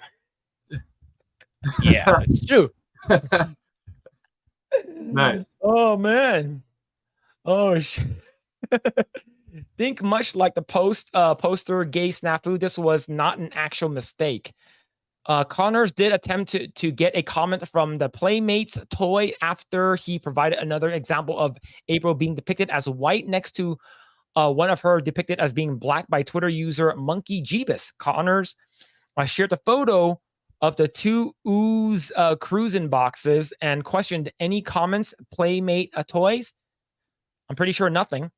Reacting to Connor's original revelation, Neon from Clownfish TV speculated Playmates toys might have messed up on distributing a number of toys and shipped what they could to Chinese or foreign market toys to the domestic United States. He said, if this is the case, if there are rare white Aprils out there, oh my God, this is going to cause a whole another set of issues. If this is legitimate and if this makes its way to the stateside, and it looks like U.S. packaging to me, if this makes its way to stateside, expects a lot of howling on Twitter. And oh my God, speaking of ugly April, this is one of the concept art. Oh, it is. I thought it was okay. I thought it was Clownfish TV just sketching it. No, it's actually one of the concept art, man. The concept art for April is awful. Is dog shit. Right? It's so bad. And that's why I said it's like character assassination, man. Like, wow. Yeah, true. Let's see. As for whether April O'Neil might be changed from black to white in a Chinese or foreign release of an actual film, Neon and his co-host Geeky Sparkles dismissed that idea. Geeky Sparkles questioned, why would you have a different version of her? Neon responded, hey, we know they do all kinds of crazy stuff to appeal to China, and this is an animated movie. Animated movies usually do pretty well in China. However, there are certain things that they don't like in China. Unfortunately, we've seen a lot of cases in the case of Disney, especially, where they try to minimize African-American actors, black actors in productions on posters. We've got to hide them or shrink them. Kiki Sparkles then questioned again, how are they going to change it if it's for a whole movie, though? Neon responded, palette swap. I don't think they're going to would have that leaked by now. I'm pretty sure you can find something like this in online somewhere. I'm pretty sure someone would have posted.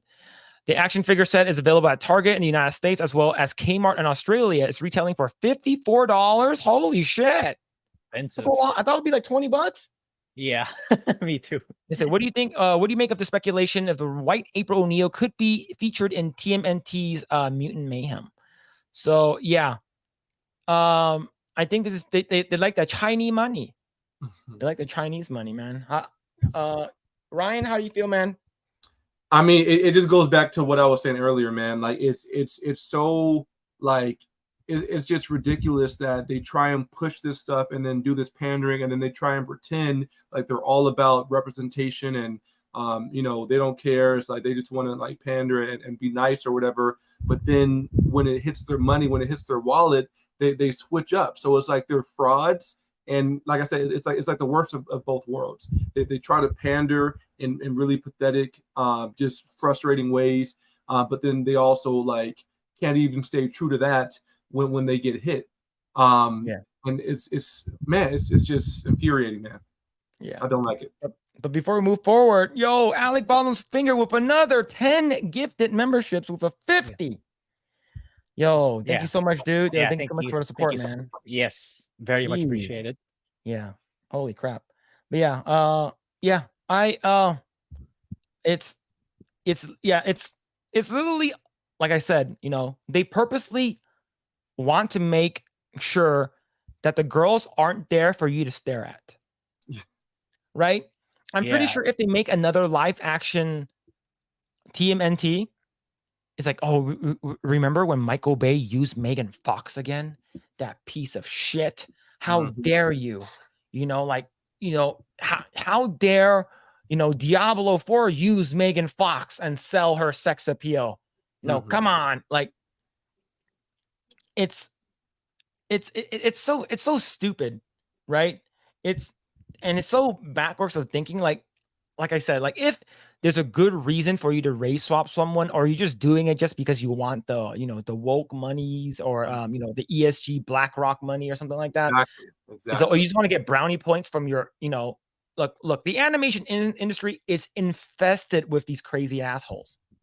It's, you know, the games industry is no better, but animation industry, holy shit, man. Like, imagine like going onto Zoom and you're meeting with them, you know, you're working from home, and then they say, hey, Ryan, why don't you have your pronouns in your name? It's like, ain't no way. I dare somebody to ask me about the pronouns, bro.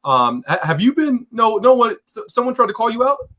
No, but the thing is that there are people who called out, like for instance, Gina Carano was called out for that shit. Right. Yeah, it's like, oh, why don't you have your pronouns in your bio, Gina Carano? And it's like, oh, my pronouns are beep, bop, boop, and then it's I wish someone would try and call me out on that, man. Oh my god, that's wild. Yeah, man. What about you, Grae? Maybe in the Philippines you might be able to find a white version, and you can potentially sell it on eBay for like triple the cost. Wow. I would do that. Misprinted version of white Luther O'Neill. I would risk to buy one and see if it actually sells. That'd be so funny. Yeah. All right, let's go read some comments. Speaking of Gina, go ahead. I hope that she's pushing with Elon. We're going to be talking about that. We're going to be talking about that. Okay. Yeah. Speaking of Gina Carano, but yeah, anyway, we'll get there. Yeah, see, let me double check. Yep. We're going to be talking about that immediately after I finish reading the comments. All right. But yo, thank you so much, Alec Baldwin's finger, for the gifted memberships, man. Holy shit, dude. Thank you so much. Let's see. Dan Week says that they're all about representing Muslims in concentration camps. Yeah, that's China. True. That's China right there. True. Let's see. Cafeteño says Street Fighter 6 has TMNT DLC and the character designs look similar to the original animated versions of the Four Brothers. Yes, the TMNT in Street Fighter 6, yeah, that actually looks really good. Looks really, really good. Ooh, okay. Let's see. Dan says, I'm playing Brawlhalla right now, and I dropped cash to buy TMNT crossovers. Yo, speaking of TMNT, have you guys been playing a Shredder's Revenge? I should actually, since it's on Game Pass, so it's easily accessible. Oh, Ryan, if you don't know what I'm talking about.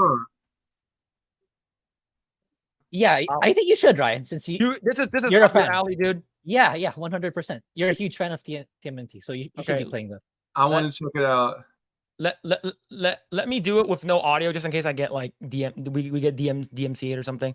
But this game is having a DLC that's coming out right now. So this game released, I believe, earlier this year or last year. Yeah. It's so good, and it's drop in, drop out online play. Check it out, dude. Let's see. So it's on Switch and it's also on PC. So this is the DLC. Yeah. So this is coming out. I think it's everywhere.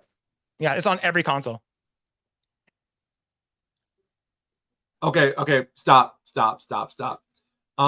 Bro, I saw this some time ago, and it already captured me, bro. It captured me right away. Just like the animation itself and like the look of it already captured my heart. And then like some of the movement and the gameplay elements. No, yeah. So I did see this and I forgot about it actually, but I absolutely have to play this game. It looks fantastic. Like couch co-op, and the thing is that you can have up to if you're playing on Switch, you can have up to 6 players. It's wild. I'm getting it, bro. Say less. I'm getting Yeah, it. so you have all four Easy. brothers. You have Splinter, and then you have April, and then if you beat the game, you get Casey Jones. Wow. Yeah, and they're adding in I think color swaps. That's why you see April O'Neil right over here. Yeah. She's looking pretty good, by the way. By Hip the to way, ass right. ratio looks fantastic, and you Mhm. have the forgot the bunny guy's name, but yeah. So like you're adding all of that, and it's really good. It's really good, man. Thank you for the reminder. I will be getting this for sure. Yeah. For sure. Yeah, for anyone in chat, if you haven't played, Shredder's Revenge is really good. Yeah, it's a love letter for any TMNT fan. Yeah. So Yeah. And the fact that if you actually like watch the movies, played the video games or something like that, and or even played the original, like it's all tied in. Like it's a lot of nostalgia hits too. It's good. Nice. Yeah. Let's see. Let's see. There it is. See, Vinzinger said that's what we're dealing with in disingenuousness and hypocrisy in Hollywood. Yep. Mhm. Yep. Let's see. Dan Week says as in paid her millions of dollars for looking pretty. Yep. True. That's Megan Fox. Yep. Mhm. Yep. There's a reason why. See, I almost watched Jennifer's Body, but I heard it was awful, so I didn't watch it. I didn't watch it. Let's see. You guys wonder why anime and manga are still winning? Yep. Yes. Yo, People in Hollywood Ryan, are. Ryan, are you a big anime fan? Yes, sir. Yes, sir. What are you watching now? What are you reading? What are you watching now? Biggest thing right now, let me see. So I just finished catching up with My Hero Academia.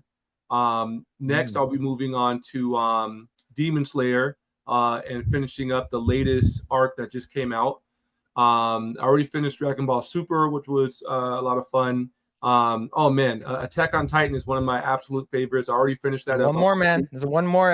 I think in like a couple months. There's one more. Yeah, it's like part 3 of the final part 4, something Yeah. crazy, right?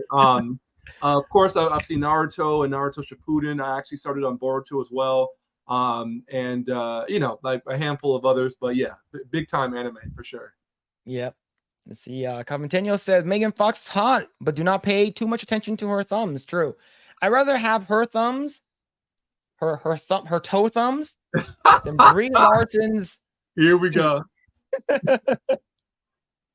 Pictures part Megan 2. Fox is crazy though. She got that like blood, like she drinks blood and stuff. Like she's crazy. She's more like a one night stand. You don't really want to bring her home to see her parents. She's more like hit it and quit it, one tap. That was it. Wow. I believe it. Let's see. F. Javier says the animation industry is full of people my age who do more virtual signaling than talking about their crafts. The older veterans are so different. Yep. All the veterans are either not there anymore, or they're retired, or unfortunately they passed away. Very sad. Let's see. Alan Voss says, "Wait, Ryan doesn't have his pronouns in his bio. I'll take it. I accept that. Man, it is what it is. Straight up, man. Please, somebody fight me on that, please. Yeah. Let's see. Dan says, "Tell them you're a conservative Christian, Ryan, and the gloves will come off." Yep. Ooh, hey man, I'm ready, to be honest. Man, I'm trying to be loud and proud. I ain't trying to. Oh my gosh, like, yeah, it's crazy. But like even just Chris Pratt, he's not saying anything. The fact that he's Christian, they're already coming after him. Right. Right. Yeah. True. Yeah. Dan Week says Shredder's Revenge is awesome. Yep. Everything is really good. Yeah. Shredder's Revenge. Nagy says Shredder's Revenge is great. Yeah. Usagi. Yeah, that's the bunny. Yeah. Usagi. Yeah. It's basically Turtles in Time 2. Yes. If you love Turtles in Time, this one's even better. In my opinion, I think this is probably the best beat 'em up game for Turtles. Wow. One really, really cool thing is you can actually level up. Ooh, yeah, there's a level up feature, which is really good. Nice. Yeah. Live play. Yeah, I played it a while ago. Yeah, but I once the Usagi stuff drop, I might get it because I double dip. That's how much I love this game. I got it on PC and I also got it on Switch. Like the game wasn't that expensive. I think it's like $25 or something. Yeah, and it's reasonable. You can beat it in like 4 hours. But the boss, like that's the reason why you Ryan, watch both the live action TMNT movies. the 90s, is because there's some tie-ins to that to those movies as well. Interesting. Wow. Yes. Okay. They went all out. Sheesh. Yep. Let's see. Nagy says, me and my best friend who played Turtles in time as kids played Shredder's Revenge and loved it. Yeah. Nice. This is literally a love letter to Turtles, like Grae said. It's really, really good. Excellent. Yeah, just caught up with Attack on Titan. Shit's wild. It's don't wild, man. Don't want to say anything to Grae, man. Grae. Yeah, I'm waiting for it to conclude. Then I'll. Okay. So basically, you want to wait until I think it's like October or November. I think the final part will be out. Yeah. Yo, that without saying much, dude. No, it's just some crazy stuff, man. I've never seen something like this in anime. You know, like the story is crazy and very unique, and also it's a beautiful anime. Like the animation is on point. It has a lot of good things about it, man. So you have a great ride ahead of you. Yeah. I'm not sure. I'm not gonna say too much because of spoilers. But Ryan, that you know what scene I'm talking about? Huh? I fucking cried, dude. Man, I've been crying a lot, man. So, oh man. Yeah, that one scene with that one person, and then you're like, what? And then you're like, okay. Anyways, you know, and Grae's like, what the fuck are you guys talking about? That's it. No, you're right. You're the one scene with that one character that's a human. Yeah, that one. No. I actually follow you, so no, I feel you. Yeah. All right. One more, and then we'll read another article. This is going to be the last article we're going to read, and we're going to briefly touch on the Red Dead stuff a little bit.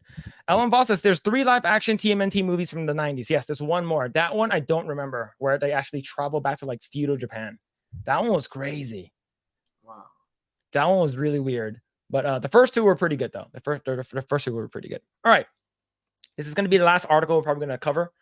So, I believe this happened last Sunday, like literally like the day after we streamed. So there's a lot of talks going on right now, and Elon Musk, speaking of him, he's actually done a lot. I know a lot of people don't like him. I actually have friends who are like, I'm looking to buy an electric car, but no Tesla because you know, Elon Musk is a racist, bigoted, you know, X and Twitter is all like full of right-wing Nazis now. It's like great. Okay, sure. Yeah, but the power thing is, we because we talked about Gina Carano, and we did get to see Carolyn at the meetup in the FNT, but we weren't able to talk to her because there was a shit ton of people there. Yeah, but a lot of people.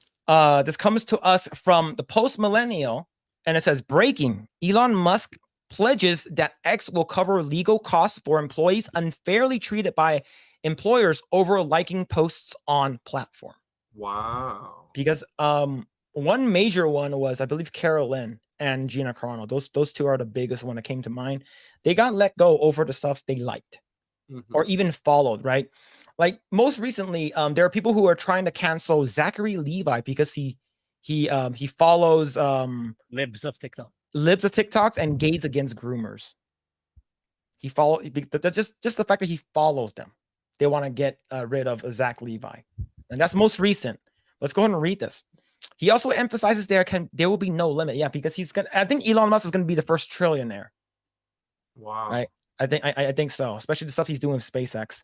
All right, let's go ahead and zoom in a little bit. On Saturday night, Elon Musk pledged that his newly named social media platform X will financially assist in the legal costs of workers who have been unfairly treated over social media likes and posts.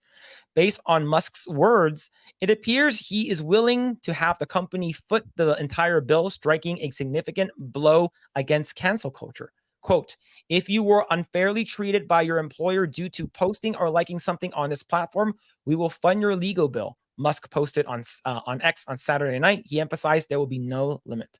And most recently, I believe his name is Greg something. He's part of NASCAR, and he liked this meme.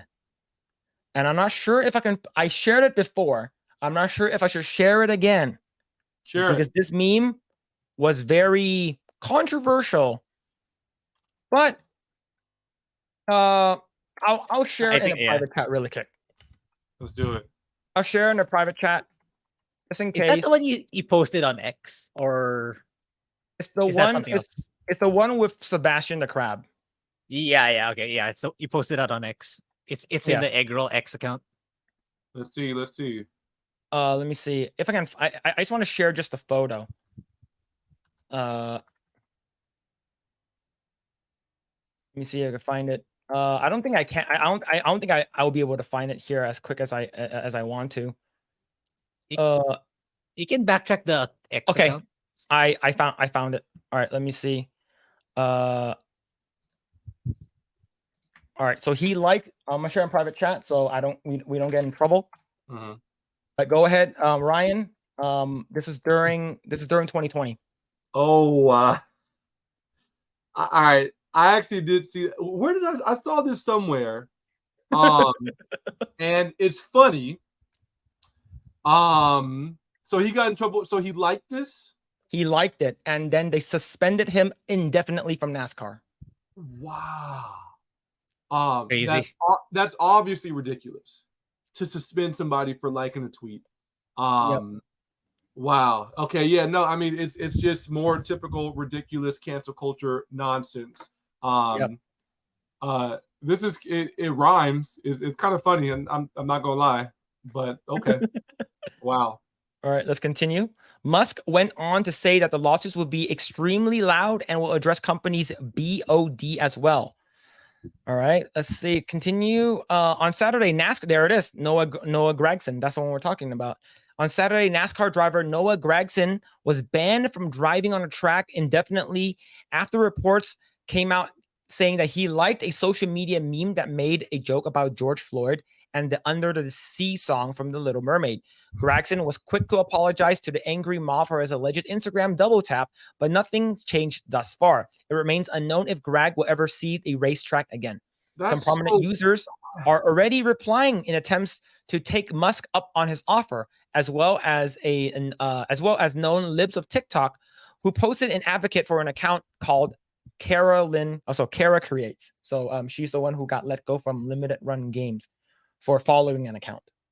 Wow, that's crazy. Yeah, crazy. All right, so here we go. Libs of TikTok says at Kara Creates was fired for following Libs of TikTok. And then and this is the Daily Wire right over here. It says a trans activist appears to get woman fired for following Libs of TikTok. Other conservatives on Twitter.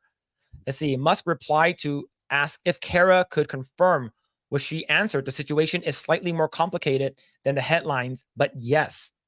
Right. And the story in question is that the trans activist who apparently advocated for and succeeded in getting the woman named Carolyn fired from her job as a community manager at a video game company. Musk pledged to help. Right. So let's go ahead and click this really quick. I'll share this right over here. Yes, it was led by someone who dug through my tweets and found a single one from 2016 regarding hesitation of people taking advantage of bathroom discussion. Started a witch hunt, and I was fired that same day. Happy to chat more about it if you're interested at Elon Musk. And it asked, is this correct? And then he responded, said, great, let's have a chat. DM has been set. Chat soon. So yeah, this is going big. And the fact that it's unlimited funding, that's going to be crazy. Yeah. But a huge one comes as no surprise. Legendary actress Gina Carano, who was famously jettisoned from Star Wars series The Mandalorian, quipped, I think I qualify. Wow. What do you think about this, Ryan? Okay. Couple things. So I am a big fan of Elon Musk simply because of his philosophy, what seems to be his philosophy on cancel culture. He's not about it. He wants to have freedom of speech. He wants to have a platform that is a true town square where different sides can meet and discuss things. And he seems to be a pretty strong advocate for free speech and against censorship. So because of that reason alone, I'm a fan of Elon Musk. I like his cars. I picked one up. And I don't agree with everything that he stands for and whatnot, but there's enough there where I'm like, this guy seems like a good guy and an important figure in our space. And I'm glad that he purchased Twitter, X, and all that stuff, right? So that's good. What he's doing with this is amazing. He's like a freaking superhero. I have so much respect for what he's doing and how he's spending his money and his resources. This is like, I feel like he's like standing up for the little guy, basically. Big fan of Gina, and I'm glad that she's like speaking up about this and saying, hey, like maybe there's something for me here to utilize. I'm loving all this, so props to him. Yeah. What about you, Grae? How do you feel about this? Yeah, exactly the same. Like by now it's like 95 to 99% they're gonna follow through with that, given what happened. And yeah, wait, I was about to say something, but I forgot. But yeah, I hope they push through with this so it's finally time to fight back. Because yeah, this cannot continue. It's like just it's because if this doesn't stop, we're gonna be in an age where there's gonna be HR scanning your social media. Oh, you like this tweet? We can't accept you, or you're fired. Which is really absurd. It's like you're not allowed to have an opinion anymore. Yeah, which is crazy. Which is really crazy. I agree. And yeah, and I was gonna say, yeah, I hope the one with Kara, which I'm pretty sure will push through, and limited run games will live up to its name. It will have a limited run. If it goes through. I'm not sure how big limited run games is, but most likely they're gonna have to settle, and it might bankrupt them. Disney can survive this. Limited Disney run game cannot. Wow. And the thing before that happened, I was actually interested in their stuff, given some games that they were going to release physically with some merch. I actually looked into their stuff before. Then when I found out what they did to fuck them. I'm not going to buy your shit. Wow. Let's continue. Numerous others commented to show appreciation thanks to Musk's X pledge. Tom Fitton says Elon Musk stepping up to address a key civil rights issue of our time. See, another one says he is one of a kind. God bless him. And then Elon Musk parody account responded, "This is what defending freedom of speech looks like." Yeah. Absolutely. Yeah. Like I am on the same boat as you, Ryan. I don't agree with everything that Elon Musk espouses or his decisions, but I think this is an absolute W. Yeah. Right. I think what he's doing with X and Twitter is great. I think what he's doing with Tesla is great. Look, I'm still waiting for the goddamn Cybertruck. Put my deposit down on that thing, man. Come on, man. Yeah, come on, come out with it already. I was about to say, it's like I think it was. That's what I forgot. It's like I think this more likely than not will happen because like a year ago, we would have thought that Elon buying Twitter was just him making a joke about it. But look what happened. Yeah. So, someone said Elon should buy Twitter and shut it down. He's like, let me think about it. And he actually did it. Which is crazy. Right? So let alone this supporting them in a lawsuit and doing the right thing. So yeah, it's gonna happen. Absolutely.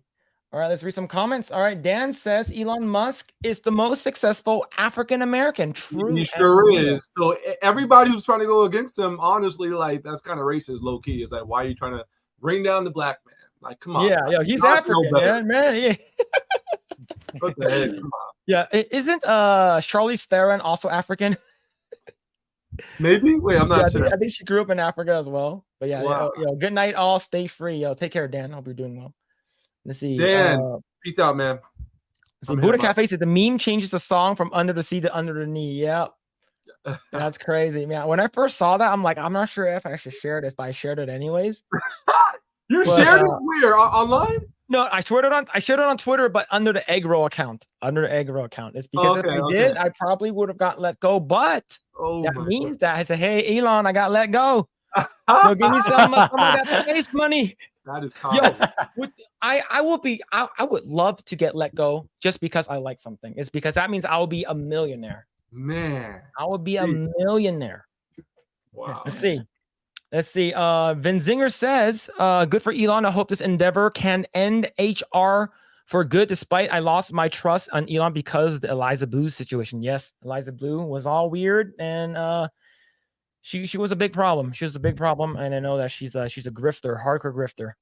Let's see. Just JK says, if Elon is really a fan of free speech, he would reinstate Alex Jones's account. I agree. Yeah, I'm with that. I agree, right? Because if not, how are you going to know if the turning on a frog's gay? You won't know that. But yeah, I know that the reason why he doesn't want to is because I think he doxed some of the people from the what's it called again? The shooting. So the college shooting. Yeah, he doxed someone, and he sort of like went after some of the parents and stuff like that. So I understand. Like they're basically trying to sue him for like $1.9 billion. Right. Which is crazy. I'm not sure how that's going with him, but Alex Jones is gonna be Alex Jones, man. He's wild, and it's funny is because a lot of the Alex Jones stuff is coming true, which is actually pretty funny. Yeah, not surprised. Andrew Wordna says, yes, do not trust anyone. Everyone you see in front of you is there for a reason. All actors, double agents.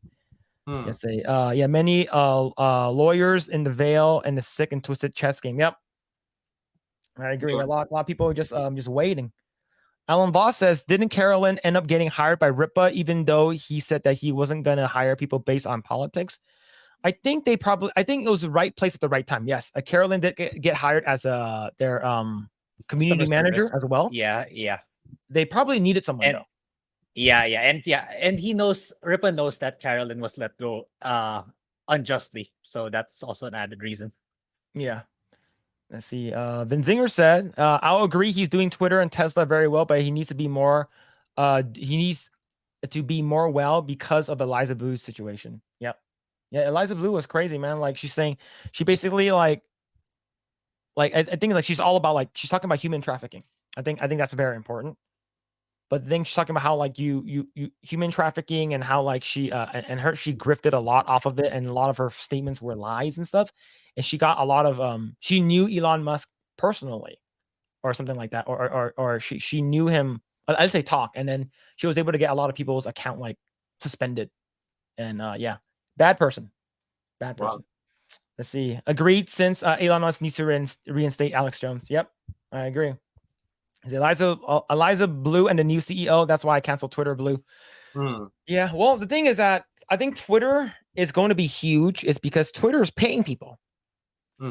Right. So if you have Twitter Blue and you have more than 500 followers, you can actually get paid on it.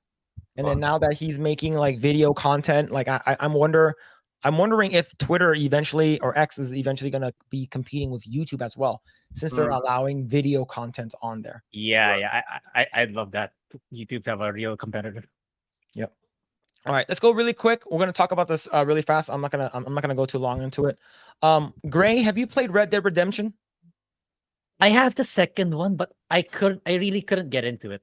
I know that's a hot take, but is it like too much of a slow burn, right? Yeah, they focus too much on the realism of it, especially when you're hunting for animals. Like you have to cut it out, you have to peel off the fur, you have to put the fur in your shoulder, stuff like that. You have to press a button prompt for each of those. Yeah. What about you, Ryan? Did you play Red Dead? The reason why I didn't play it is because I knew I would love it so much and really wanted to spend my time with it that I didn't jump into it because I was like just kind of too busy at those different times. I want to. It looks beautiful. My brothers played it and it looked fantastic. So like, I'm sure I know it got great reviews and I'm sure it was well deserved. But yeah, have not dived into it yet myself. So we're gonna talk about this really quick. The reason why I brought it up is because Red Dead Redemption is not getting a remaster. It's not getting some kind of remake, but it's just going to be ported to the Switch and PS4, right? PS4? Or is it PS4, right? PS4. But the asking price is $50. Look at his face.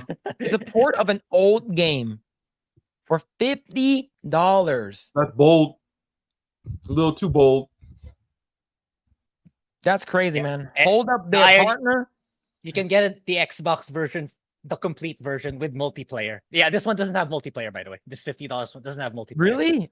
Yeah, the one in Xbox has, and you can get it for $30.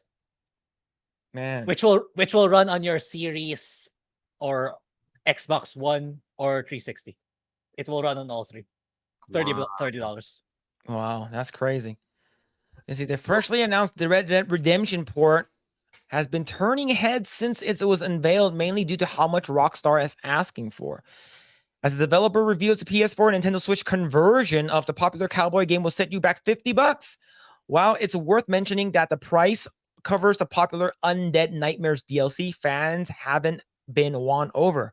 A huge reason for that is that the conversion sounds more like a port than the remake of fans have been pining for. To some, the fee is largely for convenience of the Red Dead on PlayStation and Switch. That's about it. Had the port been a remaster, at least fans feel like they might have been given something new to their versions already out there. A $50 price tag for a simple Red Dead Redemption port is crazy, one fan says. The game is 13 years old. There's no multiplayer included. There aren't many visual improvements, and it is even releasing for PC or PS5 directly.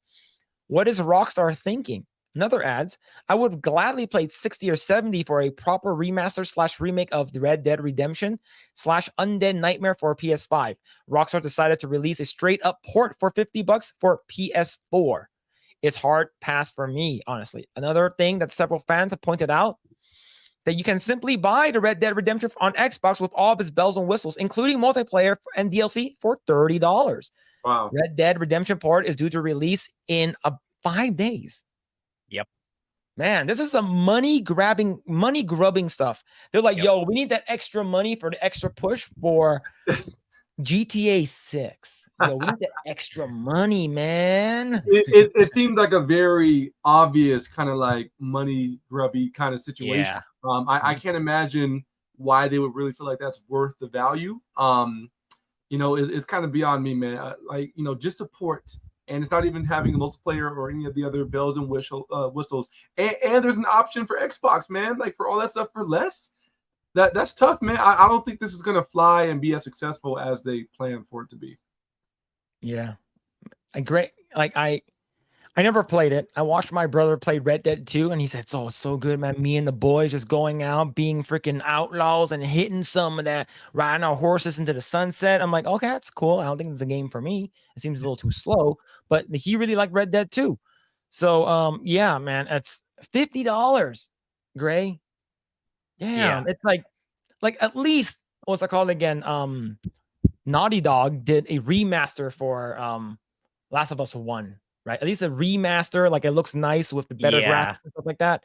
But just a port for 50 buckaroos? Yeah, but at the same time, it's like this puts hardcore Rockstar fans to the test. Like, are you gonna if you choose to keep buying these? I'm sorry, but you deserve it. You deserve it. It's like if I was to imagine if you're like Strauss Zelnick, it's like people will buy it anyway. So screw the people throwing shade at you or for complaining. They're buying it anyway. It's the same. It's the same with the sports games. That's the reason. There's a reason why they keep copy pasting it every year.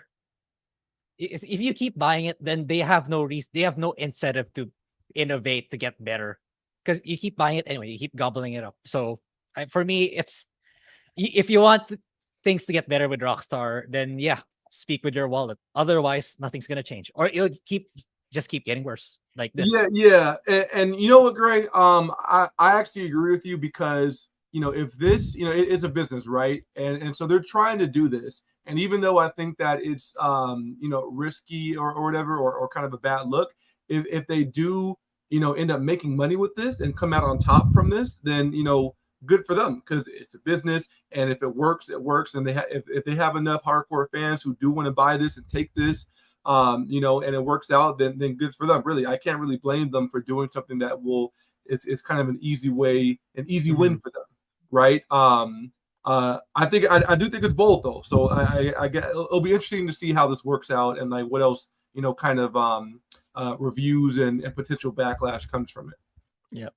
I don't mean to be the bringer of bad news, but I think it's gonna sell a lot. It's gonna sell, knowing how the Rockstar customer base works. I mean, how many times was GTA 5 ported?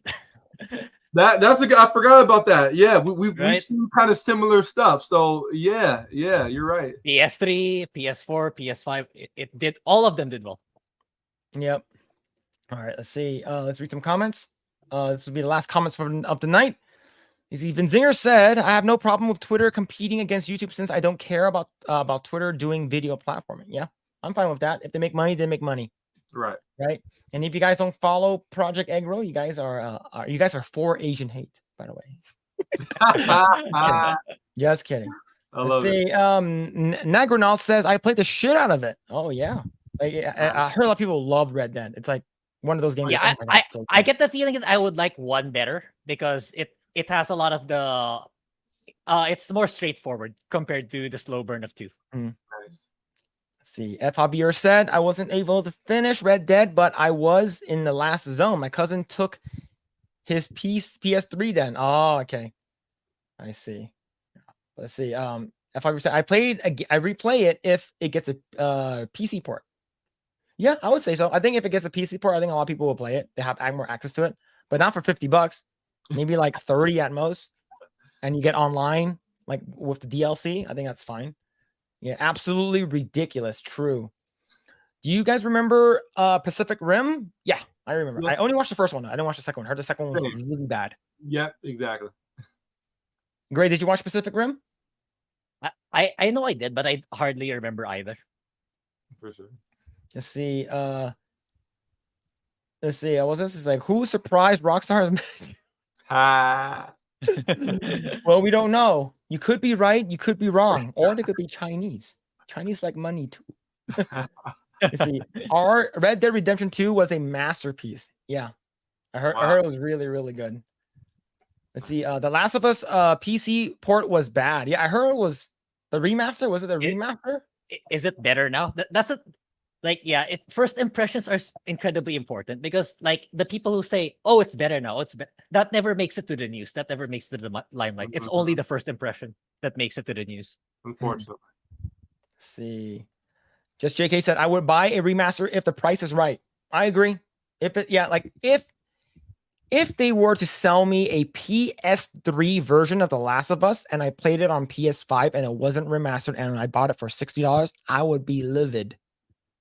I would be upset, right? But it was remastered, and according to Grae, they add in the extra like customization of the weapons, the animations, and stuff like that. So I enjoyed Last of Us 1. It was good.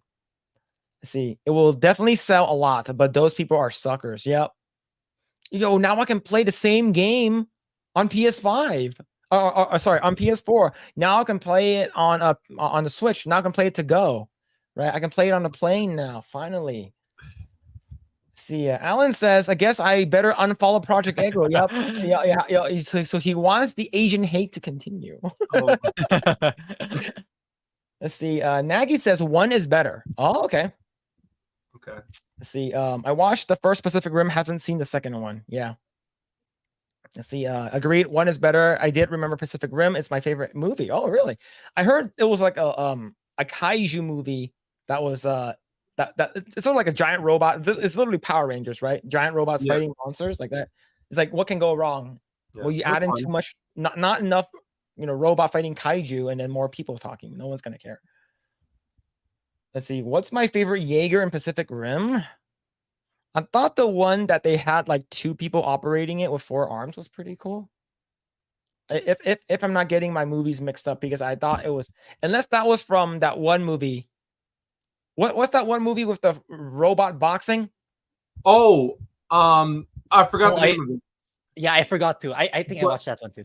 Like Steel or something like that. Real Steel. Real Steel. Yeah. I watched that one. I watched that one. Too. Yeah. I watched that one. Yeah. I'm anti Zack Snyder. Yep. I think 300 and probably like Watchmen's probably his best thing, in my opinion. 300. There you go. Yeah.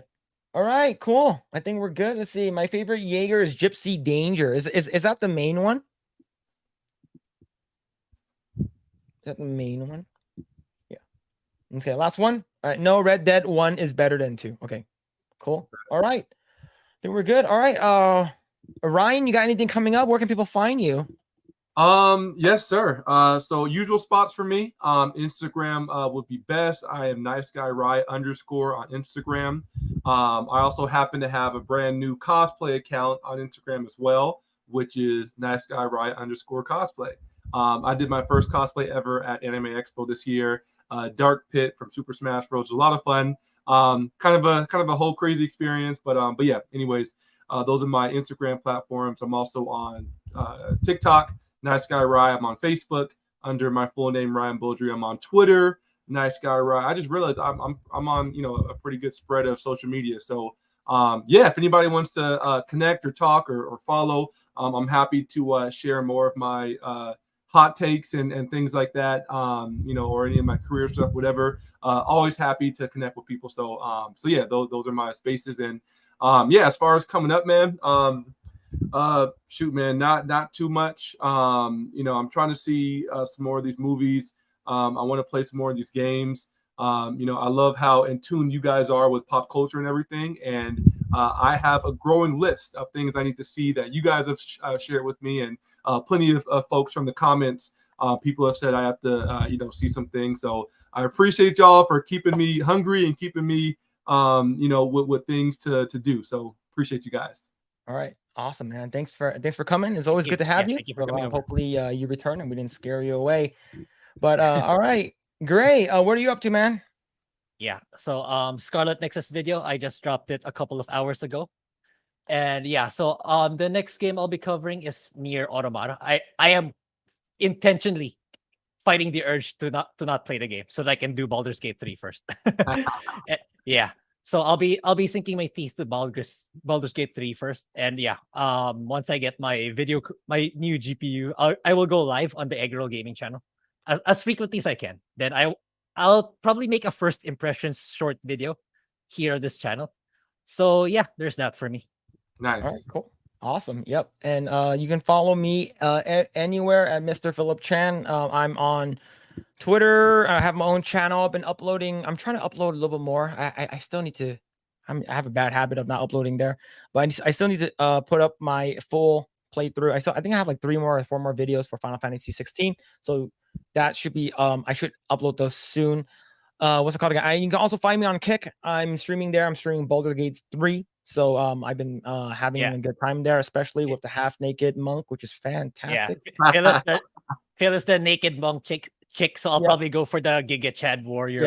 Yes, go Giga Chad mode. But yes, you can find me all in there. And what's it called again? Yeah, you can find all of our stuff in the description below. And you get, and you know, thank you guys for hanging out this late. Thank you guys for all the gifted memberships and the resubs and stuff like that. We really appreciate each and every one of you.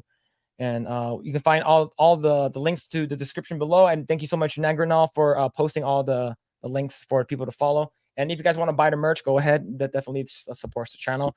If you haven't already done so, like, share, subscribe, hit the notification bell. We'll be live next weekend. We're gonna have a guest. I think Dan's gonna be our guest.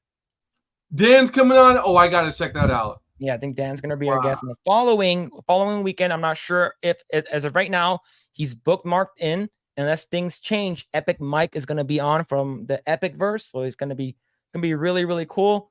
And then we're gonna try to get Jay Drunk 3PO back as a guest as well. And we're gonna have a guest on September 9th with Grae's bunch of Grae's friends. And we're going to talk about, they're from the Philippines on their recent mother. So we're going to be talking about a bunch of the U.S. politics and stuff like that. So that's going to be really interesting. But yes, thank you everyone for hanging out. We'll see you guys later. Take care. And we'll see you guys next time. Thank you, Phillip. Thank you, Grae. Thank you, chat. See you guys next time. Thank you, Ryan. Absolutely. See ya.